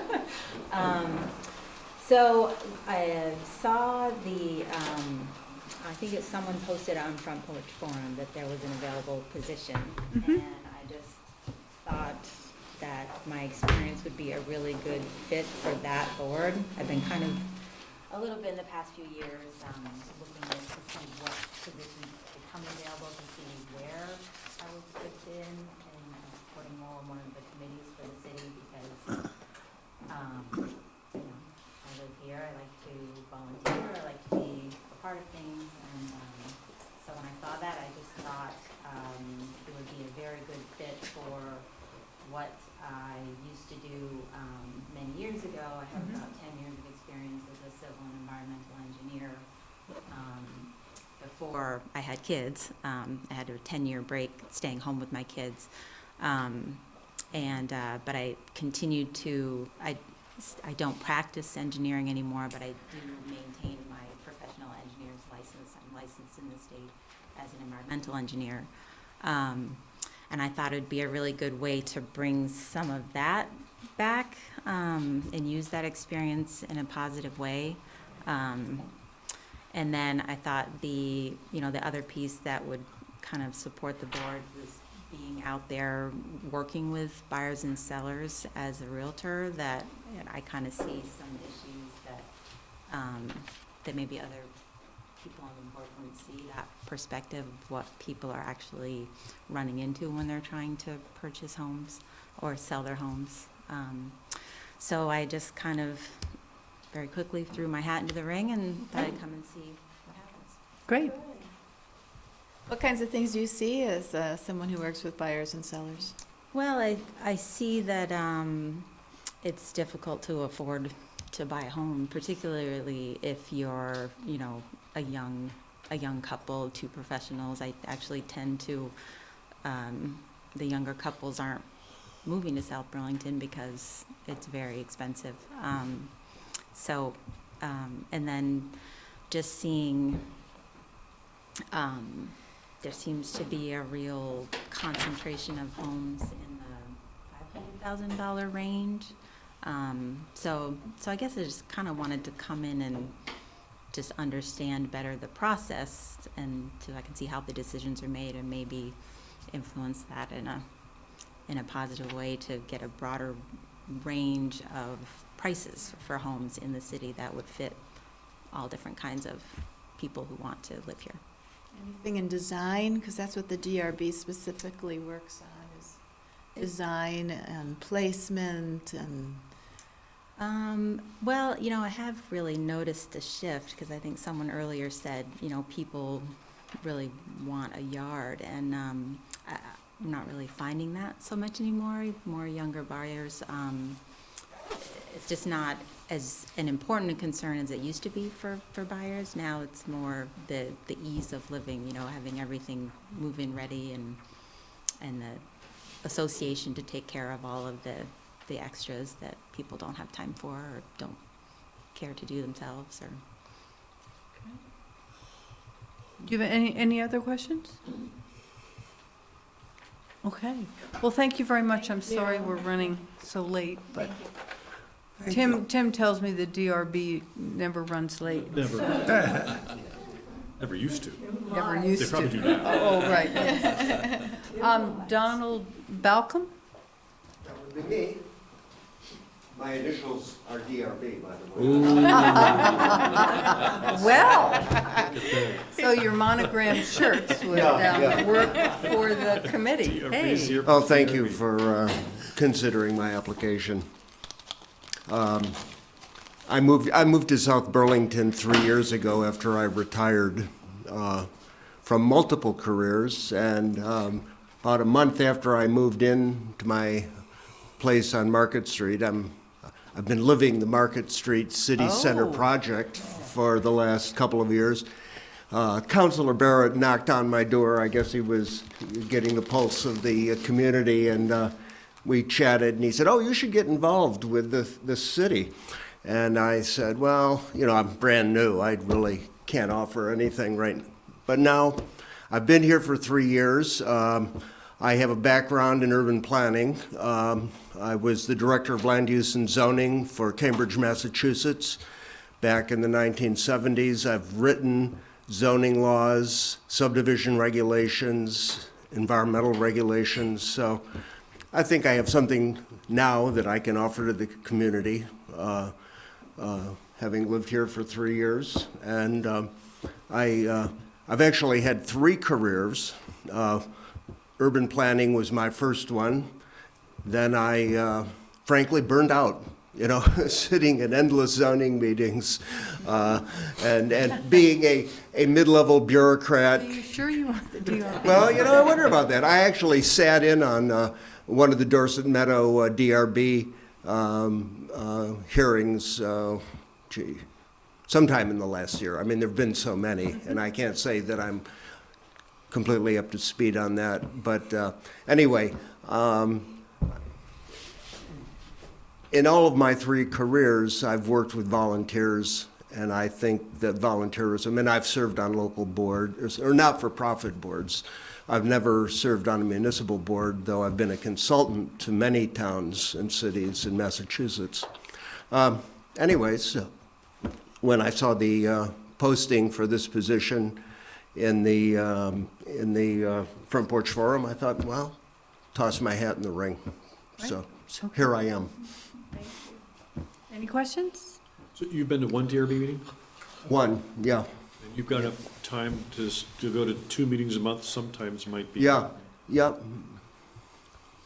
And do the prep. There's a little bit of Well, prep. yeah, I do look at I have looked at some of the 190-page agendas that. Yeah, well, welcome to our world. Yeah. You know. You just look for all the red. Yeah. The red ink. Yeah. You know. So I'm interested. I'd like to meet some of the members of the board, you know, before I made a commitment and talk to them about their experience. I know you've had some turnover on that board. Yeah, we had just one recently. Yeah, it's been normal. I think it's been people pretty- stay for quite a while. I mean, Yeah. Mark Bear's been on that thing for over 15 years, right? Yeah. So, you know. We don't usually have a meet and greet before we appoint. So No. if you are appointed, you'd be okay with meeting them after being Sure. appointed? Okay. Sure. Yep. Yep. Okay. Are there any other questions? Anything we should have asked you and didn't? No? Okay. Well, I would like to know what you see your role as on a board, when you say you've worked on several nonprofit Yeah. boards with volunteers.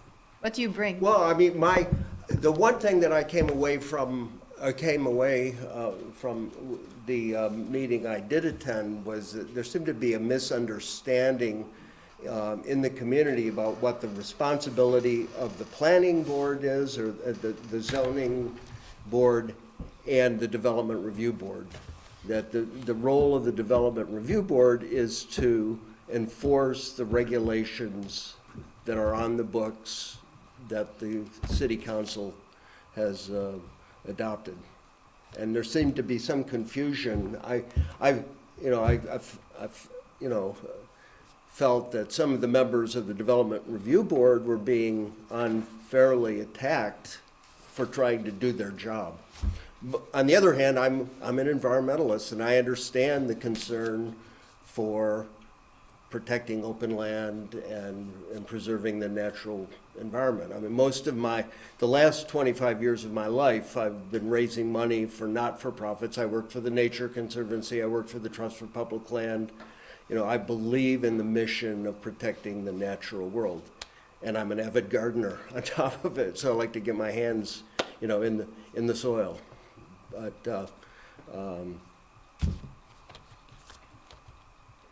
Great. okay. Thank you very much. Well, thank you. Thanks. Alyssa Portman?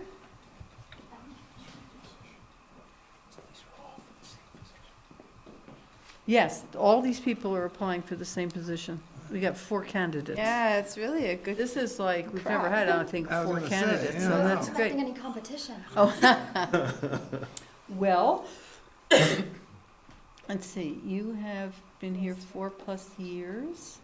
Why don't you tell us what we need to know about you?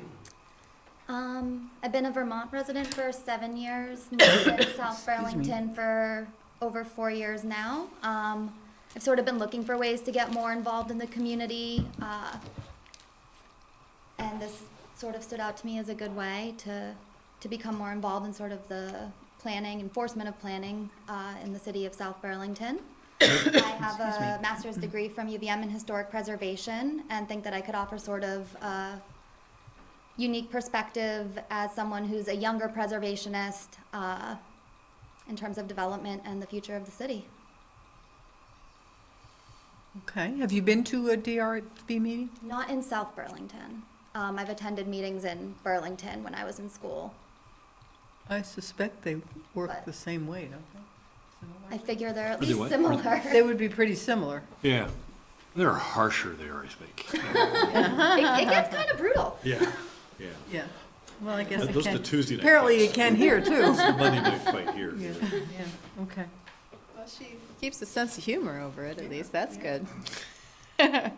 So in the Tuesday evening time works for you? Yeah, I'm a restaurant manager, so I have a flexible schedule and. You're a restaurant manager, yes. That's something Hope that we it's should historic. put that down. Yes, I think. No? They have the The friendly toast in Burlington. thickest, it's the thickest toast in town, I swear to God. The toast is this What's it thick. called? Friendly toast downtown. It's the old Iron Wolf. Yeah. I should have. So what do you think, to a board as, with your managerial skills, I would be? I think that as a restaurant manager, I've gotten very good at dealing with people from all walks of life and hearing different opinions, especially handling when people might be upset or disgruntled about very strong feelings. I deal with hungry people a lot who get very angry. Well, they can get the hangries, yes, they can be tough. Do you bring, do you think you might bring a different aesthetic appreciation for housing and the relationship of people to housing, to places and things like that? That, you know, we have a couple of lawyers, right? We have a lobbyist, we have an architect, and Dawn, I don't know what. Dawn was retired, but she was in human services. She was a, And trucking. She was in trucking? No. No. Matt Coda is in trucking. I thought he was the Yeah, he's a lobbyist fuel on oil this, lobbyist, yeah. I think so. Okay. So there's a diverse group of people that, you know, that perform this function for the city, so. No, I do think that I would offer a unique opinion. As a preservationist, I am not someone who staunchly feels like it's historic, save it. Yeah. I really like to be able to find compromises in terms of preserving historic buildings, historic spaces, environmental conservation. And I think that having my degree in historic preservation really gives me a good perspective on how historic and modern buildings can function together and how that sort of affects the living space of the community. When is Ira Allen gonna have columns again? It is going to, I just checked that out last week. It's what? It is going to soon, And they're in gonna be, crates on the lawn. they're gonna be wood? Not sure the material. Okay. But Anyway, you know what I'm plastic, talking we about? hope, so they don't Yeah. have to paint them all the time. But they put them up and then they took them down, so. Any other questions for Alyssa? Thank you very much for your interest. Thank you. And our last one, let's see. John. John Stern. There's another application, but I don't see him here. Ken Boyd, is he in your packet? Oh, he's not here tonight, but he was in the packet, yeah. Did he withdraw, or? Did you know how to change that? It's for my- I've never seen that. How are you, sir? Good, how are you, sir? I went out of things, maybe. Wait for the chair here. Oh, it looks like this is a view, like a view. Just got a little technical problem. No, I've got a little technical issue. I hit something and it looks like that and I can't get it big enough to read. So I can't even find your thing. Let's see. Oh, well. All right, so tell me what your name is again? John Stern, John Stern. no relation to Howard. Well, that's a good start, I use that in far my too often, opinion. actually, so. Okay.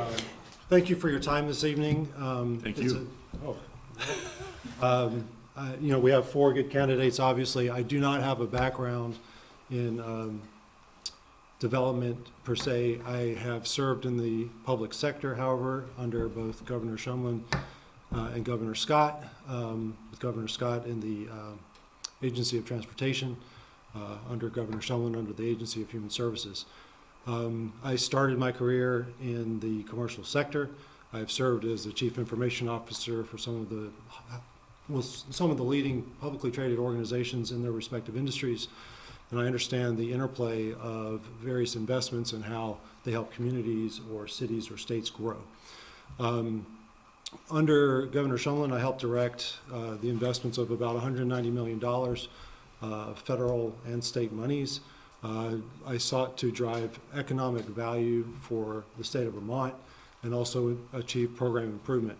What I see with the DRB is a quasi-judicious, it's a judicious sort of process, as the gentleman said. It requires enforcement, but enforcement requires interpretation. And clearly, I've been attending a number of the DRB meetings.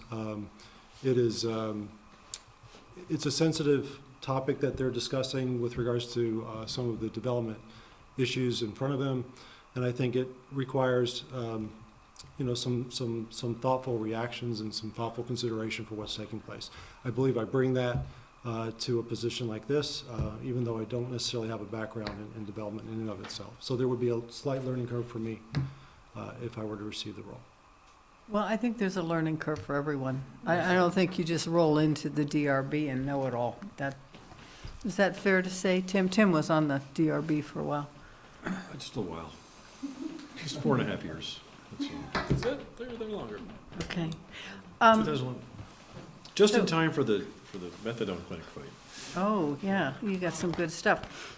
So you have been to some of the meetings, and it sounds like you would bring your capacity to find a middle ground or be I'd be looking to thoughtful about benefit the things, community. There are a yeah. lot of different players who should all benefit one way or another. So looking for the right sort of compromises in the decisions we make. My wife owns a business in South Burlington, just down the street, actually that way. My 2 children go to school here. So we are heavily invested in this community and we want to see it grow. But we also believe, I lived in New York City. I don't want to see South Burlington become New York City. I lived in Chattanooga, Tennessee, and that may sound like a country place, but there's been some unbridled development that took place there, and there's neon, and I think there's intelligent development that needs to take place, and we have that opportunity to do that here. The landowner should benefit, but also I love the presentation that was provided earlier. I think there's a very intelligent way to make some things happen here. So I'd like to see creative opportunities brought to the table and community discussion occur so that the right decisions can be made for all involved. Okay. Any other questions or considerations? Okay. Thank you. Thank you very much. So that you know our process, we're running late tonight, and I'm not positive we'll have time to, typically we, in private, discuss the candidates and then come out back into the public sector and announce our decision and, call you up and let you know. So I'm not positive when we will make that, we could possibly tonight, but I'm not sure we have that time. But that's our process. I would like to, if I might, add to the comment. I listened to four people who I think all of them could do the job and do it well. There's going to be a learning curve. But I would like to remind all four, we've got to select one. I don't think we can And we have increase. 3 NRC openings. There what? We have 3 openings on the NRC. Well, that's what I was going to say. I encourage you all to remember that there are other openings on other committees, and we generally are in need of volunteers in various key committees in the city. So if you can't be the one that's going to be on the DRB, there are plenty of other opportunities. It's hard to find people to volunteer their time because you find that sometimes you get thanked and most of the time you don't. And you do it because you want a great city for your kids to grow up in and to live in. So don't get disheartened if you're not selected for this. Just please volunteer for one of the other openings, and we'd appreciate that. Great.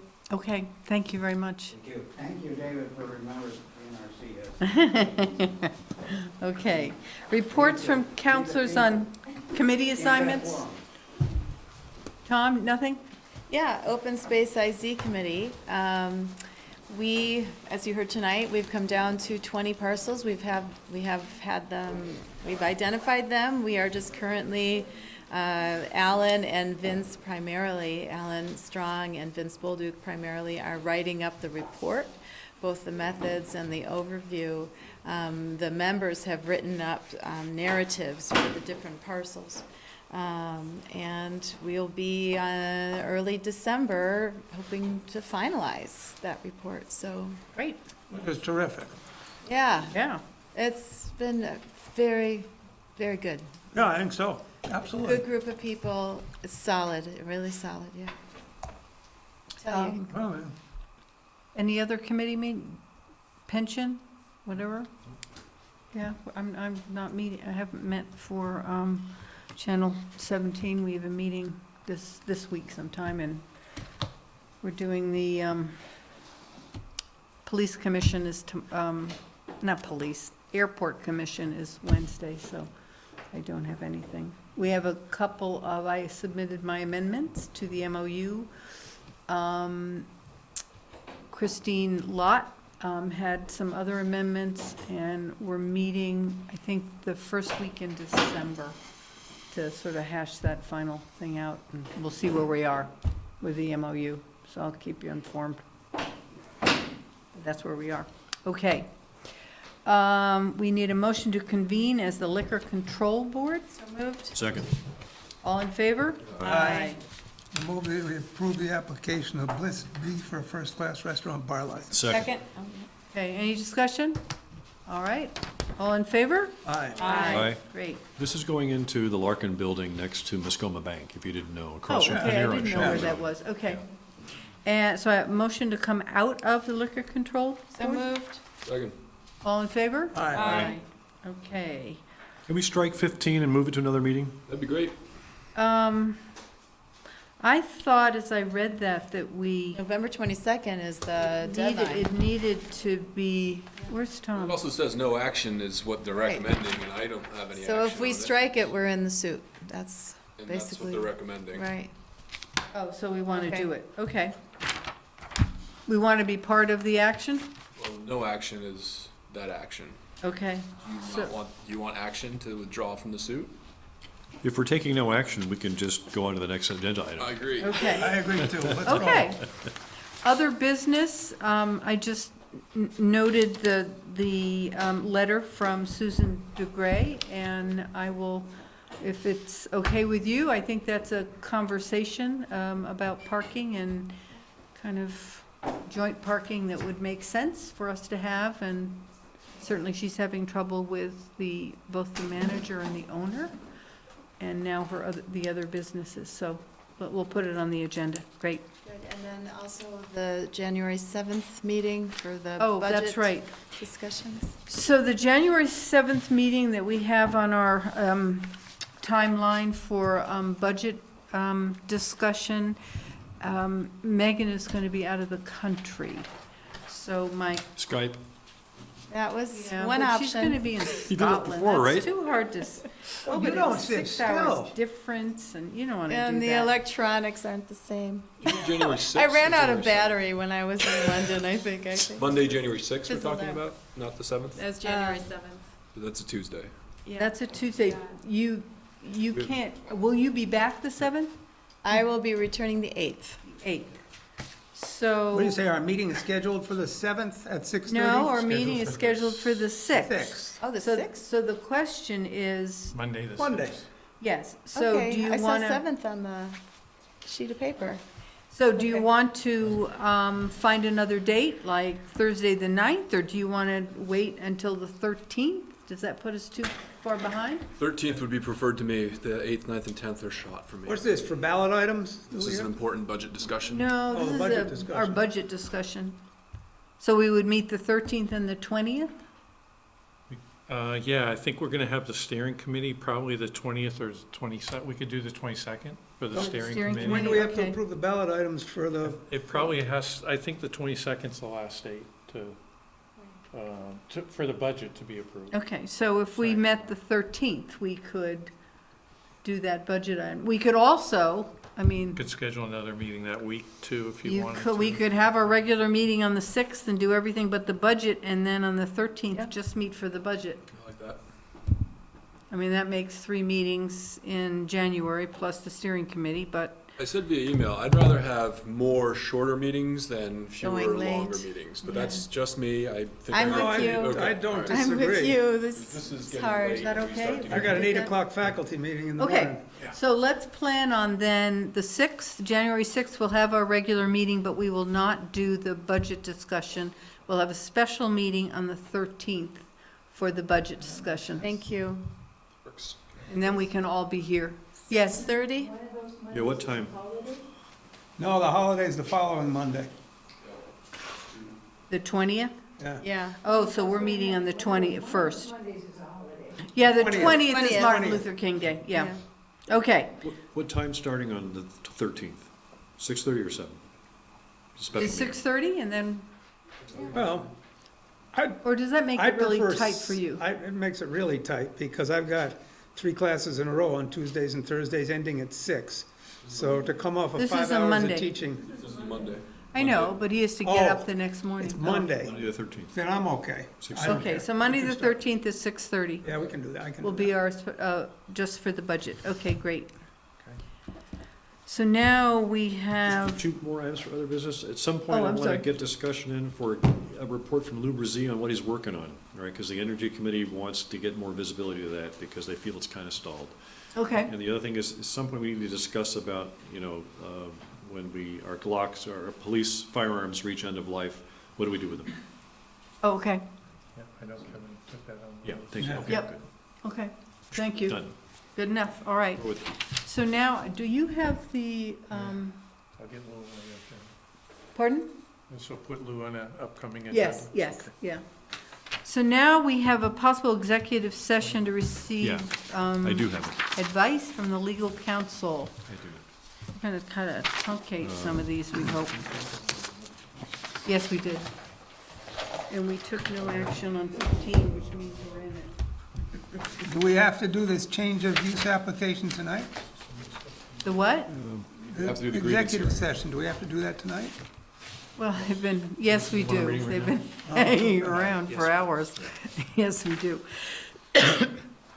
So, do you want the motion? Yes. Yeah, I please. move that the council make a specific finding that premature general public knowledge of the confidential attorney-client communications and other discussions related to a potential change of use application in the city of Burlington made for the purpose of providing professional legal services to the council would clearly place the council and the city at a substantial disadvantage. Second. Any discussion? All in favor? Aye. Aye.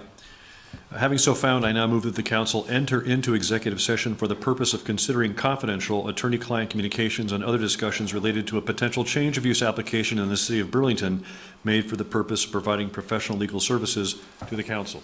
Second. All in favor? Right, and we're inviting Tom Hubbard and Amanda into executive session, but is Amanda here? Is it Amanda? Yeah, she's upstairs. Oh, she's upstairs, Yeah. okay. And then we'll come back to do the grievance hearing, is that right? Okay. Sorry. All righty. Can you sign that? Yeah. Say what you're about to do for that. Pardon me? Announce what you're going to do. Oh, okay, so we will be going into executive session, and we will come back to hear the grievance hearing, step 3 grievance. Thank you. Sorry, Nick. Do we, are we going to have a second executive session? Or, That's what because there I'm were 2. confused on. Yes, there is. Okay. So we gotta do this one, come down, then go back up and do another one? No, I think we're doing both, aren't we? We, Under the law, you shouldn't do them together. Oh, okay. I thought we were going to. Executive session now, or vote on both executive sessions?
No, I'm trying to figure out why these microphones don't want to work tonight.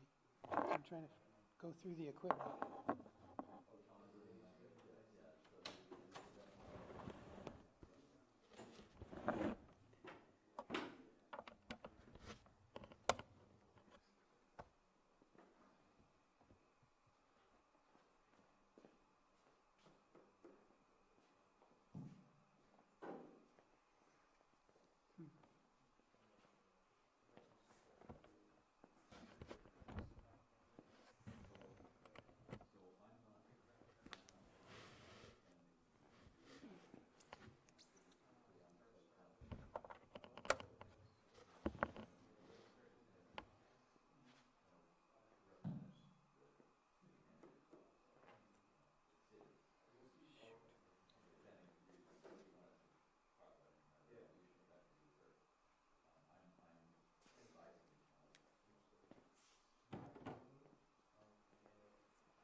Sorry.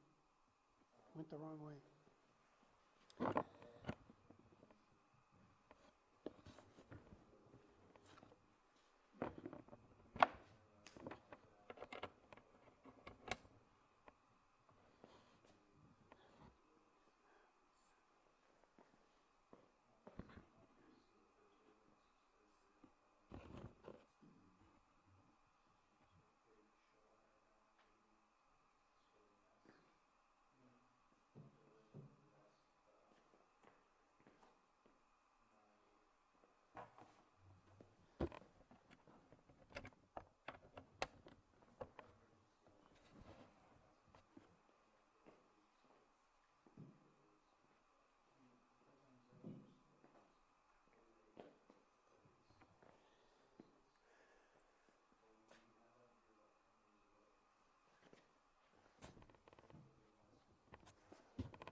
Do you remember her last name?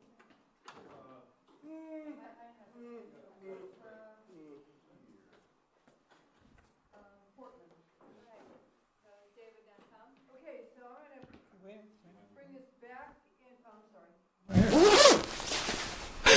I am freezing. Jumping jacks, ready to begin. Yeah, I know.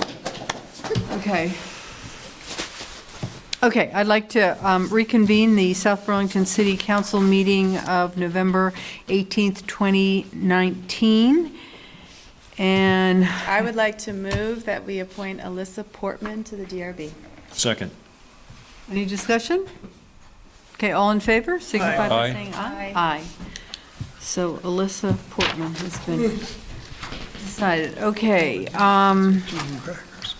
So now we have another executive session? Yeah, I'd like to move the council make a specific finding that premature general public knowledge of confidential attorney-client communications and other discussions related to a Step 3 grievance and the council's hearing thereon, made for the purpose of providing legal services to the council, would clearly place the council and the city at a substantial disadvantage. Second. All in favor? Aye. Aye.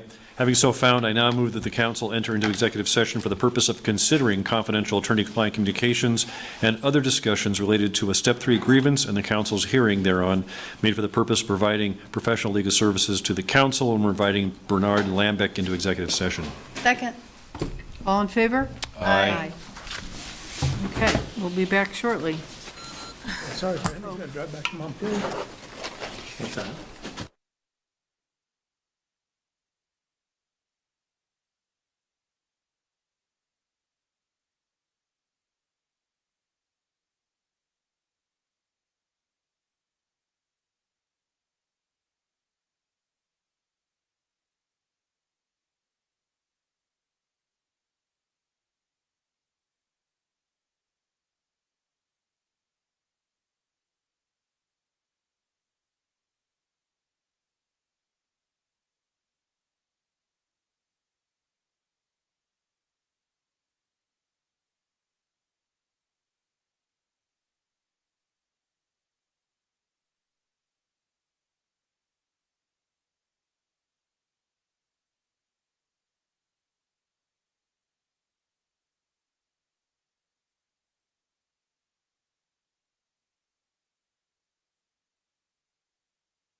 that would be fun.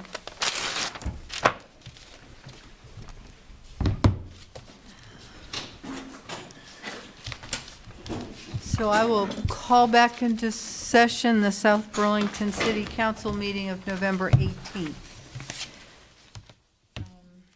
2019, and we will commence the step 3 grievance hearing.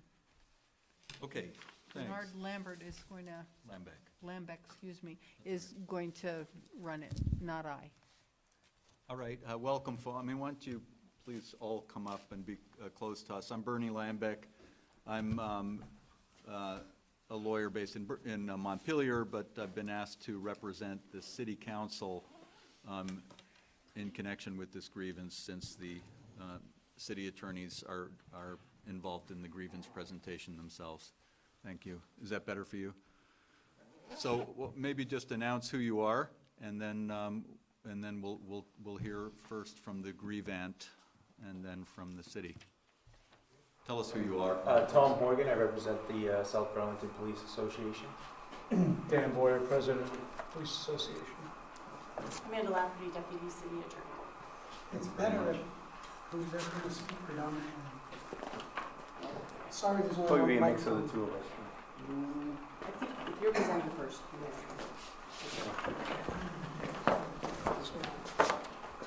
I guess I've understood that you stipulated all the exhibits, is that right? I'm sorry? Correct.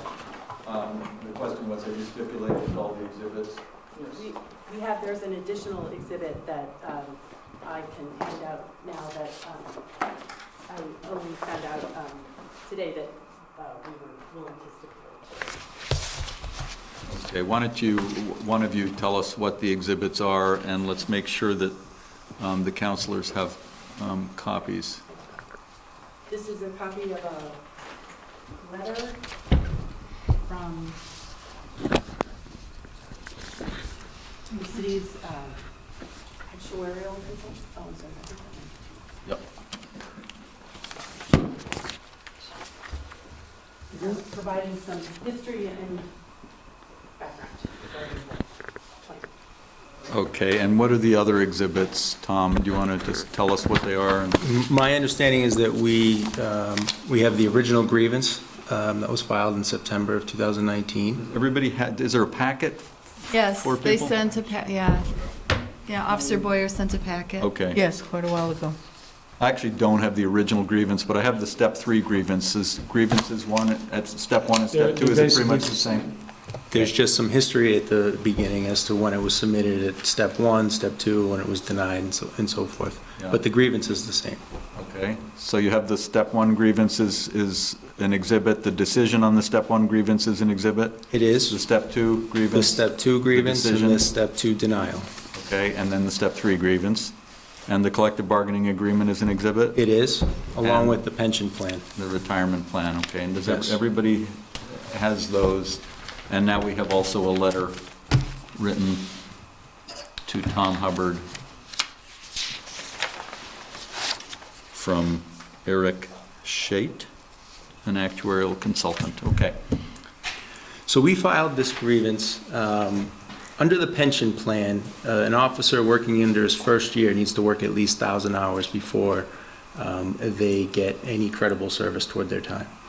We currently have 8 to 11 different members that we are retiring shortly that paid into the retirement system during their first year, but they have no credible service. They're not getting any benefit of paying into the pension. And some of them paid up to 6.5% of their base compensation. It's our position that, and it's stated in the grievance that we've identified multiple remedies. It's our position that that money, if they're not going to get credible service, should be returned to that officer. We would, 8 of those officers that I identified, during their first year of employment, they worked at least 500 hours, but less than 1,000. And we certainly would be willing to a compromise where they got a percentage of their of credible service for that time. But it's our understanding that that money was going into the fund and that the city is not going to be returning any of those funds that they paid, even though they're not getting a benefit for it. And we really started this grievance process as to obtain some clarification as to why an officer or a member of the plan would be required to pay into a trust and not receive a benefit as a result for that first year. We believe that there's language. Can I ask you, are you presenting evidence on this stuff, or are you you're just going to make the allegations what's the plan? It's not an allegation. There are at least eight officers that during their first year worked less than 1,000 hours, but they paid up to 6.5% of their Are you going to present compensation. evidence on this? I can give you the names and the start dates. Well, I'm just wondering what procedure you're following. I mean, Well, the information is in the employers. They have the records for this, and it hasn't been raised as an issue thus far. We certainly can present evidence on it. You don't need to if the facts are stipulated. I guess.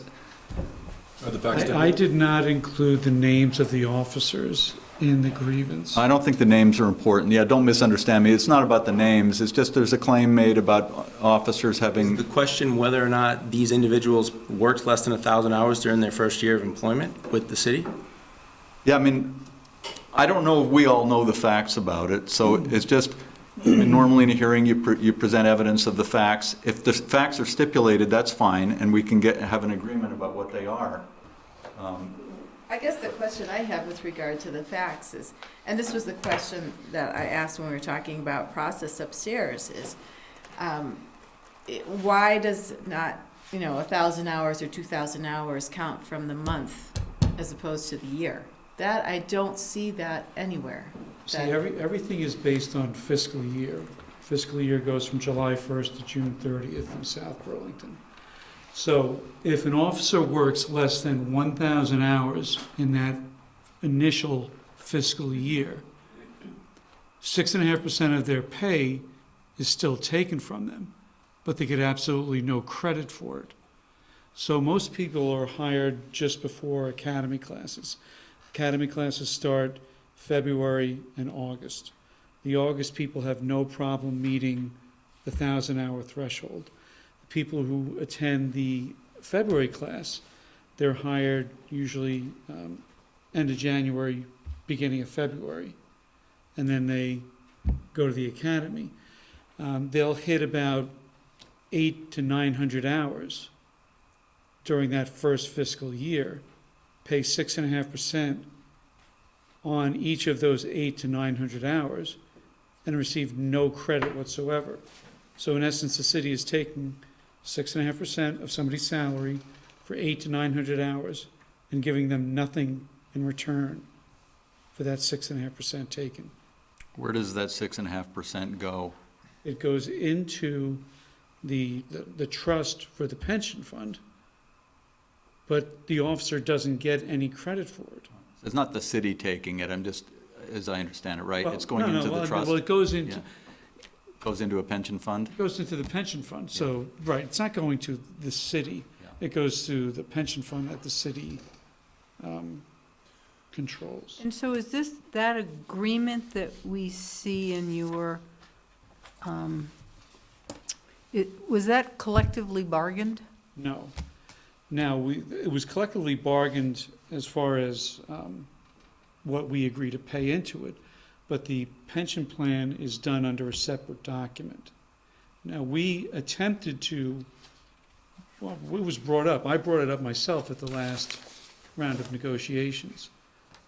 I said, we need to have this changed, and I was told by the lawyer that the city hired that this was absolutely something that could not be discussed during the negotiations, leaning towards the fact that it's a separate document and it's done by the city council, it's signed off by the city council. So I'll just ask a couple of questions here.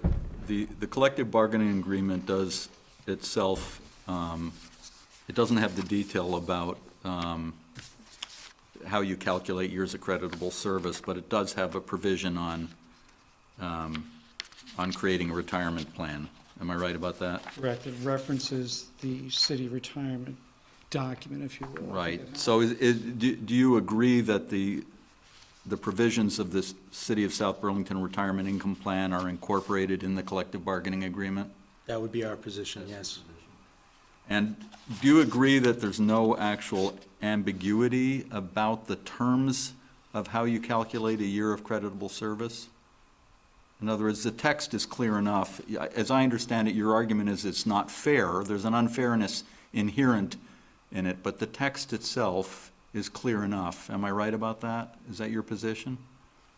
I don't think we would go on record that that's our position, no.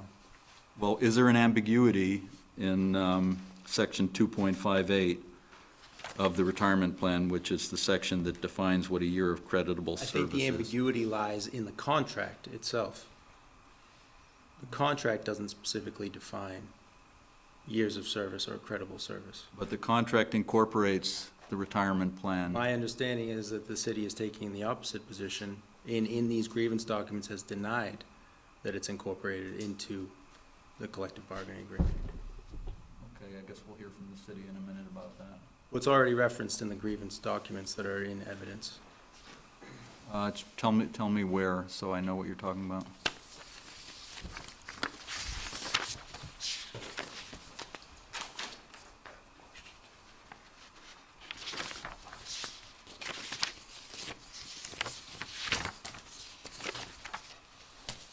So plan year is fiscal year, when we see this term plan year from Newport. Reference in the October 2nd, 2019 denial, step 2 grievance denial. Step 2 grievance denial, October 2nd. Kevin Dorn said he'd reviewed the step 2 grievance on how years of creditable service are calculated, and it simply says, you cite no provision in the agreement the city is in violation of, other than a generalized assertion that the incorporated provision of the pension plan is unjust and unfair. So he's not saying that the pension plan is not incorporated in the contract. He's just saying you haven't cited a provision of the agreement that the city's in violation of. Right? Maybe it's a matter of interpretation. I think we need to hear from him.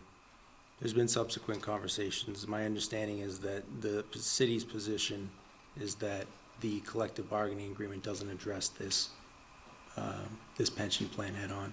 And the pension plan, I'd like to note, is not an agreement that the union was a party to. Right, but I thought you've stated and agreed that that the pension plan is incorporated. That's our in the position. collective My bargaining understanding was that the city was taking the opposite position and that it was not incorporated into the collective bargaining agreement. At least your position is that it is incorporated. Yes. And there's no ambiguity in how you define a year of creditable service, and it's incorporated in the collective bargaining agreement. So what the council needs to understand is, what is there to interpret about the language of this? If it's not ambiguous, what are we Why trying to would an interpret? officer pay into a pension and pay into a trust and receive zero benefit? Where is that 6.5% going? Okay, well, that's the claim that it's unfair.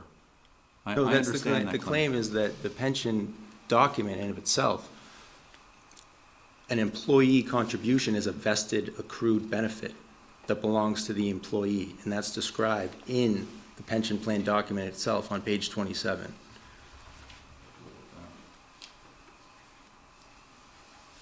Oh, yeah, I don't have the full, does somebody have a full, What? the retirement income plan document? Oh, you don't, you That have a hard, I just Amanda have a portion of handed it. out? Yeah. Here. Parts of it, I don't have the whole study, but I can go get it. So, That'd be useful, I think, if I had a whole one. Sorry, I didn't print out a full version of it. I have a question. Yeah. How are partial years handled for end of the career? So if you started with only 800 hours at the beginning, and you retire with only 1,100 hours or 900 hours at the end, in the final year, is there any addition of the two for consideration for a full year?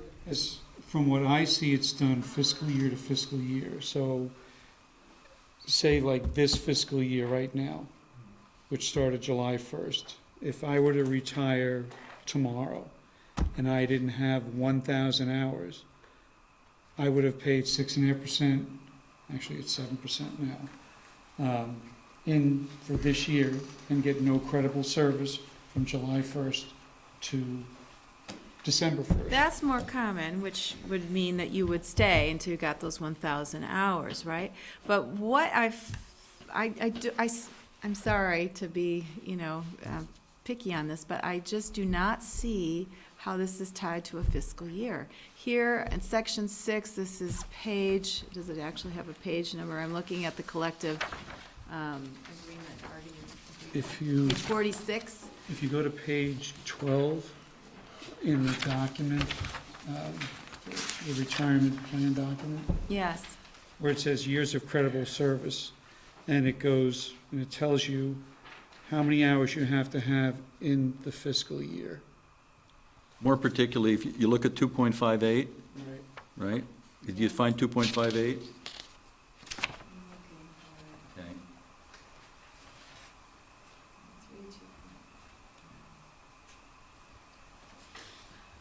It's a year. So you said page 12? Yes, and it's at the bottom. Page 12, 2.58. It defines a year of creditable service, and it defines it based on something called an accrual computation period. All right. And that term is also defined in here in 2.1. So is the plan year then the fiscal year? Because that uses Yes. plan year. Okay, because that's not clear to me. Right. And plan year is also defined in section 2.41 on page 11. Because You gotta kind of go through them piece by piece. So accrual computation period is a plan year. Yeah, that's my bad. I know that. That's all right. And Yeah. plan year is that fiscal year, July 1. Yeah, and here in the retirement defined benefit plan, this is in the collective bargaining unit, collective bargaining agreement, I'm sorry, it's after 11:30. City will provide a defined benefit program for all bargaining unit employees. This is page 43, is that what I said? 46. City will provide a defined benefit program for all bargaining unit employees employed prior to the ratification date of this agreement with the following provisions beginning July 1st. So July here. 1st, 2001, yeah. Yeah. So we have this years of service, and then we have this pension formula, compensation factor times .025 times years of service. I don't know, I don't, what is the compensation factor? Well, that's not an issue in the I understand. grievance. So, I mean, we could hear testimony on how the rest of this is calculated. But there is a certain amount calculated with factors and so on, but it's not relevant to the grievance issue, which is how you define a year of creditable service and what it means for employees who start work somewhere in the middle of a fiscal year. And pay into it, but don't get the credit. Pay a substantial amount. I mean, think about this. I could work 999 hours, pay 6.5%, and I get credit for nothing. I work 1,000 hours, and I get credit for half the year. For one, it's just, I mean, if somebody can explain to me how it's fair to take something. But again, that is the language, right? I just want to be, so That's there's the no language, ambiguity in and like I it. said, we Yeah. tried to negotiate this, and we were told absolutely not. It wasn't part of the contract, even though the contract references the document, and that the document was signed off by the council. So, And we definitely don't take the position that it is clear in the CBA, which incorporates the pension plan, that 6.5% that Officer Boyer was just talking about belongs to the employee. And I just referenced the language on page 27 of the pension plan. Yeah, which I still don't have, so I just want to make sure I get that before I. It Go ahead. states when a participant is 100% vested at all times and is accrued benefit derived from his employee contribution account. Your argument is an unfair taking. It's not really that the It contract. belongs to them, Okay. is what I'm saying, in that the language supports that in the pension plan. Okay, so it's not specifically spelled out in the contract, right? The contract And it- references the document. The document is very clear about what qualifies as creditable hours. Okay, so that's what's written, and as we've heard, that there's not an ambiguity there. So what action are we expected to take here? I mean, honestly, I don't want to sit here and talk about this for another hour if there's nothing we're going to do anyways. I don't understand what we're supposed to do now. I mean, what a grievance typically is that the city has improperly applied or interpreted or construed something in the collective bargaining agreement. Right. Some language in the collective bargaining agreement that it isn't applied properly. That's what a grievance is about. This is Dave's first grievance, so we probably should orient him a little bit more to this. Well, it is in this forum, but what are we supposed to decide now? They laid out some options for us in a document I can't seem to find. There are several options. Are we expected to make a decision on this tonight? Talking about the grievance? We could have a deliberative session after this, after we adjourn the meeting. That's what the lawyer would like to do. But maybe what we should do is hear from the city's attorney at the moment, and then we can have a bit of a dialogue back and forth, but. I didn't see Yeah. options. I don't see options either. Yeah, so I don't know that document you referred to with options. I don't have that. Yeah, I don't see the options. It's Oh, just, they're in the- it's in the grievance, the step 1 and 2 So if you and look 3. at the step 3 grievance, the last paragraph cites to several solutions. I can't find them. Oh. It says the. Oh, I see, okay. attachments. First, I the can't city open could the calculate attachment. years of creditable service from date of hire to date of retirement, right? From month of hire to month of retirement. Searching on Boyer, I don't know who would have sent it to us, but. I sent Yes. to each, Officer Boyer, Okay. yes. Third. Yeah, it was a whole packet that he sent. Okay. I can get copies of, because I, October 4th? There was a bunch, there were like 5 documents in it. Yeah, it's 4 probably PDFs useful and to a have Word packets document. of documents in future. I mean, don't do it now. If we can, I will I do provide have a that. paper copy, and we can make copies if we need them later. So, I want to just take a step back and, so almost without necessarily getting into the facts of this particular situation, the issue is that the council has to review the contract and if, and determine based on the language of the, that's okay, on the language of the contract, what is, what the city, and the union bargained for. So in section 6 of, on page 46, so it's under, section 6 under Article Roman numeral 21 of the contract, the parties agreed as to what the defined benefit plan would include, the terms. And at that point, there was a pension plan. I can't speak to the things that were said during the negotiation, but at that point, if there was to be some dealing with this issue, then they would have dealt with it during the negotiation. Right now, and there is, you haven't seen it before, but the letter dated November 12th that we stipulated to from actually provides some history on the plan and how it changed over time, and that this these funds in the beginning were that they're not, and I'm referring to paragraph 5 under current plan document on page 2 of the November 12th letter. Employee contributions and the plan benefit are mutually exclusive. The amount of employee contributions don't matter as long as required contributions are made. And they were added to help pay for benefits that were added to the plan beginning in 2001, I believe. Because so the benefits that were added over time were the retirement age was reduced and 3% COLA and Social Security offset were added. So there were steps over time in which things, benefits were added to the plan. So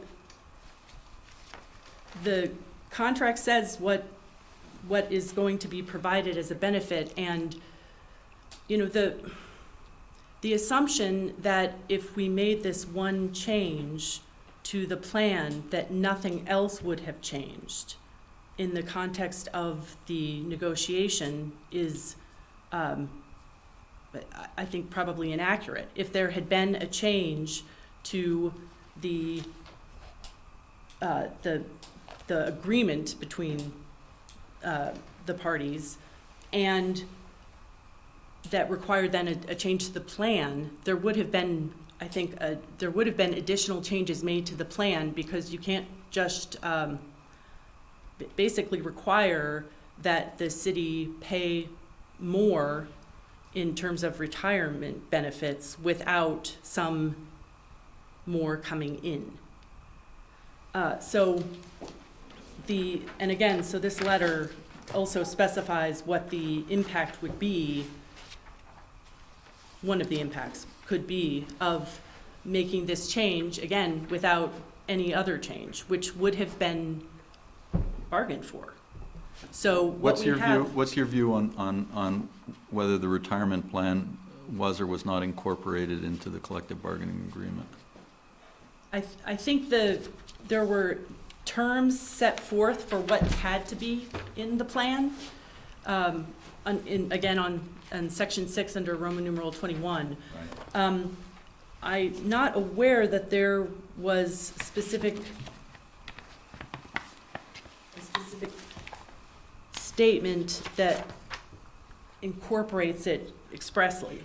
But again, the plan was known at the time that the retirement plan was known at the time that these negotiations were going on. So I don't, and I'm just looking to see, because I'm not sure that it's expressly stated anywhere in here that the plan is. But it doesn't use the word incorporated, but right. Section 6 think refers to the existing city retirement plan document. Yes. Okay. On page 46. Yes.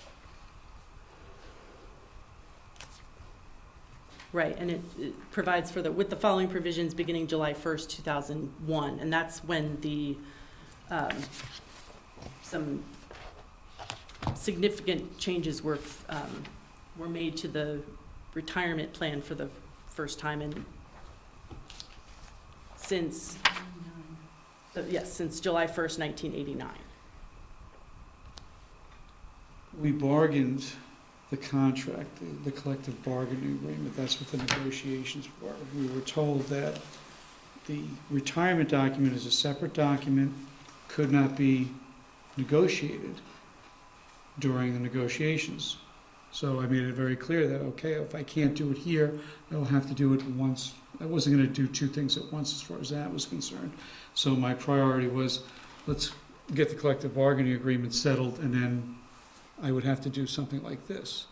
I was told I could not do it at that time. And getting back to the point you made about if we're trying to get something extra, I'm one of the people who's affected. I paid 6.5% of my salary for close to 900 hours, and I'm getting nothing in return for it. So I've already paid in. I didn't intend to describe it as something extra. My statement, what I intended to state is basically the plan is this letter does provide kind of some different scenarios for how this could have played out. But the city's argument is simply that those two things aren't actually tied together. But that the mere payment of them is what has to happen, not necessarily that the amount of the benefit is tied to the amount of the pay-in. My argument is also that if that had been negotiated, bargained for, that I don't think it's as simple as to change this one aspect. I think that would have resulted in other changes being made to the plan to address. I'm trying to understand I guess I'm not gonna be very elegant at 11:50, but I'm trying to understand what you just said, Amanda. They didn't bargain for it, so they got other things, is what you're sort of saying, and since they didn't get that, we probably were more generous in other areas, so. No, actually, we were paying 6.5%. The plan, if we're gonna be honest here, the plan was at 100%. I'm on the pension committee meeting, or the pension advisory committee. Our plan is at 100% right now. At 6.5%, when we were paying last year, the plan was at 100%. And we were told, look, we needed to help the city. And we agreed, we went up to 7%, and then we're going up to 7.5%. We got nothing in return for that. And now, all we're trying to do is get something for what we paid in. Like I said, there are 8 people that paid in over 6.5% for 8 to, one guy is 960 hours. Yeah, it hurts. And getting nothing in return. And is that true, that they get nothing in return? I mean, to be quite honest, I don't understand this .5 in the Newport letter. Employee contributions and the plan benefit are mutually exclusive. The amount of employee contributions does not matter? What does that mean? Well, it's not a defined contribution plan, it's a defined benefit plan. And defined benefit plans pay out benefits based on formulas that are not tied to the amount of contribution, not specifically tied to the amount of contributions. So then, is their point moot? If it doesn't matter how much you pay in, you're gonna get this much out, whether or not you have paid 960 hours without getting that counted. No, because it doesn't change when they need to retire. work. Yeah, so they have So to it's work longer the to date get of the earned retirement. hours. The date of retirement. Which, your first point, I gotta say, I'm gonna flip this around. If the city saw in the contract something that seemed obviously unfair, I would expect the union to be reasonable with us and working, or the union to be reasonable with us. And I think your first point is very reasonable. The city could calculate years of creditable service from date of hire to date of retirement, or month of hire to month of retirement.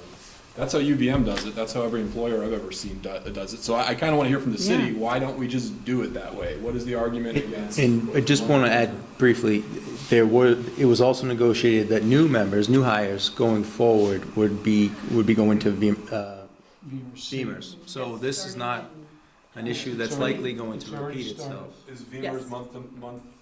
Honestly, I don't know how Beamers calculates their years of service, but that was another thing that the city asked and we gave. They said, we want to get out of the pension business. We said, okay. And so all our new hires, starting from the time we signed the contract, which I believe was May of this year, are on Beamers. So there's going to be no additions to these 8 people. And to be clear, it was 8 people logged less than 1,000 hours in their first year. More than 500, but less than 1,000. I have 3 additional people that they got hired with 1 month left in the fiscal year. So they were with like 160 to 200 hours. So. And one of the suggestions I made was, well, let's follow your 500-hour formula, where if you're 2,000 or more, you get credit for the whole year. If you're 1,500 to 1,999, 0.75. If you're 1,000 to 1,499, it's 0.5. Well, then the next logical one would be, why don't we go 500 to 999? Those people get credit for 0.25. That was another option. So my question is, does that get bargained when it has to do with 8 members of the force? Or is that something that's treated specifically for those 8 members of the force? Well, I mean, the contract does, incorporates a retirement plan. The retirement plan specifies what counts as a credit, as a year of creditable service. And there are elements you're identifying as being unfair, and it looks like property is being taken from, pay is being taken from people, and they're not getting. Well, it's Not years. just- It's- not it's just a year. unf- It's not a just year it's been unfair. taken. It's time that's been taken. It's contractual. Money has been taken. Well, Time is money. yeah.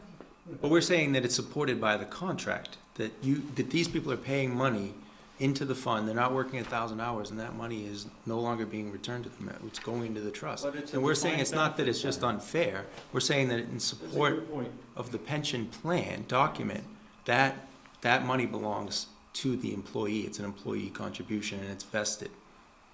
So, and where did that, you were trying to Page cite to me that, 27. now I have the, tell me where it is? Page 27, section 7.1, subsection A. Oh, that's what we don't have. Just a It's in moment. the agreement, This is in the retirement plan. retirement plan? Page 27, yep, go ahead. Section 7.1, subsection A. Yeah, 100% vested in the accrued benefit. They're vested. Vesting is a different concept, I think. Well, I think that would be a matter of interpretation. It's our position that language designates that money to them. That's an employee, it's money that they put into the trust.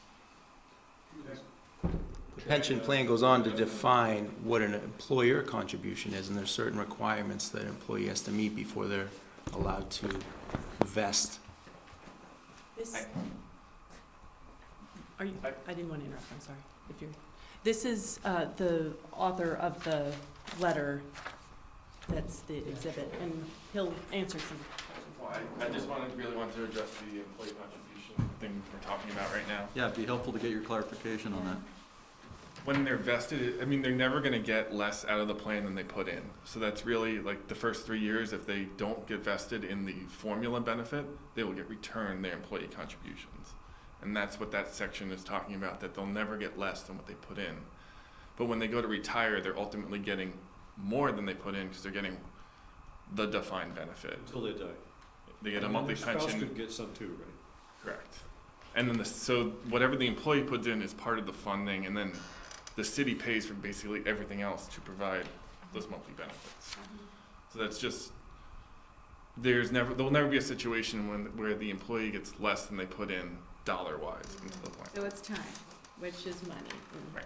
So it's a fact, it's whether or not there's that extra little, that year, how much of that first year counts towards the pension formula. Which means they would have to retire later, right, in order to get the same. Right. To a degree, because there's a cap to 25 years. So if anyone works more than 25 years, this doesn't really matter. If we take two models of employees that work exactly 25 years each, right, they don't go beyond the cap, right, and they have exactly the same salary, and one worked one academy and one worked the other academy, right, it just means that one of them has to work a little bit longer. One of them might have to work an extra half a year. Extra half a year, right, so. Even though they so- worked a half a year. Right, because they wouldn't have gotten credit for that first So part. the one that works the extra half a year, does that employee actually end up contributing the 6.5% for a half a year? Yeah, they will end up contributing more.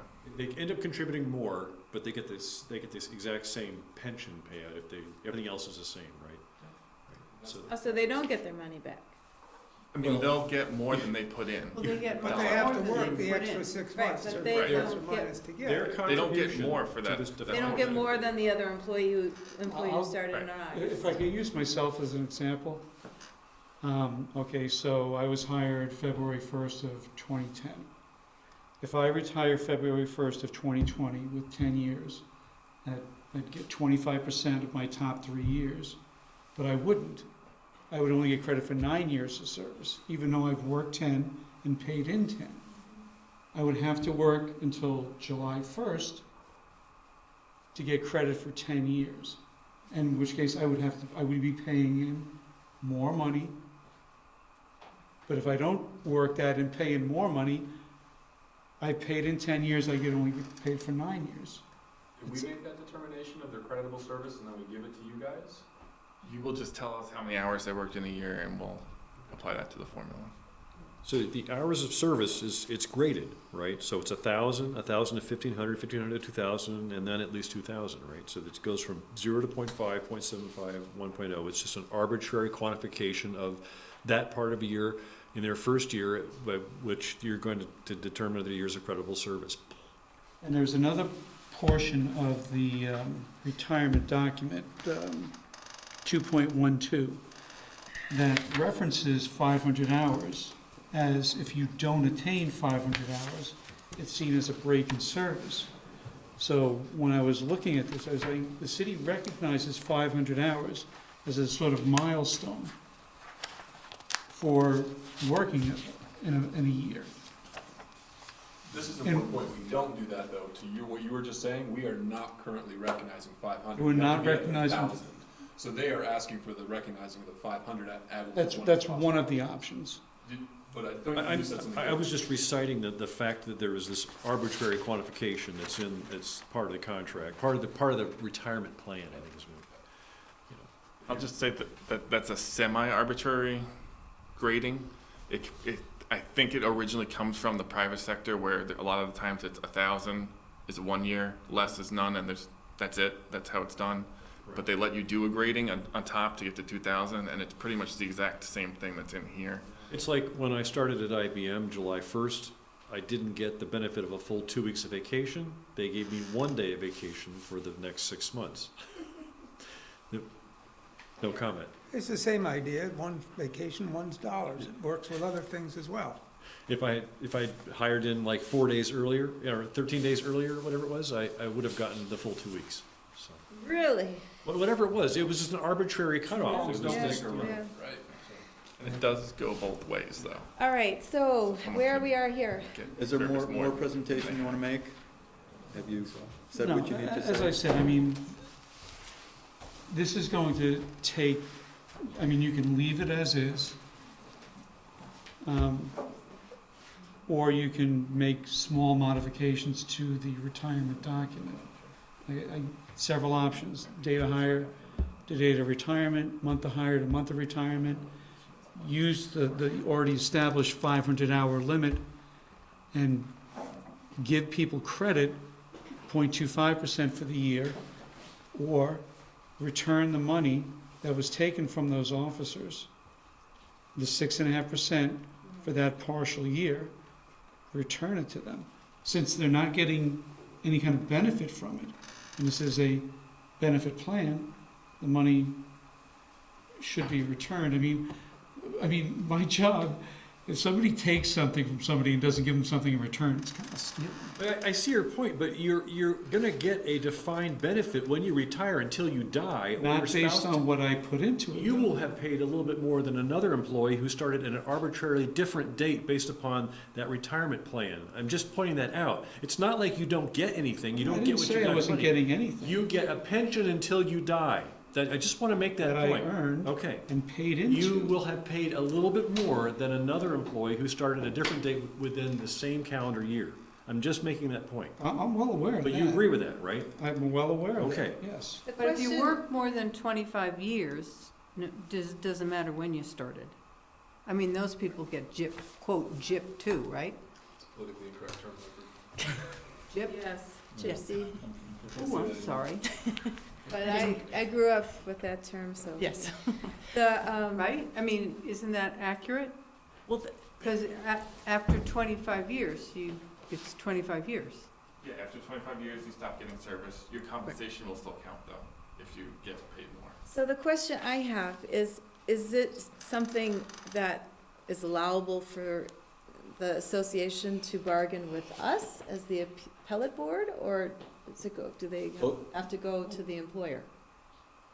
And Well, you guys right, the retirement agreement is signed by the city council. So you can But make a then request. do we have to negotiate with them? No, we just tell them. We Well, just tell them. But that is the point that, that the city is trying to make, that, look, this is the document that we're reviewing and interpreting. And the question is, what did the document that they bargained for give to them? And what that doesn't take into account that there were any number of trade-offs, any number of compromises in the negotiations which went over a number of years. The change, that's what essentially you would be doing, is renegotiating the contract without, out of the context of all the other, trade-offs and negotiations that were made. Let me ask a question. Outside of the grievance process, would it be appropriate for the union representatives to make a request for the city to modify certain terms of the retirement plan? Or could they only do that during negotiations of a new contract, or can they do that at any time in the city's view? And is that only done through a grievance process like we are doing right now? Well, I mean, a grievance process is for determining if they're arguing that the city has misinterpreted or that something is not fair about the contract that we have. So it's not a matter of, I think it does have to happen in negotiations. I don't know, they haven't requested that I'm aware of that basically that we negotiate, reopen negotiations, I suppose, or negotiate an amendment to the plan. And that's different than what they're asking in the context of this grievance, or should be different, because again, a grievance isn't supposed to result in a change to the plan or the contract. There has to be a way, I'm sorry to interrupt. As I have already stated, during negotiations, I specifically brought this up. I was specifically told this is not something that can be discussed at negotiations on the collective bargaining agreement, since it was not in the collective bargaining agreement, the retirement plan. So if I can't bring it up during negotiations, and I was told that by Susan, I can't remember her last name. With McNeil, Letty, and she. The attorneys that was hired by the city to do the negotiations, if I'm told by them, I can't discuss it there, and now I'm being told I can't discuss it here, what are my alternatives?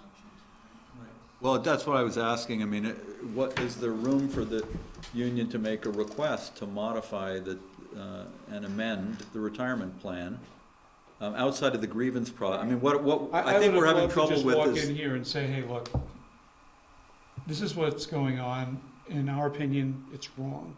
Yeah. Can we change it? But I think that what Bernie's saying, I would invite you to do, because he seems to be endorsing it. You come to us during a meeting, you get on an agenda, and you say, could you renegotiate this plan? And I think. No, not negotiate, could we change the plan? Change it. Yeah, with suggestions about. Yeah. Well, and I don't know what the city's attorney's view on whether that can be done outside of bargaining a new contract. I can't make that decision for you. It was just it's a query, really, from me. It's not, I can't give you So it's advice not an about that. endorsement.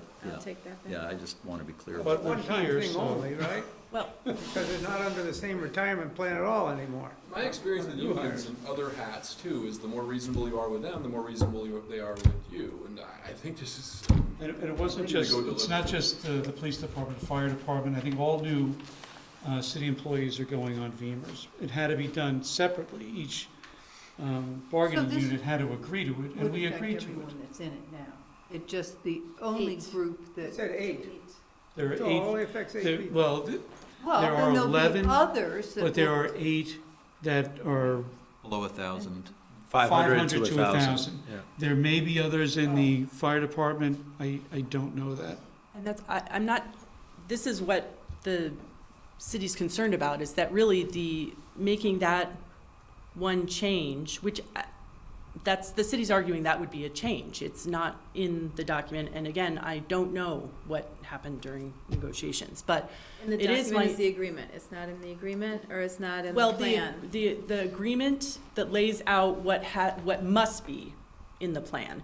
And this plan that is in effect now was in effect during the negotiations. So that, I mean, that's why they raised it. But that this would be a change to the contract with consequences that we don't know at this point. I understand that there may be 8 to 11 employees that may be impacted, but we don't know how. We don't know the impact to the city's plan, and I don't know what happened during the negotiations, because it's my understanding that the city council can request a change to, or by resolution, make changes to the retirement plan. But again, that would be part of a greater compromise, a greater agreement. So. I'm sorry, would it be a change or a one-time amendment to resolve this situation, because everybody's under VEMR's now, and so it's not gonna apply going forward in the future? Just the new hires are under VEMR's. But we're only dealing with a couple of hands full of people under the old hires. I don't think we know that.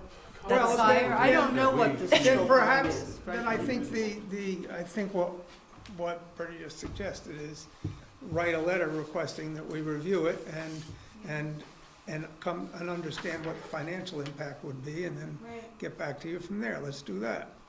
I think that makes sense to me This too. doesn't, nobody's going broke tonight, right? I mean.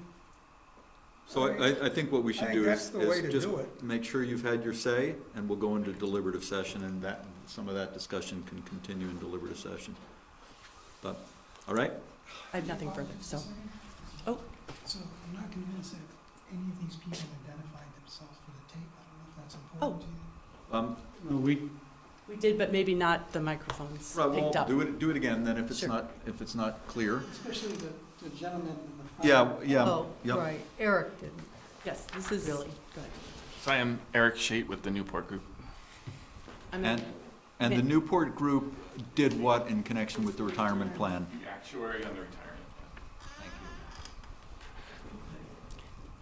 And I'm Amanda Lafferty, I'm the Deputy City Attorney. Daniel Boyer, President of the Police Union. Tom Horgan, attorney for the union. All right, so we can end this. End the public session, and we'll go into deliberative session. Thank you very much. Thank you. Thank you. Thank you for this patience at a late hour. We'll issue a written decision, right, within the time frame that the collective bargaining agreement mandates.